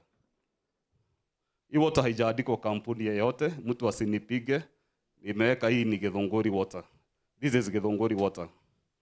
This is 1 liter of water. Maybe how much from the supermarket, how much do you get this bottle for? I don't like to mention companies, the bottling firms, but at least 1 liter you get from 80 to 100 shillings. 100, and some even goes for 120 shillings. This 1 liter. But for Githunguri water, the price that we are proposing, this 1 liter of water, this one, it is 0.14 shillings, not even 50 cents, not even 20 cents. It's just 14 cents. 14 cents. So it means that for 20 liters jerrycan, you just need 2 shillings. 2 shillings and 80 cents. Which is quite very affordable. Githeti gwondo itu. Ciringi igere na thendi mirongo inana githeti njega na ithuĩ. Thengio muno. Nĩ amoiga ũguo. Githeti ithuĩ. Asanteni sana. I like that. Because we need to make sure that this company is growing. And you can pay. We have our business, our institutional partners. We have KCB. I like to recognize them. We have Equity. We also have a representative from Family Bank. And also we pay our water through the M-Pesa pay bill. So I think the message is home.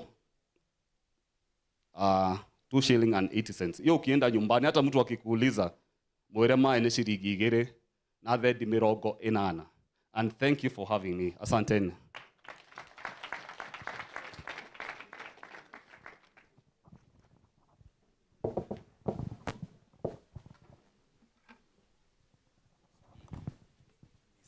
Thank you.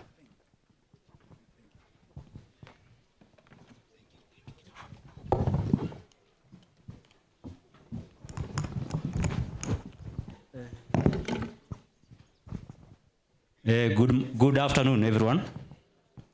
I am CPA Daniel Morioki, the Commercial Manager at Githunguri Water. And I would like to ride on the protocols already established because of time. I will take you through my presentation. And you realize that a number of things are overarching with finance, because these two departments, They usually work hand in hand. They are almost brother and sister. So my area is commercial, that is the business development. And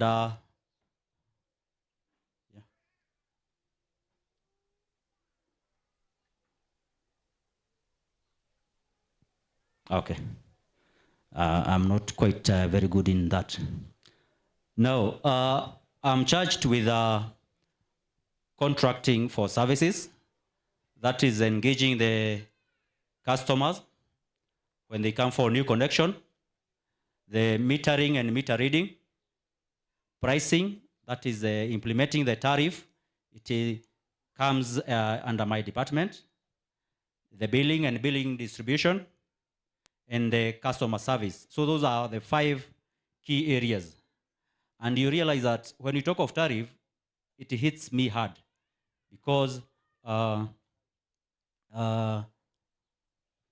now in the crowd here, I'm sure there are so many customers who have had new connection, waiting for connections, but we are telling them we don't have meters. It's the reality. We don't have meters. That's why we are here, and I hope you will support us. Water, we are saying water sustains life. Community deserves sustainability. What do we mean by that? That clean water, it has been said actually, clean water protects every family's health.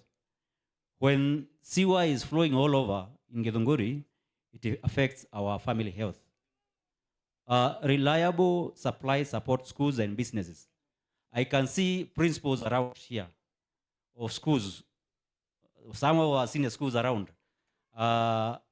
She has been calling us and coming to our offices and complaining of there is no water, there is no water. That is an issue we need to eradicate. Then there is our duty is continuous, safe delivery. That's what we are saying. Cost of service have risen sharply over the years. It has been demonstrated by the finance manager here that cost of production has been running high over the years. The price of bread, I'm sure when Kebaki came in, was maybe around 30 shillings. Today is 65 shillings or 80. So things have, due to inflation and such factors. Then there is a current tariff, no longer sustain operation. That's what we are saying. Action now secures tomorrow. What we are going to do today will secure our future. If we really don't do this as a community, we'll be doing injustice to ourselves. So we have that choice to make. And I hope we have agreed we have to move forward. I have seen finance manager had worked out something, that producing a cubic meter of water is this price. County government actually came in to subsidize. So my people, we need to see that even the county government is coming in handy to support us by subsidizing the cost of production. So that's why we're coming up with a tariff around 140, 145. So due to the power costs has been raising, chemicals, we use water. Our chief, Mr. Waroi, said, lazima usiwe ukienda hospitali kila wakati. Cheapest, expensive. We do chemical, we treat our water so that we can give safe and reliable water. Maintenance, growing continuously. Everyone has attested to it. From our MCA, from Nyandoma, and Mr. Nyoto, Honorable Nyoto, have all said this. Water is running, the NRW. Water flows all over. There is illegal connection. So we need to have these tariffs so that we can be able to fix the maintenance. Now, the other part is the area we cover. It has been mentioned, true, we are covering 11% of our service area, the 5 wards of Githunguri and 2 wards of Ruarari.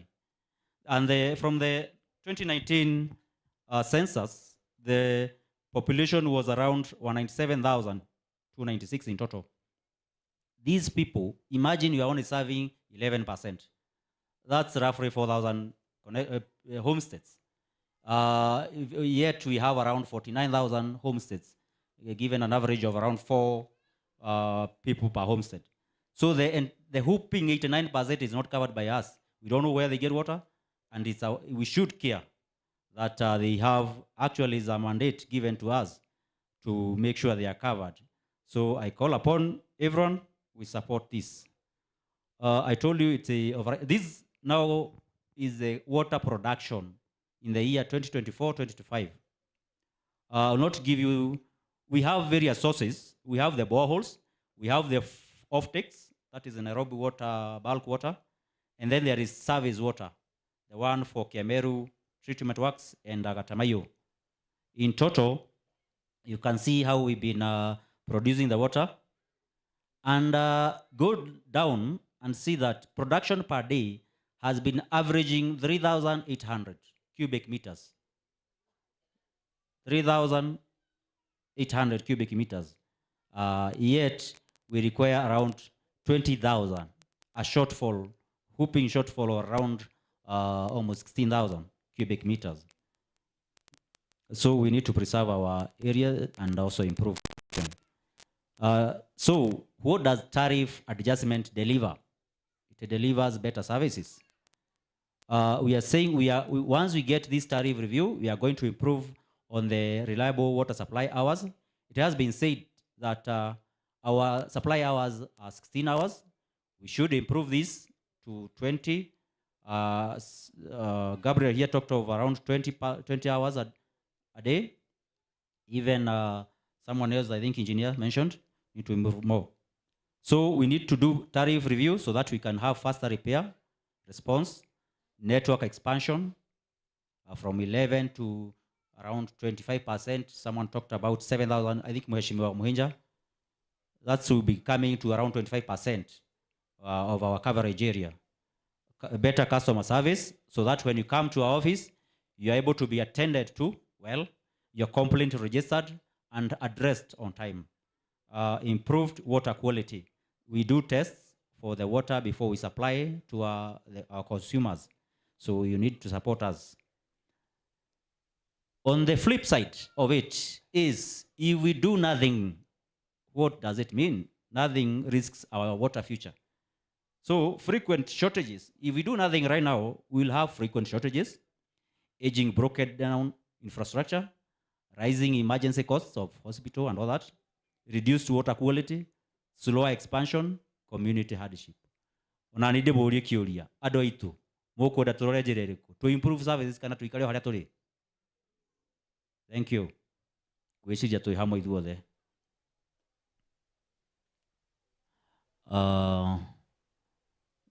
My others, I think this has been discussed by our FM here on the status of service delivery. I don't want to belabor the point, but it's important to note where we are currently at 11% coverage.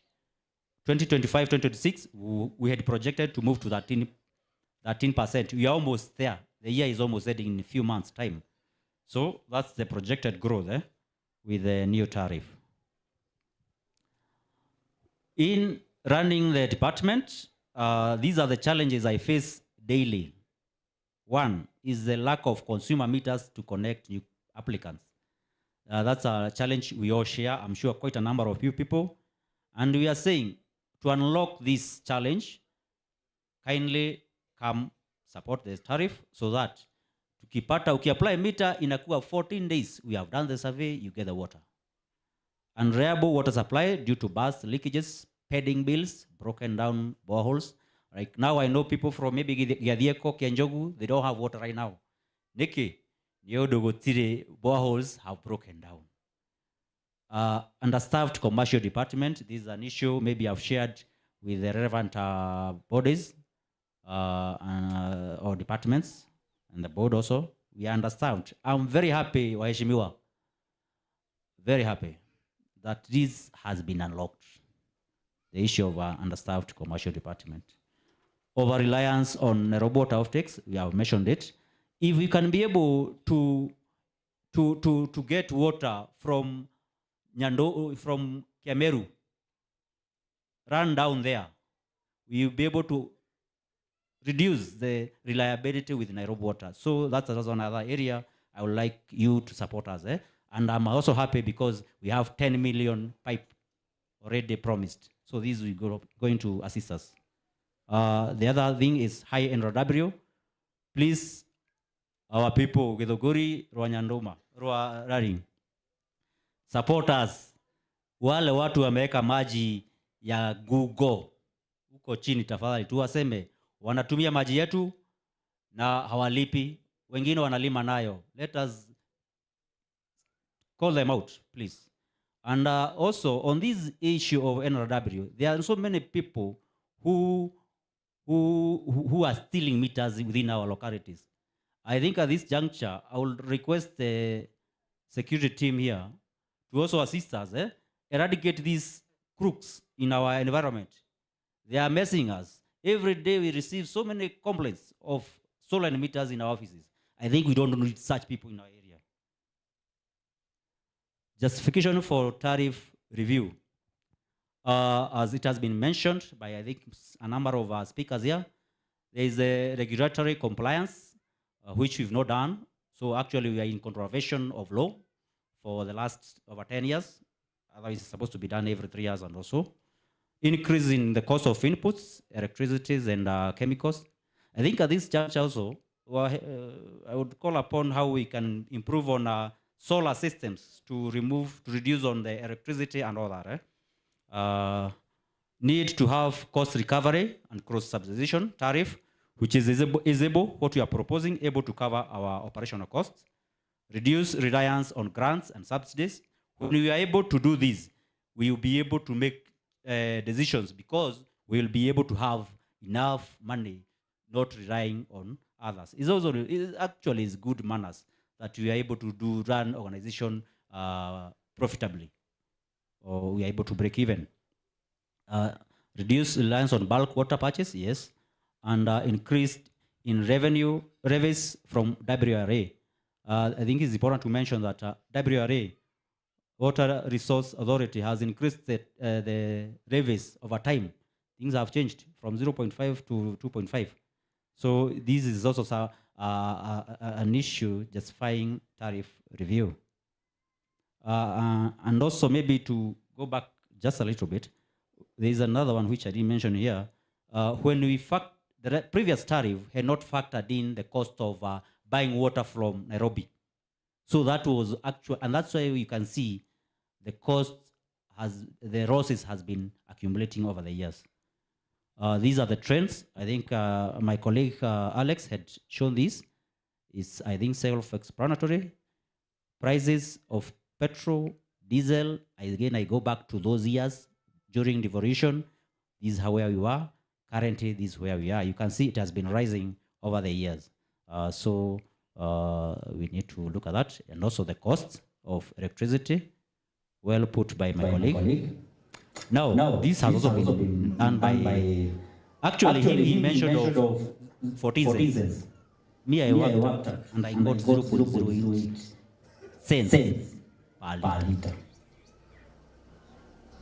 And I actually had talked of 80 shillings per cubic meter.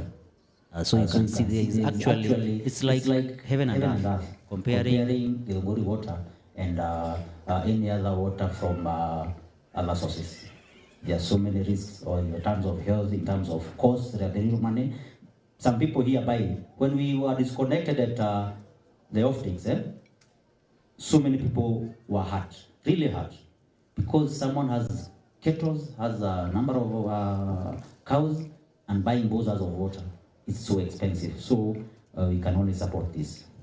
These are our areas. We are at Githunguri, next to level 5 hospital.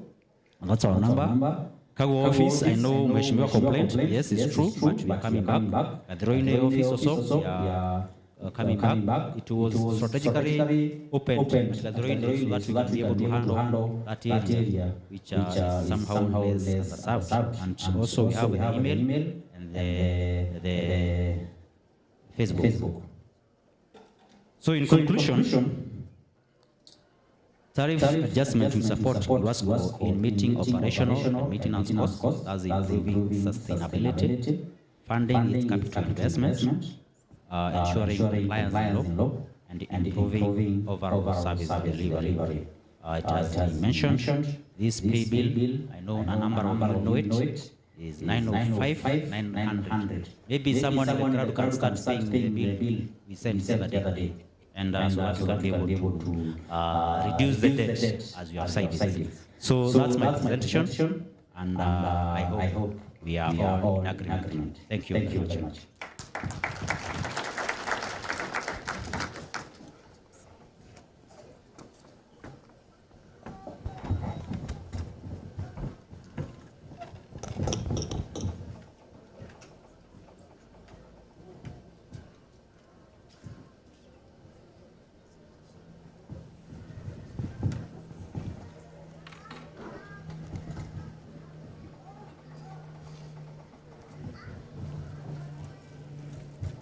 All protocols observed. Good afternoon. My name is James Mwenda. I'm going to share with you the situation in the technical department. And as I begin, I believe it's important to mention that the technical department is the backbone of Githunguri Water. It is actually the backbone of any water company. It ensures that water is produced and delivered. So I'll go straight into sharing what you need to know about the technical department. Generally, it is responsible for producing water and treating water before it is supplied. It is also responsible for pumping water, that is from sources like boreholes, and also installing distribution systems. It is in charge of leak detection and repair. That is, once as a customer you report leakage or a burst, it is handed over to the technical team to come to the ground and repair that leakage. It is also responsible for asset management, infrastructure planning and expansion, and quality assurance. That more so dwells on water quality licensing, that is of water abstraction, among others. That is where we are saying quality assurance and regulatory compliance. It is also in charge of sewer collection and wastewater treatment. As you've heard so far, the company doesn't have a sewer system, and it is a critical situation, especially for the town dwellers within here in Githunguri, myself included. So I'm part of the team that feels the impact when raw sewer is released during the rains, because they have nowhere else to dump it. So the technical department is also in charge of service reliability, emergency response, and service restoration. And we are saying our goal is to ensure that there is supply of safe, continuous, and affordable water for everyone.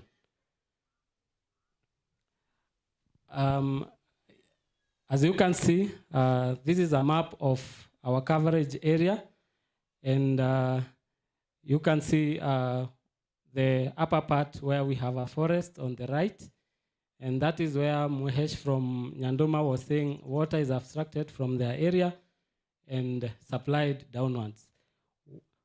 As it has already been mentioned by our finance manager and commercial manager, we cover 7 wards. That is 2 wards in Lower Lari and 5 wards in Githunguri constituency.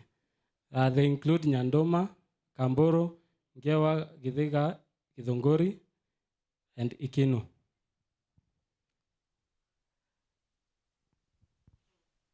And it is important to note that over the years, population has grown, the town itself has grown.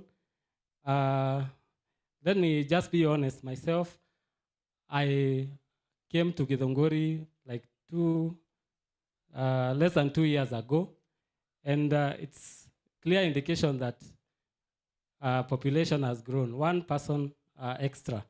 So it is important that you understand that as population grows, there is also need to increase our capacity to produce water for you and to supply to every resident. As at the moment,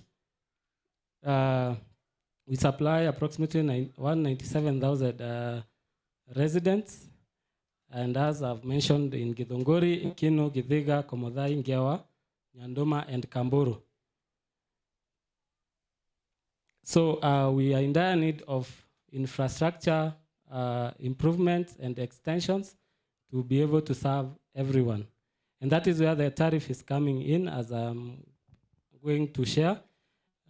This is also a map of our area of coverage, showing the areas that we underserve.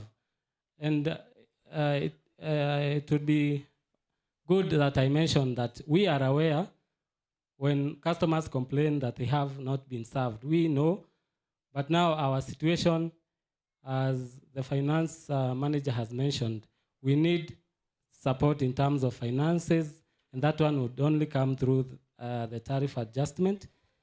So the areas indicated in green are genuinely underserved, and mostly it is in Nyandoma, Thai wards, and mostly it's because of infrastructure shortage. And I'm glad to hear that we are going to get pipes in the tunes of millions, and that will come in to assist to ensure that every consumer in Komodhai and Nyandoma have water and elsewhere. And I'll take the opportunity to appreciate the Muhesh Komodhai ward for mentioning that he has allocated 10 million for pipes to serve our these people from Komodhai. We really appreciate that. The green ones are, the gray ones are areas that we have insufficient sources of water. Mostly is in Kamburu, Kaga area, and area around Githiga. And I think part of what, in Githiga, that is Kamba. And I'm glad Adi have mentioned that with the upcoming of Danida, we will be able to see how most of the areas will be covered. And it's important to know that that area in Kaga, Kamburu is very in need of supply. So I'll mention, because I'm aware, most people might not know that water production does not cost 0 shillings. Water production has a cost implication, mainly because in abstracting water itself, we need to pay Water Regulatory Authority to be able to abstract. Pumping itself costs power. Treatment and chemicals have a cost implication. We have to chlorinate water, and we have to filter and remove all the sediments in water so that you get clear and safe potable water. As I've mentioned, there are also power costs. And as I mentioned, power, it's important to also mention that there is fuel cost. That is for vehicles and motorbikes. Once you report an issue, the person that comes to the ground needs fuel. And then there is continuous maintenance. We need to replace 40 meters. That is for production and bulk supply meters, as well as consumer meters. So generally, when you look at that cost, as the commercial manager mentioned, this one is whooping around 80 shillings to produce water, especially where electricity is concerned. It is very expensive. So it is not ideal that we produce water at 80 shillings and sell to you at 65, honestly. As I continue, let me mention the current technical performance. On average per day, we produce 3,900 meter cubic of water, relative to a daily demand of 20,000 meter cubic. Our water coverage supply coverage is around 11%. So you may wonder, are we worried about the 89%? Yes, we are, and that is why we are here today. And the goal is to reach 100% coverage. Then we have a challenge with NRW and non-revenue water. And as it has been mentioned over the years, the previous 2 years, we have endeavored to reduce our NRW. And coming from 71 to 59% is not an easy task. And with a new tariff, we could be able to procure and buy fittings and replacements infrastructure to be able to make sure that once a burst occurs, it is repaired within hours. That is our commitment. And our average hours of supply is 16 hours per day. And we endeavor to improve that. We know there are areas that receive water once per week, which is quite unfortunate. And as it has been mentioned by people here, we request our team from ADVI to do something with Nairobi Water to see how we can get water for areas like Kairia, where they get water once per day. Then we endeavor to respond to bursts and leakages in a day, and we comply with WASREB's standards of water quality. That is, as it was mentioned, we do water testing. And that is another cost implication of producing water. Based on our NRW, we've come up with district metered areas. These are areas that, as our managing director mentioned, we will be able to manage locally water production versus billed water. And that will assist us to understand where our NRW is highest and do more focus in those areas, so that at the end of the day, our average will come higher or lower. And this maybe to inform you more, an area like Githunguri town usually has an NRW of less than 40%. So it is clear that it is other areas that give us higher NRW that averages to 59. So with this one, we are going to localize these issues, and we'll be able to improve on water loss. We have pressure on our infrastructure. Mainly, we have aging pipelines and frequent leaks. As Muhesh from Nyandoma has mentioned, those leaks are not just spontaneous. It is because of the status of the pipeline. If it were a new HDPE pipe, you can be assured the leaks would be less, but we endeavor to ensure that we'll reduce on that. Then pumping stations and that operate beyond design life. Most of them end up failing. That is our pump sets from our boreholes. And that one again comes as a cost implication of tens of millions. To replace a pump, to retrieve a pump and to replace it. I've heard of the issue of Githunguri, which most of us here know they have not had water for the last 2 years or so. But mainly it's because of replacing that pump. And if I'm producing water at 80 shillings and selling it at 65, honestly, my hands are tied when it comes to replacing that pump. So it is important that we support this endeavor, to support the company and to improve the services we offer to you residents of Githunguri. Then we also require to grow the network and increase, and there is increased breakdown during peak demand. So like the instance where Nairobi we say the disconnected water. Once it came back, the pipes experienced pressure, and that causes leaks and bursts that we have to attend to.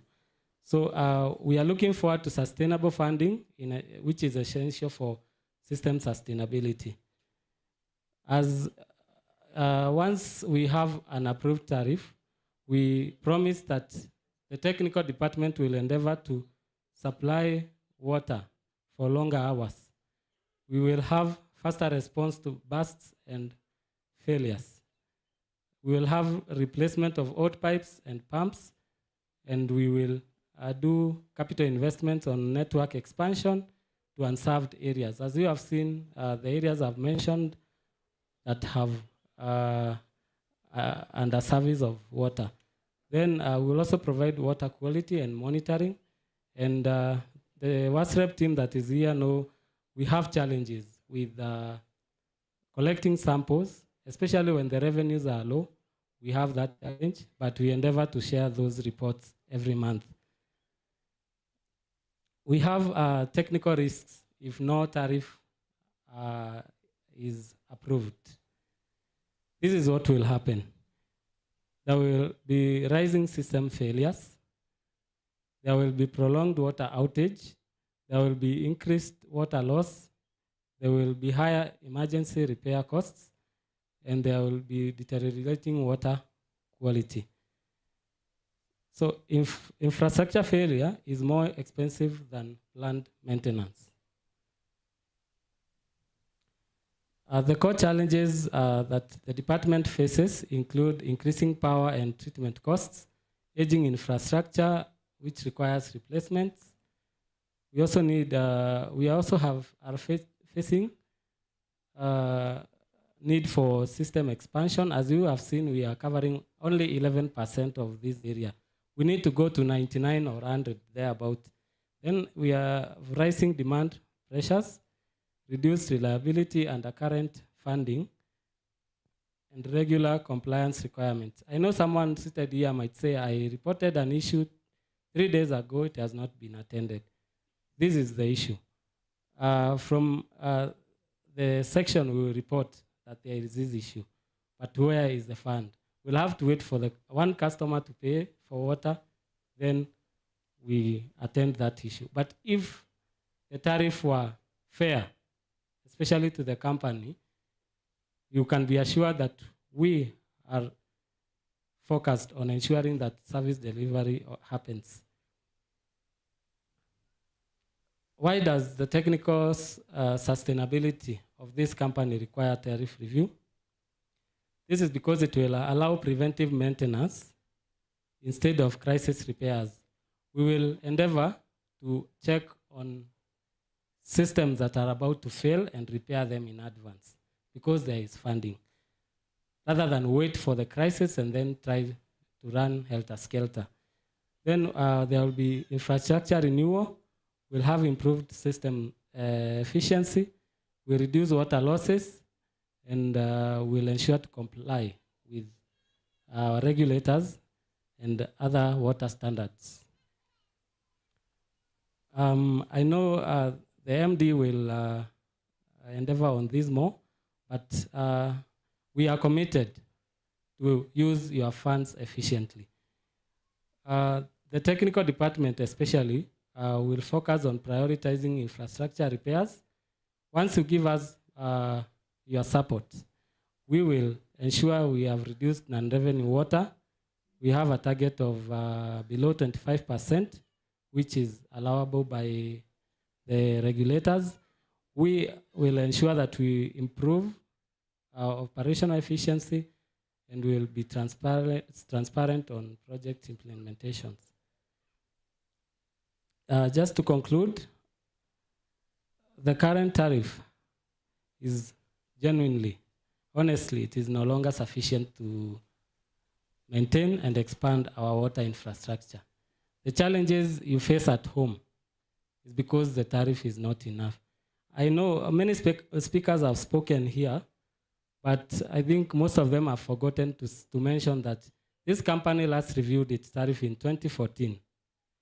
Since 2014, electricity has gone up, chemicals have gone up, salaries for employees have gone up, cost of pipeline, cost of absolutely everything, even the cost of bread at the kiosk that is closest to your home, it has gone up.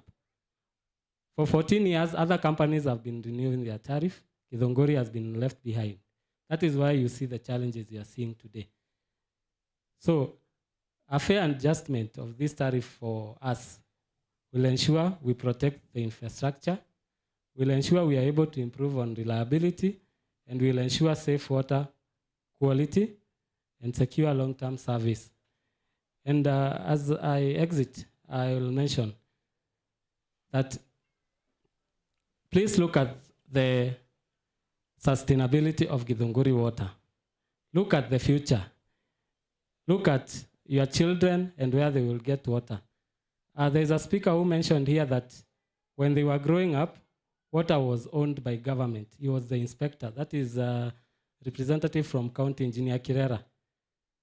The water was for the government. But today, the water is yours. The company is yours. Protect it, it is your company. Support it, ensure it will be able to stand 100 years from today. Thank you.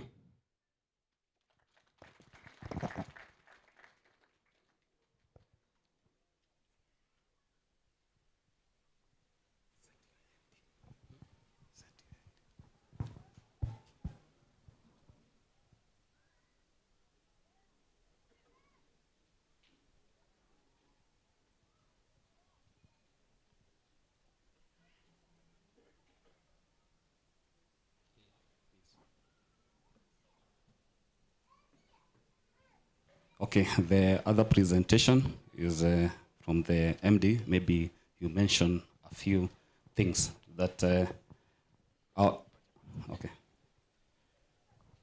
Good, thank you. Good afternoon again. Not rogame to stretch for just a minute. We can just stand up, stretch, and then sit. Let's just stand up. For a break, we have washrooms around here, light behind us, and also on that right hand side. Good, thank you. I think we can now sit down. I only have a very short presentation, and it is not a presentation per se. I have two graphs that I want us to relate with. Alex, you could probably go straight to the first graph. I would want somebody to come and interpret this graph for us, or get the mic and tell us, what is this graph saying? What is it reporting? Graph wenu eri hahari. You may take kumana na mathafu maitu maria twikaga thiini wa kambuni. And for the purposes of saving time, ina raini igiri graph wenu, ithe tiguo? Niturona raini igiri.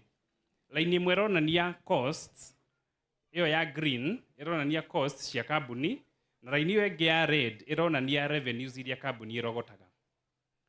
From a cost recovery perspective and a business perspective, as long as revenues ciaku iria ũrarogota thĩinĩ wa biacara yaku kana thĩinĩ wa wĩra ũrĩa ũrutaga itirakinyanĩra ku meet the costs, kambuni iyo ĩrĩkoragwo ĩrĩ na thĩna na nĩ ũrĩkoragwo na mathĩna ma kũrĩha suppliers, ma kũenderithia biacara ĩyo na mbere. Nĩ twanyitanĩra?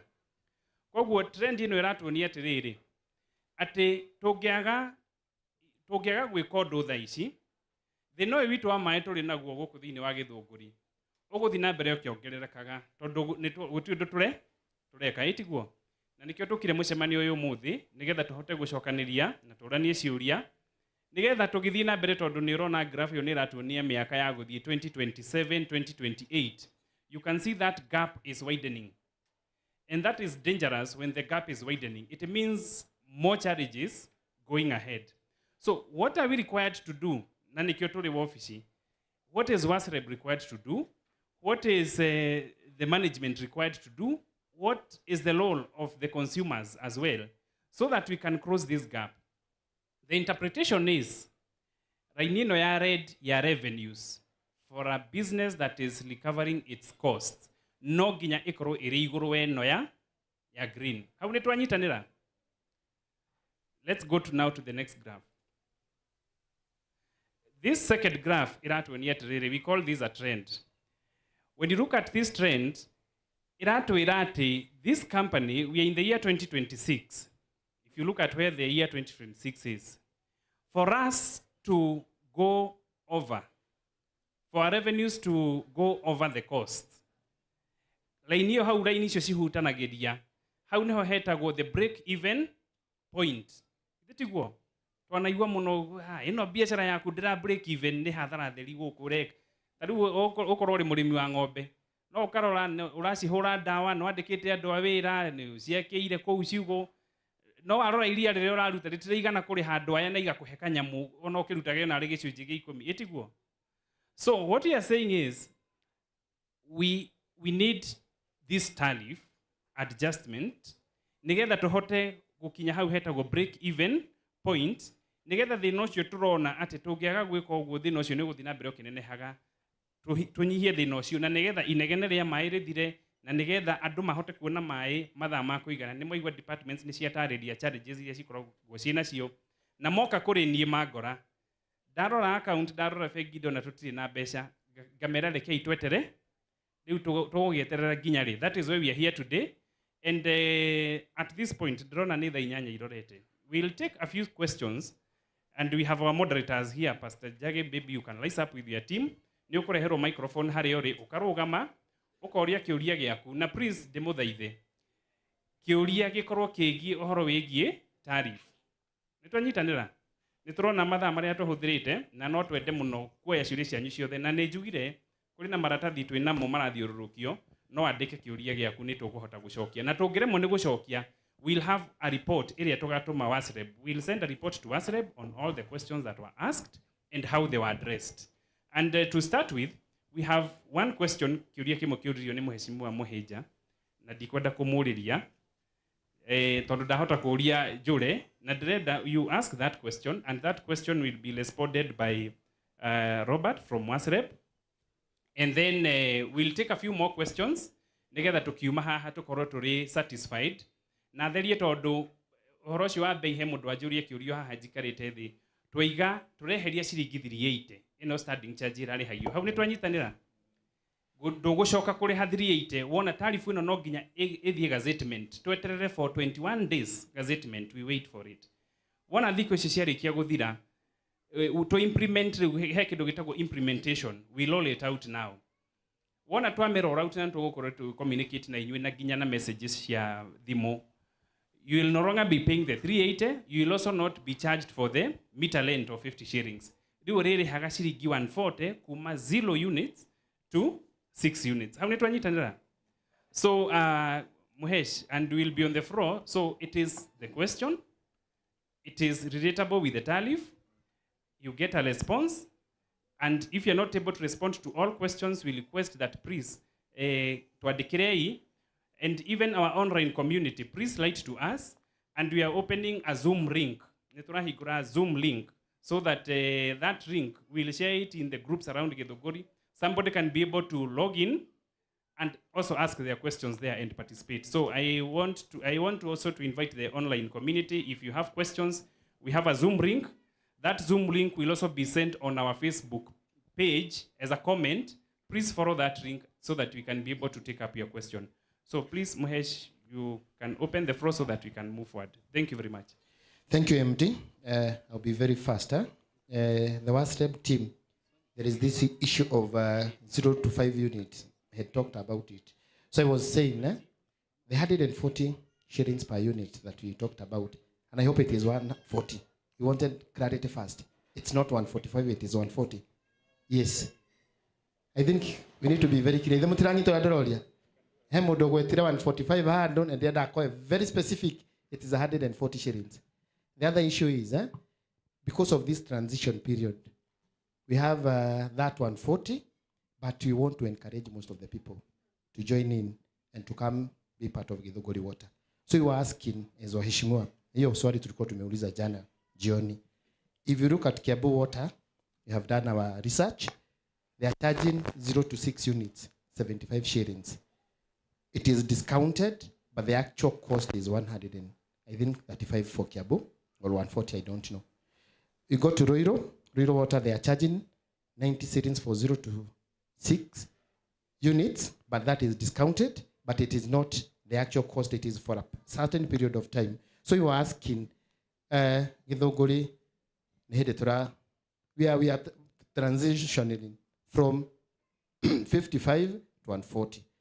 A transition period of like 6 months, 1 year. Is it possible for us to be charged around 75 or 80 shillings?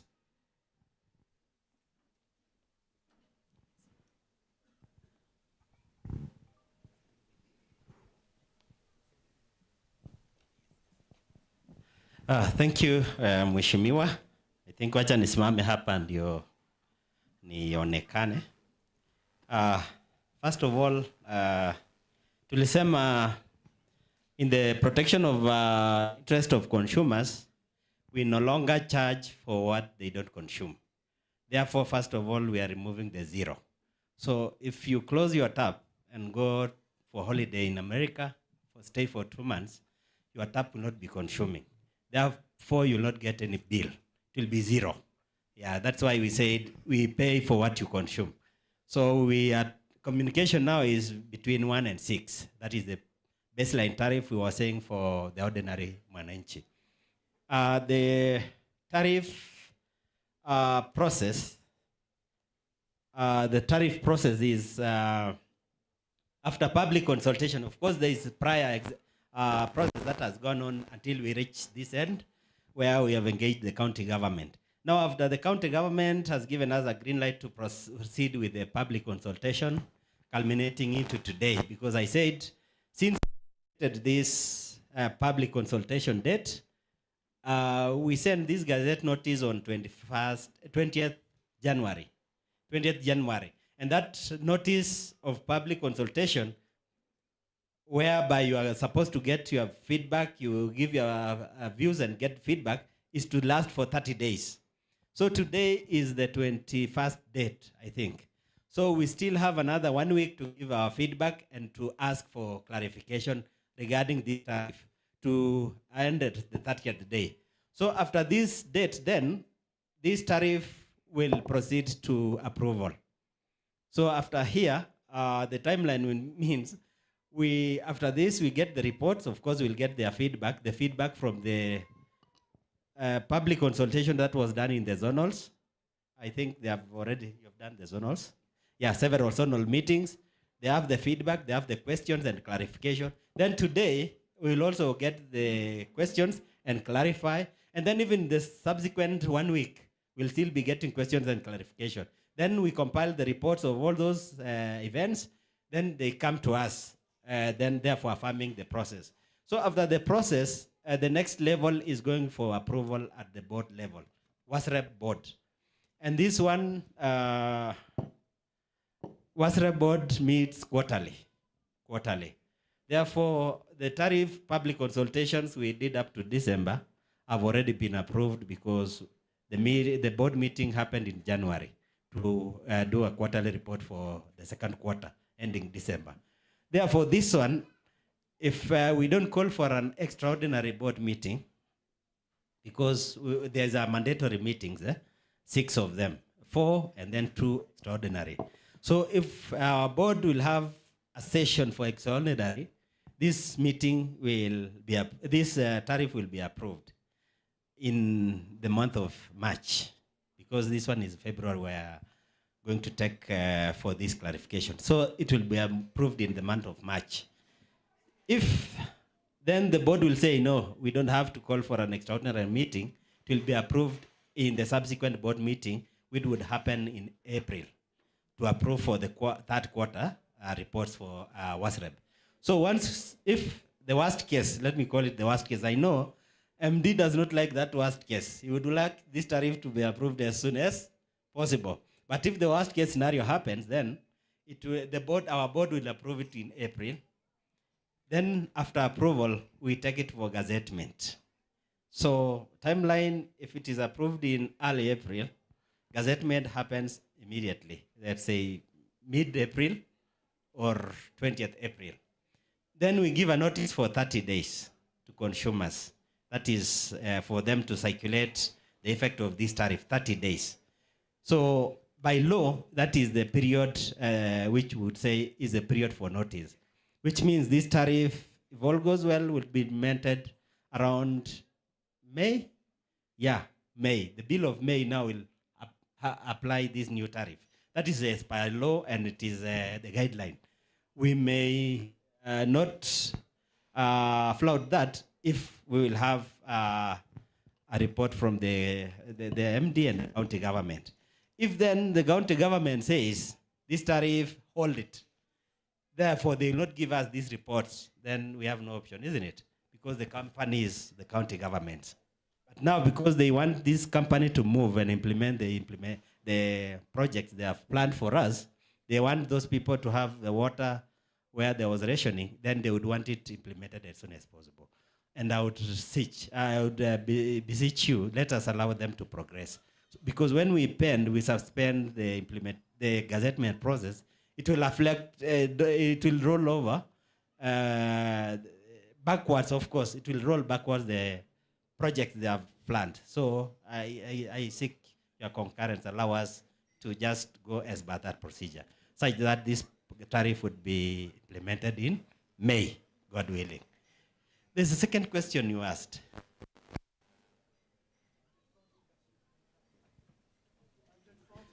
Oh, yeah. Yes. I think the same answer is, this is, the tariff for Githunguri would move from 55 to 140 per cubic meter. There's no midway in between. Yeah, because already the county government have subsidized. They have given, you saw that 40 shillings. They have given capital investment to subsidize that tariff from 180 to 140. So already they may not inject more capital to subsidize it further. Yeah, thank you. A question to you, sir. Yes.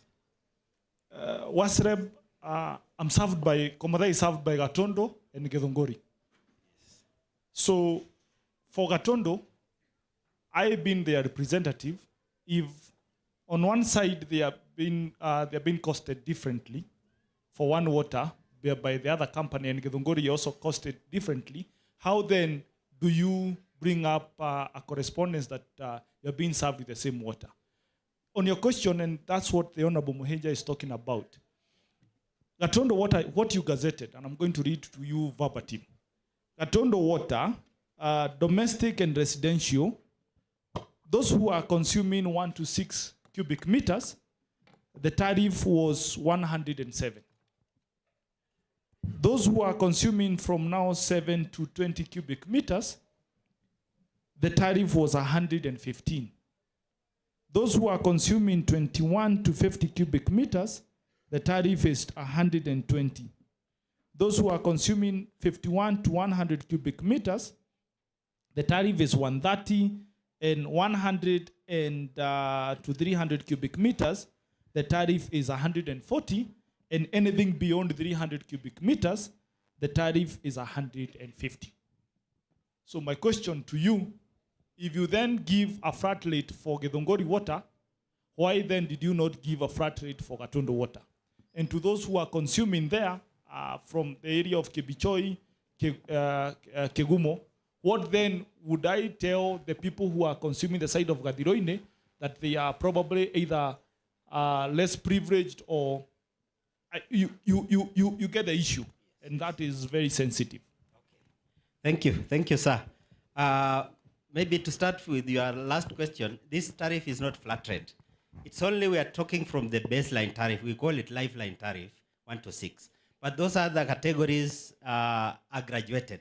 They are paying higher, much higher than this one. That's why I know the company didn't display, because I had wanted them to display until even that structure, the tariff structure. It is graduated.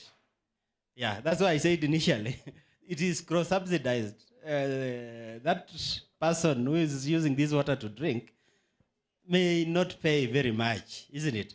Or to pay the cost of production. Someone else has to pay for it, and that person with the car wash is paying a bit higher. So if they displayed that tariff, the way that Gatundu tariff is, it has the brackets. It it has the categories as well. Yeah. So the second thing, yeah, they should display. Because we want transparency, right? Yeah, they should display. The second thing is, this water company called Githunguri has a neighbor, like you said, Gatundu. They have a neighbor here. Is it Limuru? The other neighbor is Limuru.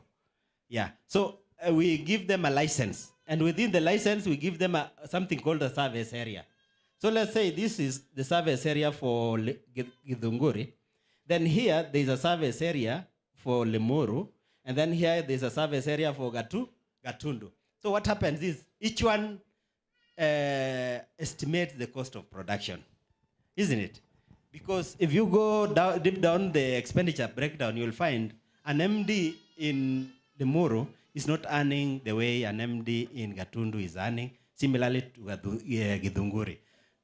Again, now those cost structures, you see there's somebody who is using gravity system, isn't it? So I don't know among these companies, one who is using the gravity system, Gatundu. Yeah, they are using gravity system at some point. So the cost of running this system is lower than this company which is pumping using electricity and fuel. So what derives the tariff is the cost structure, the amount of expenditure they use to produce water vis-a-vis the consumers who are receiving this water.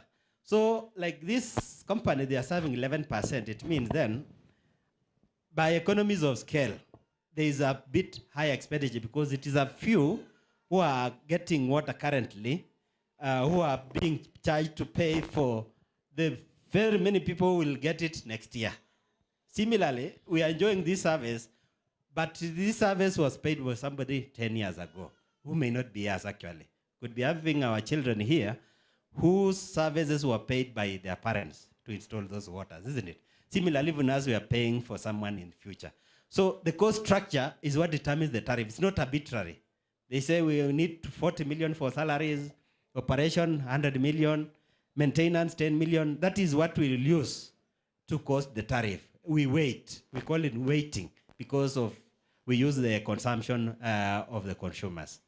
Thank you. That's why there is that difference. So this consumer at the margin here is maybe what we will talk, isn't it? But then there is the last pipe of Githunguri. This is where the last pipe is, and it is captured there. So the last pipe of the other service provider, be it Gatundu or Limuru, will start from there. They can't overlap because there is a service area given by a license. They can't overstep on somebody's license area. Thank you.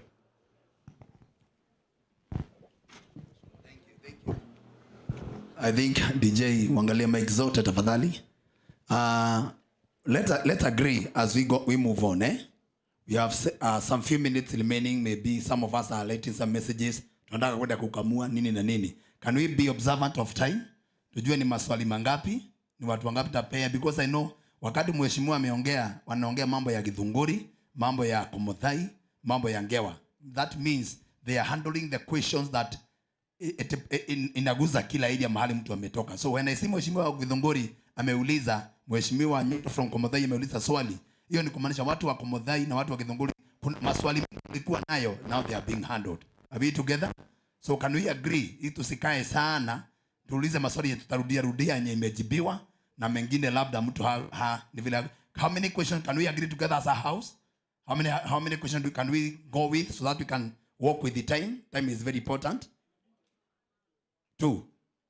One question. Watu wanasema wanataka swali moja peke yake.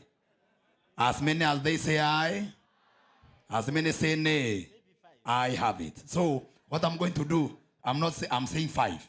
Let's give them 5. So I'll give Mheshimiwa, I'll give Shege, I'll give this Mzee. No, now those are 2 gentlemen. One ready, another ready somewhere. That ready there. And now the question has been answered. Are we together? Yes. Karibu. Yeah, karibu sana Mheshimiwa. Yes. Thank you. You know, one fight I had with the MD on the increasing the tariff was, okay, of course I had told him watu wangu hawajakunywa maji ya kutosha ya Githunguri water. So since Nyandoma ward, we're using the gravity system. Can we have a lower tariff, way lower than the rest of the people who enjoy the Githunguri water?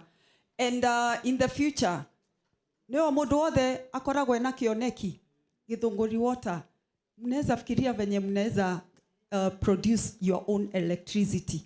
Na mkuje Nyandoma, tutawaonyesha ni wapi na wapi. Tuko na tu waterfalls huko. Yeah. Sasa hiyo inaweza teremsha hii rate, in fact, to 0.01 cents. Thank you. Thank you. I think Alex, you can let us highlight the questions, all of them, 5 of them. We answer them simultaneously so that we can do it. So, yeah, as you do the projection, there's something is being called projection. Mr. Newt is asking. Projection of the tariffs, kindly work on it. So give that, madam.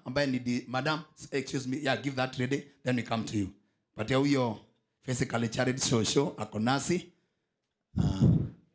Mwathani agocwo. Amen. Ndikora mwone kurugama. Wa mbere ni thengio ni undu wa kunjiguira tha tondu ndi mukuru. Na ngwaria Gikuyu nitaongea Kikuyu kwa sababu Kiswahili ni mzee, ni sijui Kiingereza. Aria Gikuyu maito. Riu thina uria weho muno nie njitagwo Birithi Wanjiku wa muthuri ugwitwo David Kimani na nyumite Ikuria. Na Ikuria ni na haria kianda gwa Cibu wa Rũĩ muico wake utanakinya wa Cibu wa Ikino kana wa Karia kana kwa headman wa Karia. Ithuĩ twina thina hana mwaki. Ni muranyona ndionaga niona tarau ndingimenya muri eru kana muri airu na ndirorire maitho njigano uguo. Gwitu gutire mai tige mebarathi muroiga ega ehinguragirwo yumage ndoro ona kaba mtukigie ndoro.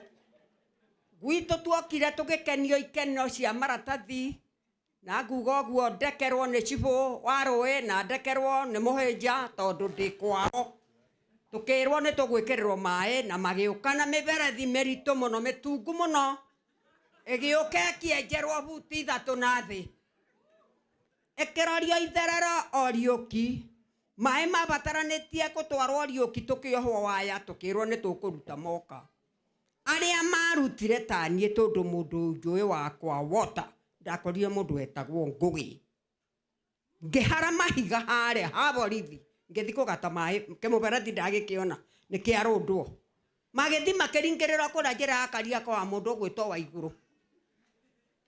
Ithuĩ mai ona ndenja ona ndekira ndionaga mai riria meciria guka ni ndoro ta kindore ingithie Rũĩ na Kabuyu mumenye ciana ni ciathire mathukuru akone anake mundu ana mpata wake na njira nguhi ithuĩ walemavu ngwari uhoro wa andu walemavu andu aria matari hinya tutiendwo tondu ona ngitana ni ukurirwo ngwako mwiteka korwo ni mai aranjira ndimutahire ngwako mwiteka njire ni nyeni aranjira ngamutwire taringwai ni tha water a Githunguri walemavu ni aingi muno toni nyiki twi ngurubu tutongoragio ni muthuri witagwo Kihanya na tukoragwo twi ngurubu 12 na ngurubu icio 12 njiguagwo magikaya ni mai. Ta imagine mundu wihurukia-ini iguru, ta imagine mundu rathi akigitukaga, ta imagine mundu tari maitho tani. Nie gwakwa ngiuka ngukwira utonye ukawirugire cai hawaga mai ni uguikuruka kianda ugire mai wagira mai Rũĩ kuria ngari thambagio Ikuria giko giukaga gwitu nie ndindaga ngitwaro thibitari ni undu wa mimba na ndikuingihia njoke njuge atiriri andu a water mwina matu muno ni mwendete cionje muri aitu ni turi anyu ndamuthaitha tu mwicirie uhoro witu angĩkorwo no wicirie kĩrĩa ndĩrĩrĩa hwaĩ-inĩ mũgĩkĩra mita na mũgĩkĩra maĩ mũtũbĩbe either mũtũhe maĩ tũ kana mũtũgũithĩrie makĩria ya ũguo twakua tũrĩ anyu ithuĩ tũrĩ aciari na tũtuĩte kahũa makofi kwa coco tafadhali. Thank you, thank you, thank you, thank you. Ngwĩciria kĩrĩa kĩnĩ mwakinyita wega na ithuĩ tũrĩ andũ a Nairobi Githunguri water tũgũtigĩra andũ acio nĩ twahandũ maũndũ mao. Yes sir. So are you doing the necessary for the projection of the... So please, my team, Tariffs, have you? Yeah, they are there. I think they are doing it. They have managed finally. So, bro, let's do it. Where are you? Oh, they're asking we scan the QR code. Is it? Let's get from the MD. Let's get from the MD. Sorry. Yes. Barcode ino yekiro haha ungioya thimu yaku uria mena thimu smartphone umemurike haha ni ukuona Tariff. Agikorwo nduri no uthie website ito media, and I think later we should be having a few copies of the Tariff. Nigetha tuhote kuona all that we are discussing. James, please come and open our website from here. Go to the media, and then we download the Tariff from there. We'll be able to see it. So there's no problem. So let us take the third question. See hamwe. Thank you, MD. So we can give. We had, yes, but yeah. Shege. Oh, that gentleman. Okay, Shege. Oh, Okay, thank you. Kwa majina naitwa Michael Ndegwa kutoka sehemu ya Ikino. Project yangu inaitwa Waratho Gatina Water Project. A project that started as 1998 when Githunguri Water was not even born. Wakati ilisaliwa na mambo ikawa devolved, ndio nikaletwa wa Githunguri Water. Now my question is, yes sir. Githunguri Water haijaweka hata shilingi moja kwa project yangu. Members wangu ndio wamefanya kazi yao. Tariff hii itakuwa 140 na project yangu ndio inalipa wafanya kazi yake. Ndio naangalia mambo yote. Githunguri Water ni kuchukua tu pesa wakati wametuma bill. Swali hiyo ingine.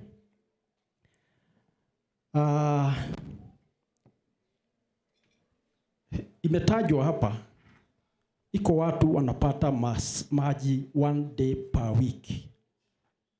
My project is one of that. Tunapokuwa maji Saturday, inafungwa Sunday morning. The rest of the time, we don't have water. What are you going to do? Which part is that? Waratho Water Project plus Keibabu Water Project. Thank you. Haya. Bado. Ama unataka niwachie hapo? So that they can save time for that others please. Uliza la mwisho tafadhali. Okay, wacha kwanza niachie hapo basi. Asante sana. Thank you. That's very moderate, that very cautious. Asante sana kiongozi. One question, Shege? Yes. As much as we talk about the Tariff, I have no problem with the Tariff, but I'll go back to the elderly mother. Shida moja ni uwezi ongelea bei ya maji ambao hauna. The problem we have in Githunguri is lack of water, and it is a great challenge. I come from Goshi, where we had a borehole. It was functional. Githunguri Water came in. They got the project. We just consumed water for 3 months only. It is now over 1 year. The project is not working. Reasons as to why it's not working, it was the answers were not given out. Najira guhededa kuga kumarira maiba matigire gukanthi na mwaka na mieri iganona nona ikinya ria kuheana gitumi kia mai mau kwaga gitire kia heanwo na tondu ni ndikire member na ndina connection ya mai mau hedera mokire itora none mwone kwaririria Tariff ya kindu giokire miri 3 gikiaga until now gwariri Tariff yake nyuaga.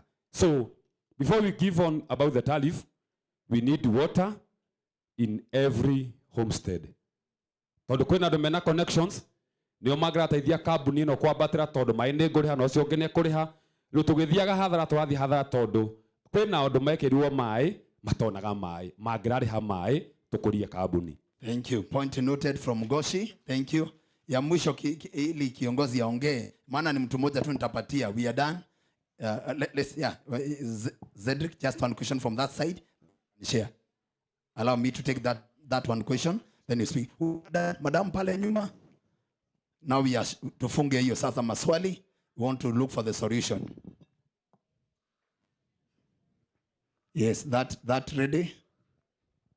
Naitwa Kezia Wanja from Githunguri pande ya Maishomo. Mimi nauliza kuna wakati tulipewa maji ya chumvi ghafla. What happened?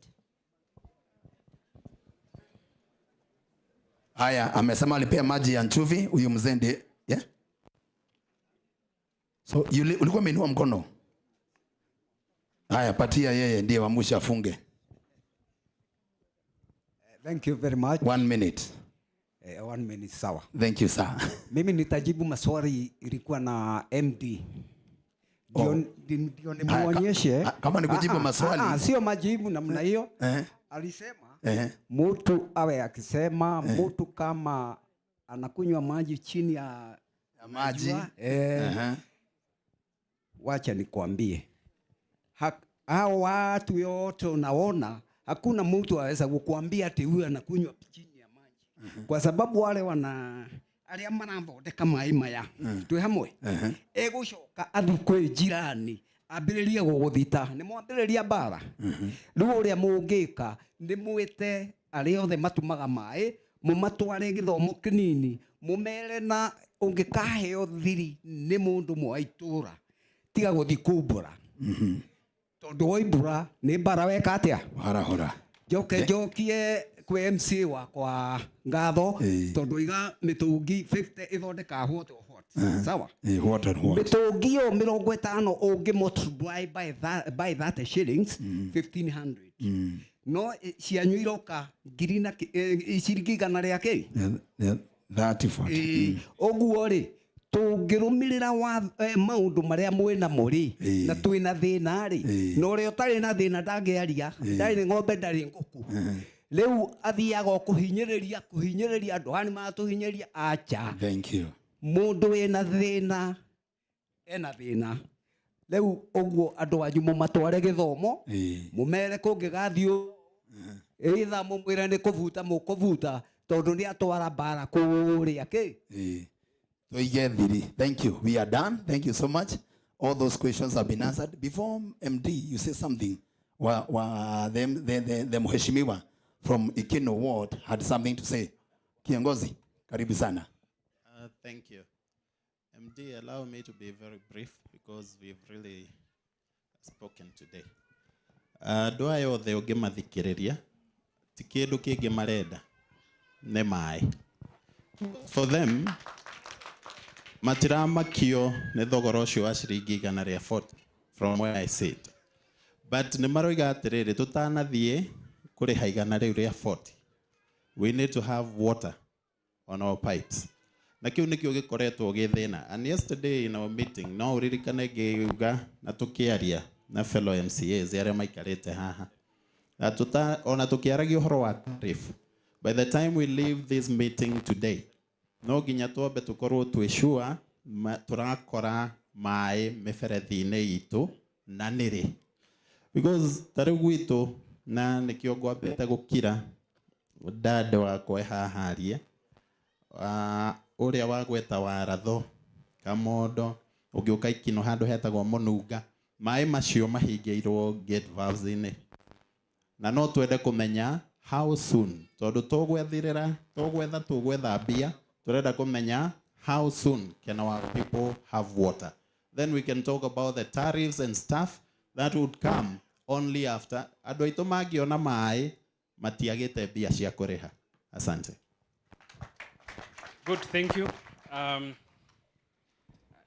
Permit me to respond. There is one question. Gwiciria ndina kiuria kimwe kia mwisho na kiuria giakwa specifically giguthie kwi andu a WASREB na kiuria giki kiroka tondu ithuothe thina witu ni mai na katiba itu article 43 ni iratuhe right ya mai na guku gwitu Githunguri data director ni ndigogo ria ingira andu manjirite gutire mai ngimenya twina Ruiru Dam haha Ngoci na mai macio ni maitu to ni natural resource itu kana tiguo andu aitu ngeyuria atiriri mai maya maitu ma Ruiru Dam marendio nĩ andũ magwĩtwo Nairobi Water magatwenderia maĩ na twaremwo kũrĩha magatũrengera maĩ. Maĩ macio twarengerwo tũkerwo no twambire tũrĩhe nĩgetha tũcokerio.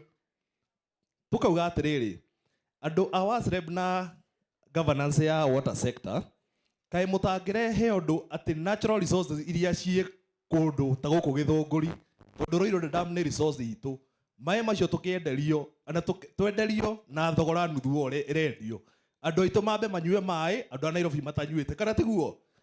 Ngwĩciria andũ a WASREB mwĩcirie hau mũno, na nĩ hagũkinya handũ tuge andũ manyue maĩ marĩa me mao, hangĩkinya handũ hangĩ. Thank you. Good, thank you. I please our technical team just check if we have any questions coming online. We need also to be mindful of our online community. If there are any questions, they can be brought here, we answer together. Jetikiria ijoke ciuria ici no huthu muno. Ithitiguo. Nyambĩrĩrie na kiuria kia muheci waku makuria Nyandoma. Ni uririe kiuria kiega muno ona waheana proposal iga kuria tondu kwi iguru muno ona no tuthondeke thitima na maĩ macio. Na woria kiuria woria ati tondu maĩ maitu tuhuthagira gravity ri kai tutangirihio raithi. No nyende gucokia na njuge ati ona guku ngewa kuria kwi kianda muno pipes icio raigua iroka nginya kuria Komuthai irahuthira gravity gutire handu twina bombo gatagata-ini kau. Riu tungiuga we tugukurihia raithi tondu ni gravity ona guku Komuthai no gravity ona kuria kungi no gravity kambuni no wika atia no kugwe itiguo. Koguo I think that is it, and we take your comment positively about exploring the possibilities of doing generating power from some of these sources, and that can be done upstream. Joke he kiuria gia keri kia dio kana nyina wa Jiko Phyllis kuma kuria Ikuria. Mam nie ni ndiragucokeria kiuria giaku data MD wa Githunguri muthenya uyu wa muthi. Kiuria kiu mam oria kiraboda na kindu gitagwo justiciability. Tera mundu ucio muriganitie nake justiciability. Uguo nita kuga atiriri oiga riu ni akurire nima maitho matirona ona ungithi gwake gucera no ambire akurie wambe uthi ukamutahire ma ona ngita mundu rahetoka na hau ndangitika tondu ahota gwiciria mutumia uria njitaga ngamutahire mai. Rekei ndimwire aciari aitu na andu aitu a Githunguri gutiri undu wiruo no ndu muritu ta miaka yo mutumia ucio nayo akigieka ni mai. Iyo niyo experience ya kwaga mai. Na rimwe njirigite guthie kuria kwa Inoro ngiuga hindi ria nyina wa Baire ari kuria Gathiro-ini acenjia mwana nabi ni tuwe gucenjia nabi kana diaper no nyumba iyo ndiri mai agithamba mo akacoka akoima agathie na mbere na kuria matunda na maundu maria mangi turathie na mbere na kurwara na nikio murona nginya ringi health itu ugakoraga kwina mathina tofauti na mangi maroimira thiini wa micii. Nitwanyitanira na ni ndimwirire ha ungihingura ngathiti no yo muthe Daily Nation page 16 ni ndirario horo ucio wa nginya giko thiini wa micii and what we need to do. Ure ndiroigania atiriri nyina wa Jiko ni twaigua he kindu gitagwo public optics muoka haha na indo nene na mabica na atia na mibaibu ati ni tureka.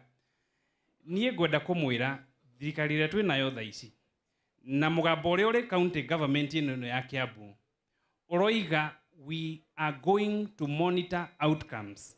Nitwanyitanira na nie ndireciria tondu ni ndirathondekire ruthingo mwega muno haria Githunguri ofici-ini ri gwetha screen iria na yahurwo na ihiga ni gitambaya tugithianga turikaga kindu kiretwo live reporting, a dashboard ikarite hau irakuonia okorwo ni coverage ni atia tureka, okorwo ni customers tuongereire aigana hari mweri uyu umwe muthiru. Nitwanyitanira, we want to be accountable na nigetha andu mahote kuona service. Kiuria kiu ni kiritu muno na ndimuhe karugano kanini. Nie njiarirwo guku Githunguri thibitari uyu ri haha no aciari akwa ndi munini muno ni moimire guku tondu kaburoti gaitu kari kanini tugithama tugithie kundu gwitagwo Laikipia kuria kundu gwitagwo Ngaru Akinamba. That is where I grew up. Githoma primary school kundu very remote, kundu ndakurire na twina kabira ici ndukanu Maathai na Pokot and all that ndagiraga mai na kaboyo 20 kilometers ona ngomaga ngeciria amwanyu ona jiwa guko ngihurumeta boine MD ucio ni mutheru muno na gutire mai ni reke indimwire gwiciria ona horo wothe woimire hau tondu ndagiraga mai 22 kilometers kuma mucii na ni handu karima turathie gutaha thaa 11 rucini na rimwe ni twacemanagia na njogu utanacoka mucii ugakoraga karima-ini kau murathie gutaha mai njogu niho iranyua mai ni turanyitanira ni ndagiraga mai na kaboyo na andu kou no mekire uira 22 kilometers ndagiagia kahinya hanini ndakinya miaka ta 10 ngiheo kamutungi nie ndiratigire gutaha mai ndina miaka 20 riria ndoimire na kou gicagi riu ningi ngicoka guku na ndamwira nie gwitu ni guku na ni njui uhoro wa gutaha mai riu hindi ria mundu ekwaria uhoro wa mai kwaga na mwanyu mananyona micii kwao ta mutumia uria uri kuria Komothai kuria mihuko haria bohuru ya mihuko iri ko me mucemani une na miaka kindu ta 90 ndietagwo nyina wao ni angiamwira ndanathie gwake nyumba na ndoimire ku gitigirira ni kwagia mai uguo ndirenda kuga atiriri uguo nyina wa Njiku aroiga it is now becoming a justiciable issue and I think it is good that we recognize this siwe no murona ikiuma guku ri yumaga kwao ithe diumaga kwa andũ arĩa mena manyũmba maya manene maradi road itiguo na tondu gutire na infrastructure ya gukua siwe yo ri igagithie bara-ini niguo yathie rathi kurwaria nyina wa Njiku ni akomboraga nyũmba guku Githunguri no ithe ndarwara ithe ticira turathie igoti-ini atiko yakwa muthi ndirauga we need to unburden the bench tunyihie macira kuri igoti-ini turute wira kuringana na uria wagiriire na maundu maya muraigua Githunguri ukaigua MD uyu areka nie thiaga thibidi ona ni ndirabatara ma MC magaikara makindoraga ngoragwo thiete biu tondu nie ndirenda in the next 2-3 years uhoro uyu wa mai Githunguri wa kuga tutire na mai no nginya ukinye mwisho so nyina wa Njiku nie ni govis gwaku mucii na ni nguoya namba yaku I want to see uhoro ucio wa ikuria menye what is this problem and how can it be addressed on the other issue he kiuria kiorio ni Michael Degwa kuma Waratho na ngwiciria Alex aumite ni area yo na kuongira reke acokio kiuria kiu no kiuria ekuritie oria gwiciria turongerera it's about bulk purchase maybe you could respond to that. Okay, asante sana bwana Michael Wadegwa. Reke ngucokerie kiuri giaku that area ya Waratho, area of Waratho, the supply it's bulk rate, it's not 140 because we are not tutire na andu angitura employ mathi makarute because we are buying water in bulk as we buy from Nairobi water. So your rate is allowed 90 shillings. That is what you are going to be paying. Not 140 shillings, bwana Michael. Then, umeuliza swali ingine ya that you get supply once a week. I remember I came to your balaza at Waratho. And it is good to note that county government invests a lot in those areas. There was an investment that was done from all the way from Githega to Waratho. A project costing more than 12 million. The number of connections from that pipeline. Imefungiwa hapo kwa shule juu. The number of connections, they are nearly 15. See, pipeline iko na maji. Sinyi muko na maji yenu. Si muko na hiyo bulk. So it is good to know that niliwaambia vizuri sana kwa hiyo mkutano, unless tunataka kumaliza hiyo shida ya maji. Nyinyi mnataka maji ya Nairobi water. We have our water, a source that can supply you with water. Lakini watu hawakubali. Good, thank you. Na hau uraigua nyongerere hanini ati miferethi ni yokire na igithikwo kuu thi. One of the nature ya these capital projects, and Athi Water can attest to that. Capital projects, there is something called the complementarity of capital projects. Ati tariu demu ya Kiamiru ni yathondekirwo no ni irabatara mibaibu, ni irabatara meter, consumer meters, ni irabatara ringi valves and all that. Ni twanyitanira ugakoraga ni undu wa the amount involved rimwe ni kuremagwo gwika project hiyo iri complete ginya ihe mundu tungata ugakora irekwo na phases ni gwathondekwo demu ni gwekirwo mibaibu thirikari yo ingine wegoka ikahe andu meters like that. Ni twanyitanira na njuge ati twina munyaka even though in our country we are a water stressed country, uguo ni kuga ati the mai maria twina mo renewable resource may below 1,000 meter cubic per year. Koguo as time goes by tungiaga gukorwo tukirora maundu maya maitu megie mai wega ni kuri koragwo na thina muingi muno. Na chief principal wa Riuki ari haha na no arugame arari gwako office in about 2 weeks ena airetu kuri Riuki secondary ciana makiria ma 1,000 cukuru wi haha rugongo witagwo Komothai Girls nduraga kou ngirora uhoro wa pressure na ki nigetha mai mahote gukinya ki thukuru icio ni ciana citu irathoma mathukuru mariku cukuru wi haha wanyaga tondu ni ngeraga hau every day wina ciana rimwe na gwiciria ni nginyu ngiri na kindu ciana icio ni inyuaga mai cukuru ri haha Kanjai ni thiete kuo Kanjai primary it is the same story. Koguo that complementarity of capital projects ni tumaga rimwe projects cikadire, but the best thing ni ati thirikari na andu aria mari office magakorwo na plan, magakorwo ni andu marona haraihu tondu gwakorwo na mundu office na arona umuthi ndareciria rucio gugathie atia, then it becomes a problem. Na nindirakena ni kuona bwana personality guku uria ni ambassador mwega muno wa mai okaga kunjira personally MD hari handu mai maraitika ukatuthie guoni uria is a very good ambassador wa mai. So thank you very much. Kiuria namba 4 kia kuma kuri bwana Chege na thank you Chege na gacokia ngatho tondu ni ndirandirikana ndoka ndi mugeni muno project yakwa ya mbere ria twathire kuona yari Ngoci na Aquifer ya Ngoci. Aquifer ni mai maria mari na kuria thi kwina mai maingi muno Ngoci hau ni twaiguithaniria. The challenge that we are having with Ngoci, it is a water quality issue challenge. Rimwe ni ndoririe mwarimu wake wakiuria o uguo ngithoma ngimuria na riu mai maya mena guku thi mathukaga niki gituma mathuke tondu na guku thi twin mai maita meri the surface water and the ground water itiguo mai maya ni mathukaga ni undu wa pollution. Tariu uria turathi na mbere tugithukagia mazingira maitu magakorwo ni kuragia na contaminants over time icio nyitanira.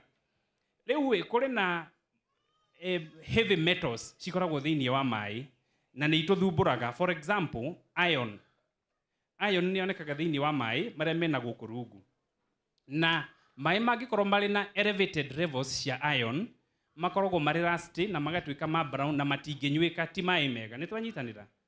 Koguo ucio niguo thina uria uri Ngoci na kugeria guthondeka riu cost ya guthondeka mai macio nigetha matuike ma kunyuika ona ndungigeria guthie hau tondu it is very expensive. We have a plan for Ngoci ni turenda tugerie gwika kindu gitagwo oxidation to expose kuri oxygen nigetha tuone kana ni meguthira, but we also still require resources. But what I think Chege aratwira ni ati gutiari na communication niki getumire turuga, so that is the reason. Na oguo twiga twina 5 pillars na ni ngucicea haha. One of them is customer service. Gutiri undu wa bata ta gutariria mundu thina haria uri na niki ureka nigetha thina ucio uhote gwika atia guthondekwo. Mundu ni iganagira unginjira ni una nona ni nguiganira gukira ndire na gutiri mundu ranjira kurathi na mbere na ndiramenya ngona solution ri itiguo. So lastly but not least nigetha wasreb macokie kiuria kiao ni Kezia. I think we had a question from Kezia Wanja auga kuri rimwe maheirwo mai macumbi gafra. Ni twaigua kiuria kiu kana ni tananyita? That was the question. Ati ni maheirwo rimwe mai macumbi gafra. Juge atiriri ni twikaga monitoring. Ungithie website itu uthie reports ni ukuona o mweri tutwaraga mai kundu gwitagwo central testing laboratories tondu kambuni ino itu ndiri na laboratory. Ni twanyitanira ndiri na laboratory ya gutesti mai. Project ino muraigwa iroka ya Danida iroka gutwakira nginya laboratory tukorwo na laboratory itu nigetha tuhote gutestaga mai maitu on daily basis tukamenya uria mai mareka atia. No to matwara Nairobi matekaga wiki 3 tungikona results wiki 2-3 and that is a wrong time. No twina laboratory itu ni tukuhota kumatest immediately na tukahota ku make mitigation measures. So Kezia mai macio rauga mokite hihi macubika na mari ma brown ni ndeciragia ungikama ng'ombe muno biu umikame ithire iria ingiuma ki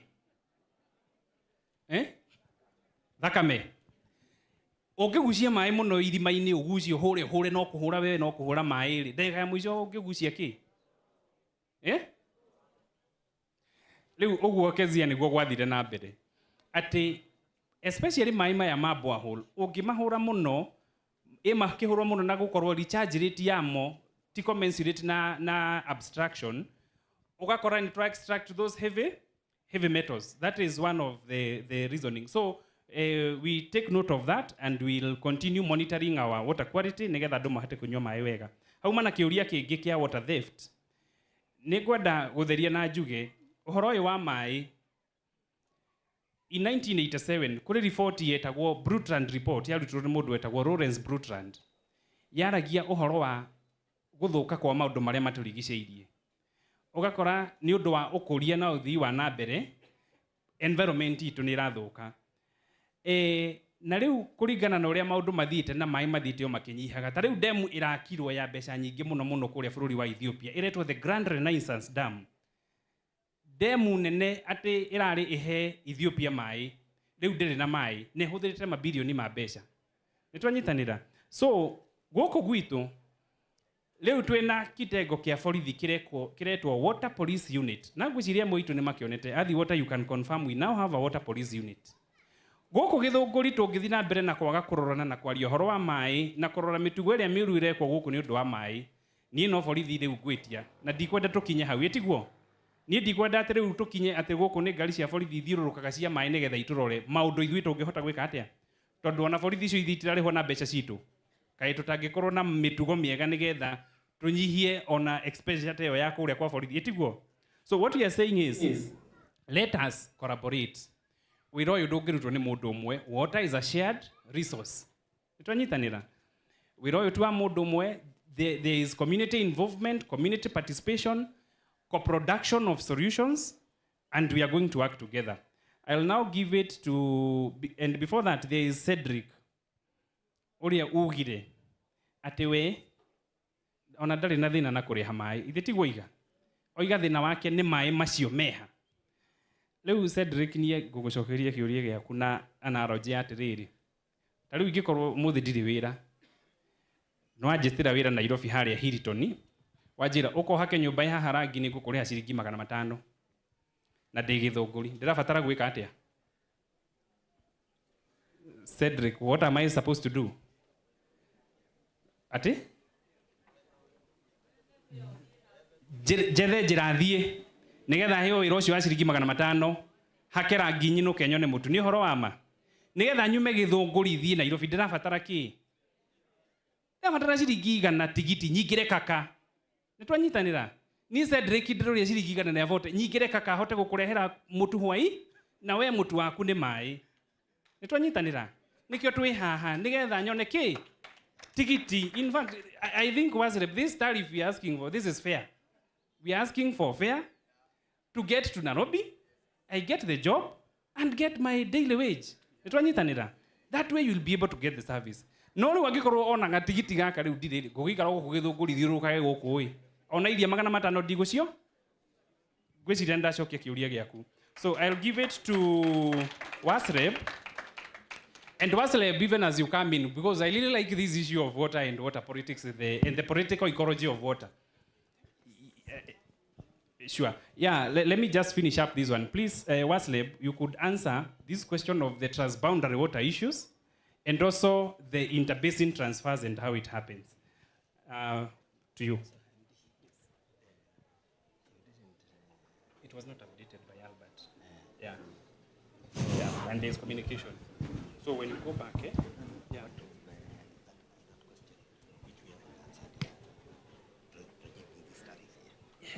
Nani.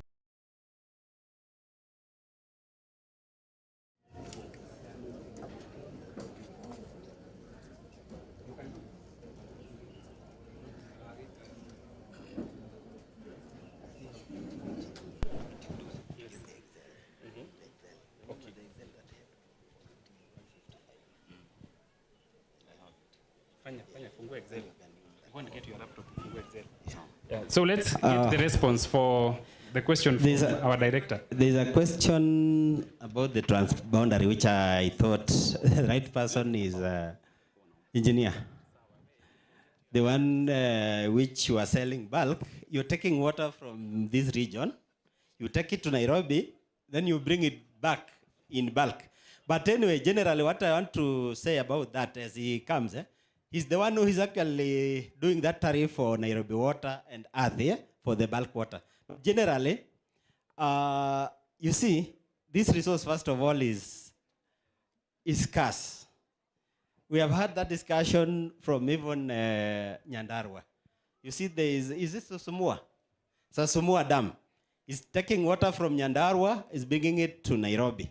So sometimes you have that question from Nyandarua, governor, asking us, why do we take this water from Nyandarua and take it to Nairobi, whereas he has people who have not consumed that water around Engineer, some other places who are not served. So there's a question, it's a national question. Similarly, if you remember Engineer Governor Wairia at some point, in the tunnel, you remember at some point? So that one we understand, we get the sentiments, but it's a national conversation. It is a resource. Can you imagine? Sometimes this water that's coming from the mountain here goes during a rainy season. It goes and floods where? Garissa. People are evacuated in Garissa because it's flooding, it's taking their crops. And what's the question? What's the answer there? You're asking them, they are dry, there's no rain in Garissa. But you're asking them, please move. We are releasing water from the dam. What do we call? The dam that's in Mwingi. Masinga Dam. They are disrupted, yet the water is not coming from them. So why I was saying that is because it's a national thing to be discussed. So we may not even address. I know engineer tried to say why they are selling this water back and they are taking it from here, but I know it's a national conversation which we should escalate. At some point, they had asked for some CSR. From Sosamua, they was asking, why don't you even give us some CSR? Why don't you plant even some trees here in Nyandarua to preserve this resource which is going to Nairobi? That one, I think it was escalated to the national so that they can provide a budget. But it is a national conversation, engineer. So thank you very much. The issue of transboundary transfer. It is a national discussion because water which is, Nairobi which is a capital city of Kenya does not have water sources and we have to serve them. So water comes from the mountain, that is around the Abadeas ranges, underground, that is the aquifer. So Murang'a County, Nyandarua, and Kiambu, mostly those are the ones, and maybe Nyeri, those are the ones that are serving the other counties that do not have good and clean water sources. So most of our huge projects, we will, the infrastructure is around those counties. And I think the issue of Roiro Dam, I think that's where it's coming. Some time back, when we were implementing the Northern Collector Tunnel, there were the same issues came with Murang'a County. And I remember the former governor, that is Mwangi Wairia, he said before the water leaves, they also need something. Yeah, and it was a whole politics around the water. And the then president said, that is President Uhuru Kenyatta, said water is a natural resource, and water is life. And I think that politics ended. But as at the water, when we are undertaking these huge projects, including the one we did in Karimenu, the ones we have done around the Northern Collector Tunnel, the ones we will do around Roiro 2 Dam, and the Gatondo North, we have another dam called Ndarugo, we'll be undertaking there. Around Thika, we have Thika 3A Dam. There are projects, and I think the Danida team will tell you, there are projects we do as a CSR to help the communities around where those infrastructure will be undertaken. And it's good that, for example, for Northern Collector Tunnel, the projects that came from that one project to help the communities around that were to the tune of almost 5 billion. Smaller last mile projects. And I know with this Githunguri, actually when we come to do the Roirutu Dam, the MD is on the lookout and we are in discussions to try and form other smaller projects of maybe 300 million or so for last mile connectivity. And I think that is how we are doing that. So as national government, we are trying to see how the management of these interboundary transfers and projects will be managed. I think that answers your question. Good, thank you. Tumuhorere makofi. Gweciria githungu kiu kingi ayuga ni ndoigua auga mai ni ma thirikari maya mari Roiro Dam ona roi ruru ni kuhingirwo mahingirwo haha Roiro Dam itiguo roi rumite ku no we kuria roi ruru Roiro rumite. Those are the issues. Those are the politics of the political ecology of water. So, and I think with that, there was one question from Engineer Kirera from the county, and I wouldn't want to that we end without you having. Yes. I am just looking at my people here. I was reading the other paper the other day. What was but I mean, Meru water was the best with the non-revenue water. They are the lowest. Hebu nimwambie siri ya maji ni kuongea ukweli. Lazima mjue njia. Ukiona mtu ameiba maji, huyo ndio murogi wa wen. Hakuna mtu mwingine. If you want to save water, na nini namwambia hivi, kama mnataka muwe na maji Githunguri, huyo murogi atolewe. Lazima useme ni nani anaiba maji. Kwa sababu tutakaa hapa tukiongeza na revenue na wewe ndio utalipa hiyo maji imeibiwa. Wewe ndio utalipa.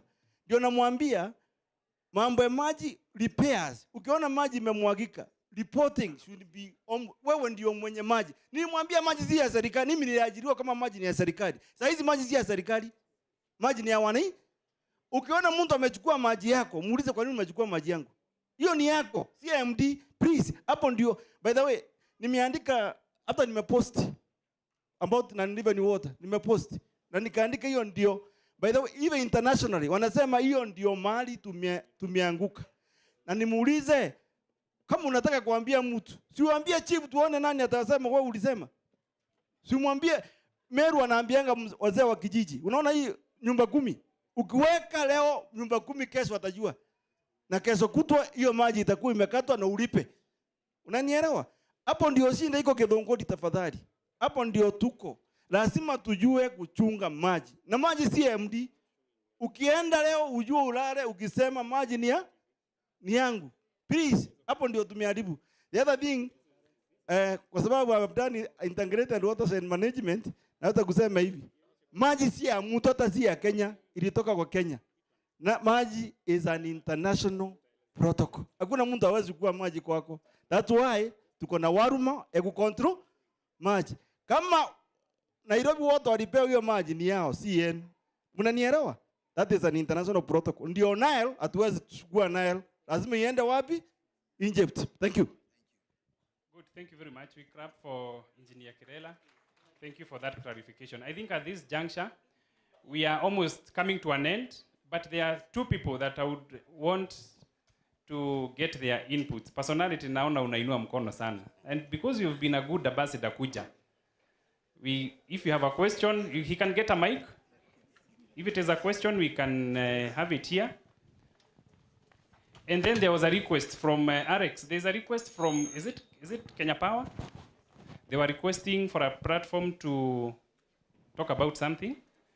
So I think what we do, so that we are procedural, and because we are taking minutes, we don't want the issues of Kenya Power to mix with Githunguri. Tutafunga kwa maombi, and then nitawaomba msiondoke. Kenya Power akuje hapa. I think akona announcement, na I hope hata tukatia stima leo. Yeah, so yes, personality. Thank you, MD. Mareto mwako ajitagwo George Njogo na Wakabure. in bracket personality, not beauty, todo na magego magetigaire matano. Horo wa mari twaranirie haha, na nĩ wahutio nĩ mũthuri ũyũ tũgũkĩte tũthondeke maĩ ma Githunguri. Na gũthondeka maĩ ma Githunguri ti ũke na guoya. Ũka na meciria ma kwagĩria, ũkue ũthondekete rĩtwa rĩaku rĩtigare.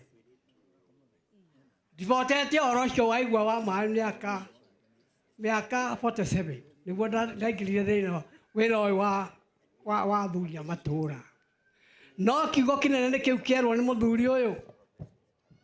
Twĩna nyũmba 10 no kũnini mekũnini kũbostwo na gũtirĩ maĩ tũtakarara tũĩ harĩa mathũkire. Maĩ oya time acio ndĩhanaĩ na maĩ matonyerio ha Kamanyu. Ndĩhanaĩ na maĩ matonyerio ha Wangũi okũhirwo ku. Twaranĩria ũhoro wa ma na maĩ nĩ tũkũnyua gega Githunguri. No twoiga ũhoro na guoya gũtirĩ handũ tũgũthiĩ. Na Linda acio rĩu ndĩnao mĩaka ĩigana ũna ndĩrathiũrũrũkire nao Githunguri tũgĩthimaga mĩgũnda ya andũ ndũma-inĩ na kũrĩa kũngĩ. Tũrarĩkĩrĩria hamba rĩa Gathemba. Ndũraga njũragia atĩrĩrĩ, andũ aya mathirire mĩgũnda itũ mathire nayo kũ? Tũtikĩrĩhagwo tũtiĩkagĩrĩrwo maĩ. No ngũthi kũũrio nĩ uma mũcemanio ũcio nĩ ũririe. Kana itoguo mũkũnjũria. Rĩu ngenda kuga atĩrĩrĩ, MG, let us work together. Gũtirĩ ũndũ ũkũrema twĩ hamwe ithuothe. Maĩ matikũirwo rĩngĩ Githunguri as from now on. Thank you. Thank you very much. Asante sana. Thank you muno. Na nĩngũkwarika ona ndwĩrĩgĩte kũnjerera ũka rĩu nĩgetha tũthiĩ na mbere na kwaranĩria. I want us to move forward together. Tũrauga our hashtag is flowing forward together. Ĩtiguo? Na njuge mũthuri ũcio ararĩria kĩndũ kĩa bata mũno ngoretwo ngĩciria kiumia gĩkĩ. Ũhoro wĩgiĩ sustainable development, ũthii wa na mbere ũrĩa ũramenyerera maũndũ marĩa twĩ namo ũmũthĩ, ũhote gũtũhe ũtungata ũmũthĩ na njerũ iria igoka rũciũ. Niĩ nĩ njikarĩte na ngeciria ngona andũ arĩa makorwo ofici-inĩ cia thirikari na arĩa mabatiĩ gũkorwo magĩtũtongoria. Niĩ no nyende kuga Ngai akũhete hakiri njega nĩgetha ũkahota gwĩka kĩndũ gĩtagwo judgment. Ta rĩu ũgĩtwarithia ngari bara rĩ, wone nĩ ũrakuhĩrĩria ngĩrĩ ithe ndũmĩehagĩrĩra. You are exercising judgment. Ĩtiguo? Rĩu ona ofici-inĩ na decisions iria tũramake, we must make good judgment nĩgetha tũhote gwĩteithia na tũgateithia ciana citũ cia rũciũ. So we are almost coming to a cross. I think, James, have you projected the tariff annexes? I think this is it. This is the modeling that we have done. Na shirikisi igana rĩa, it is 141. We are calling it 140. WASREP. This is the modeling that we shared with you, and this is what we have done. So, at this point, no nyende kũria. Na nũĩ ithanoka gũkũ ona nĩ ndendete kũrũgama speaker wa county assembly ya Kiambu. Andũ arĩa tũkire ũmũthĩ na nĩ ndacokia ngatho mũno nĩ ũndũ wa inyuĩ kũmĩrĩria. Nĩ twaiguithanĩria na twetĩkanĩria atĩ kambuni ĩno nĩ itũ tũthiĩ na mbere na kũmĩthondeka. Atĩ kambuni ĩno nĩ itũ na tũtikwenda inegene, tũkwenda wĩra ũrutwo. Na inyuĩ andũ aya nĩ mũgũ protect MD. Ndũĩ onake no akĩrumio nĩgetha ehere maũndũ maharagane. Ithuĩ to nginya mũkĩrũgame na niĩ. Rĩu mũngĩkĩigua nĩ numirio mũno na inyuĩ mũke mũndeithũ. Na ndingĩaga kwaria niĩ, ingĩigua handũ ndĩrahinyĩrĩrio nĩ ngwaria njuge ihe haha hatirathiĩ wega. Nĩ ũhoro wa ma? Very good. Tũkanĩrĩra mũkaigua. Andũ arĩa marauga mokire gũkũ nĩ ũndũ wa tarifu ĩno moe guoko igũrũ. Arĩa mokire nĩ ũndũ wa tarifu. Tũige guoko thĩ. Andũ arĩa monire andũ angĩ magĩthiĩ gũkũ makĩingĩra ona mauga reke tũingĩre nĩ moe guoko igũrũ. Koguo andũ aya mokire nĩ ũndũ wa tarifu. Nĩ ngũmũcokeria ngatho mũno mũno mũno mũno mũno. Andũ arĩa maretĩkanĩria na atĩ tũthondeke kambuni ĩno, ciana citũ cione mawĩra. Mami ũyũ wa kuma kũrĩa Ikũria one maĩ gwake tapu-inĩ. Maĩ marĩa maraitĩkanga gũkũ bara mathondekwo. Andũ arĩa maretĩkanĩria atĩ ciringi igana rĩmwe rĩa 40 ndĩrabatara nĩguo tigiti wa gũthiĩ Nairobi nĩgetha ndĩhwo ciringi 500 nyinũke na mũtu na indo ingĩ nĩ moe guoko igũrũ. nitũiga guoko igũrũ nitwetikaniria nie ngũkiuga atĩa Wasreb, the people have said that you go ahead and roll out this tariff gazette. Niĩ nĩ ngũhetwo mĩeri 6 nĩ mũheci wa Komothai na ndanjia nginya rĩu kũmaka 6 months ndeyũria rĩu how will I turn around now things in 6 months. Muhesh, from Komothai, I would like to request, you've had the process of tariff review. It has taken us a whole year to get here. We also have another journey that we are going, that is now the gazettement and the implementation phase. So the earliest this tariff can be implemented, it is in the month of May of this year, calendar year. Then after that, we'll roll it out and we'll now start seeing the results. Koguo niĩ nĩ ngũmwĩhoya rĩrĩa ũrĩ gũkũ Githunguri hetũkagĩra kũrĩa gwitũ ofici ũrĩa ciũria kambuni ĩno ĩrathiĩ na mbere atĩa gwaku kana kwĩna thĩna ũkaripoti na kũrĩa ofici ya Kagwe he kĩũria gĩkũrĩtio why we closed the office.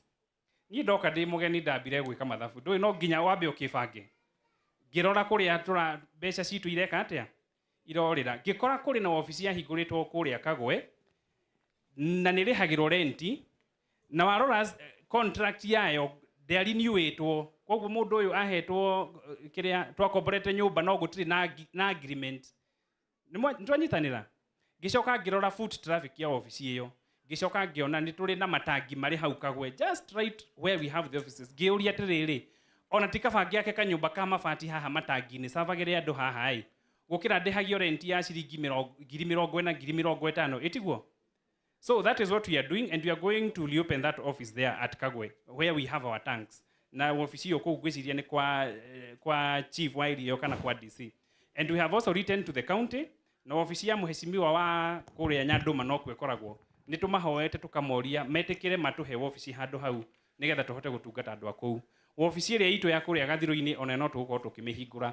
Harĩa Mĩgũta ona ho no tũgũthiĩ na mbere na operationalize. But what we have said that going forward nĩ tũgũkorwo na districts ũragia mũruti wa wĩra we wĩtagwo ng'ania we wa district ĩrĩkũ nyonia kĩbandĩ kĩa wĩ mũndũ ta rĩu ndĩrahũrirwo nĩ mũndũ kuma Rũirũ tondũ nĩoĩ ndĩ managing director Githunguri aranjĩra kũrĩa andũ moka haha menja mũtaro gwakwa gate-inĩ na nĩ maraharas maroiga marenda kuona kũrĩa miterĩ na ĩtige kũigwo thĩinĩ ĩrutwo nja. Mũthuri wĩtagwo Solomon wa mĩaka 47 araharacwo nĩ imwana cia mĩaka 23 25 ciina kibikibi tondũ nĩ irenda imũharakice arute mbe akĩhũrĩra thimũ. Niĩ ndingĩenda kũigua maũndũ ta mau gũkũ Githunguri. I want us to respect our people.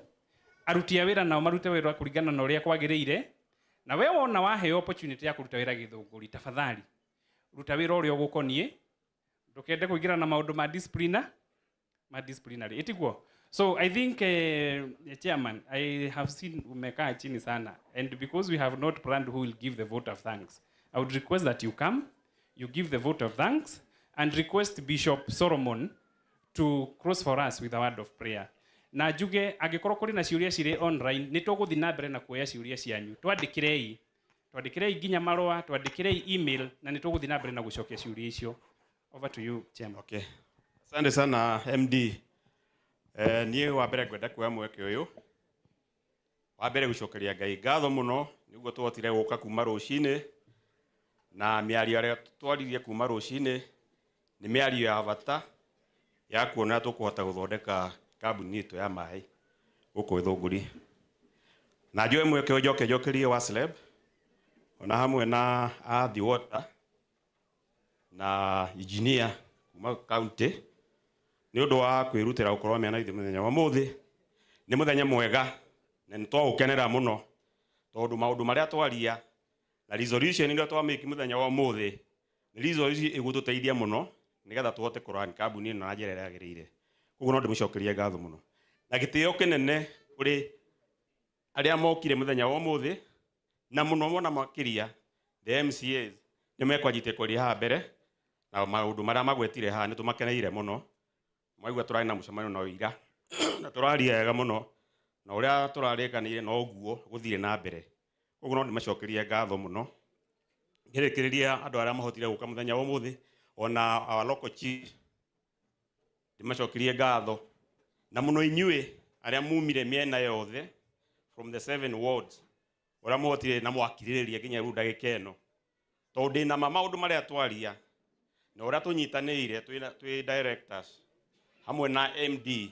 I have no doubt ndona ni twakinya ikinya ringi inene muno mbere tondu wendi witu ta directors hamwe na MD ni kuona ati andu aitu ni marona mai ona issue iria ikuragio muno ni icio ikoni uhoro wa mai thina ucio wa mai na ndirona hena kioneki kinene muno ati undu uyu ugithie within a very short time ya mieri minini ni he ukorwo hena ugaruruku munene muno na ndina mati ni tugu succeed. Koguo hamwe na aria maumite miena na mienda mucokeria ngatho muno ni undu wa uki wanyu na werutiri wanyu na Ngai amurathime. Ndagena ogwenda gwita Bishop Solomon oke atuhingire na mahoya.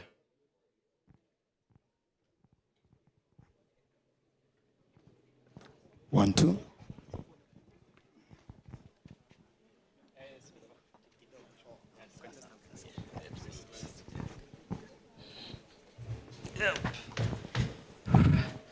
Nani amechoka kama mimi?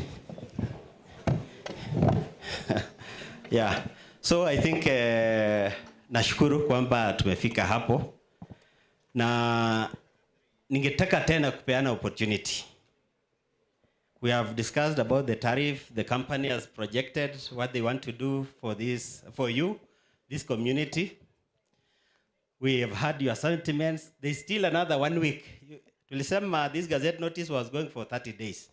Today is the 21st day of this notice. So those who are online, whose questions maybe we haven't answered now, within the 7 days, we can respond to your queries. The company can address some of your issues, those which they can escalate to the national players, WASREB, WARA, the waterworks.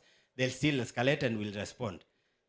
For those who can still go to the offices of the company, you're still free. Even today, if someone is not satisfied, you know, there's a question, si tulichukua maswali matano sababu ya time. Lakini kuna maswali mengine tulifungia nje, so you can still go back to the company and clarify, isn't it? And then after this, before even we take this process to the board, we are still going to confirm if the county government is okay if we go ahead and gazette this, isn't it? Yeah. We are still coming back for county governments, no objection, isn't it? If they object, they increase the subsidy to the company. So we're still coming back to you, sir, and the county government. And I know you will engage the National Assembly. So as we finish, mimi nataka tena kuuliza ile swali MD aliuliza. Ni vile aliuliza kwa Kijerumani, isn't it? Yeah. Mimi ningeuliza kwa Kiswahili. Kati yetu, nani atasema hii kampuni iendelee na hii proposal yenye wametupatia siku ya leo? Isn't it? Cameras, please. Hayo mikono tu ya baki juu, tafadhali. Cameras, let's see those hands. Now, kwa constitution inasemekana, the majority have their way and then minority have their say. Therefore, the minority, wale wanasema tunapinga because uko na opportunity pia ya kupewa nafasi, isn't it? Wale wanasema tunapinga hii mabadiliko. Mikono juu. Camera, please, let's have those hands. Yeah. Yes. So thank you very much. I think that is good to give an opportunity to all those who are having the opposite view and those who are affirming it, we have seen. So the conversation continues. I don't think it should stop here. Isn't it? Conversation continues because the people whom we want to serve is you. The people who require these services is you. The people who will finance the services is still you. So the conversation will continue. So any view, wale wamefungiwa nje, 1 week you have, give your feedback to the company. And also you can give it to us. You can even write to us, Reb. You will have our website. You will have the email address there. Share your view. If there's a view we closed out, which you wanted to air. Thank you very much. I think I can close at that. Asante. I think that is clear now, Sindio. And now we can end it up here. Bishop, please come so that you can lead us in the closing prayer. Mwathani akumio rĩngĩ. Bwana asifiwe. Amos chapter 3 verse number 3 says, two people cannot walk together except they agree. And we appreciate that we have all agreed. Tũhe andũ aya fair, mathiĩ Nairobi matũrehere kĩ? To mũtu on matũrehere maĩ, tiguo? Maga gũtũrehera maĩ twĩke atĩa? We have a recourse on that. Pastor, wakikosa kutupatia maji, what are we supposed to do?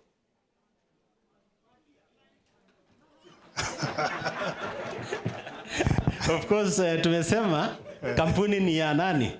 Oh, ni yetu. Ni yetu, ni ya wananchi. Okay, asante. Kampuni ni ya wananchi. Okay, That's why it is called a public company. Okay, thank you. Yes. That is called public participation. Ningetaka sisi sote tusimame. Nigetha tucokerie Ngai ngatho nĩ mũcemanio mwega atũhe. Rekei tũhoe. Awa mũthingu thĩinĩ wa rĩĩtwa rĩa mũrũguo Jesu Kristo, nĩ tuoka mbere yaku gũcokia ngatho nĩ tondũ wa ũrĩa watũhe mũcemanio mwega. Nĩ tũgũkĩte kuma kũndũ na kũndũ, andũ arĩa othe tũkonainie na ũhoro wa kambuni ĩno ya maĩ. Arĩa manyuaga maĩ, arĩa matũheaga maĩ, arĩa maregulataga ũhoro wa maĩ, ona arĩa othe matũtetagĩra kũrĩa bunge ũhoro-inĩ wa maĩ.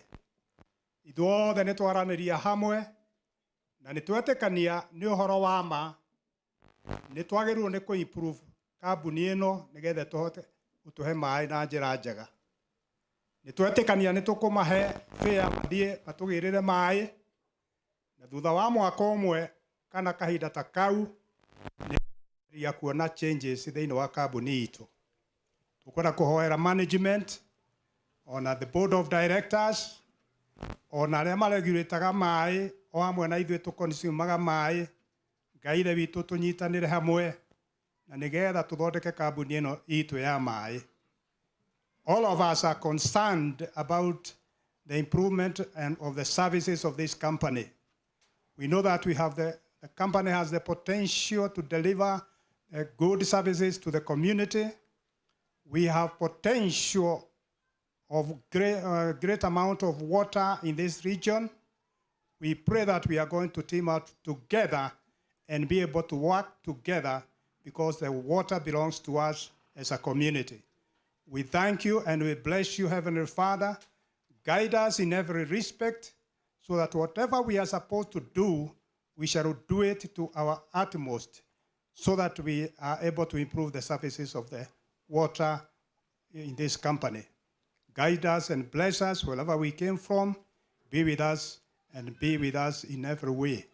For it is in Jesus' name we do pray and we do believe in what we have prayed. Amen. And now may the grace of our Lord Jesus Christ and the love of God and the fellowship of the Holy Spirit be with us now and forevermore. Amen. Asante. Good. Thank you very much. There is that request from Kenya.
ũrĩa maũndũ marathiĩ na mbere na nĩ twamũ promise atĩ nĩ tũkũmũhe ũtungata no ũtungata wa kũigana na mathĩna maya tũkoretwo twĩnamo ma maĩ nĩ megũthiĩ na mbere makĩnyihaga. So thank you very much and we can call it off here. Asanteni sana. Thank you so much, Bwana MD, for good work. We really appreciate for your invitation. The day was come.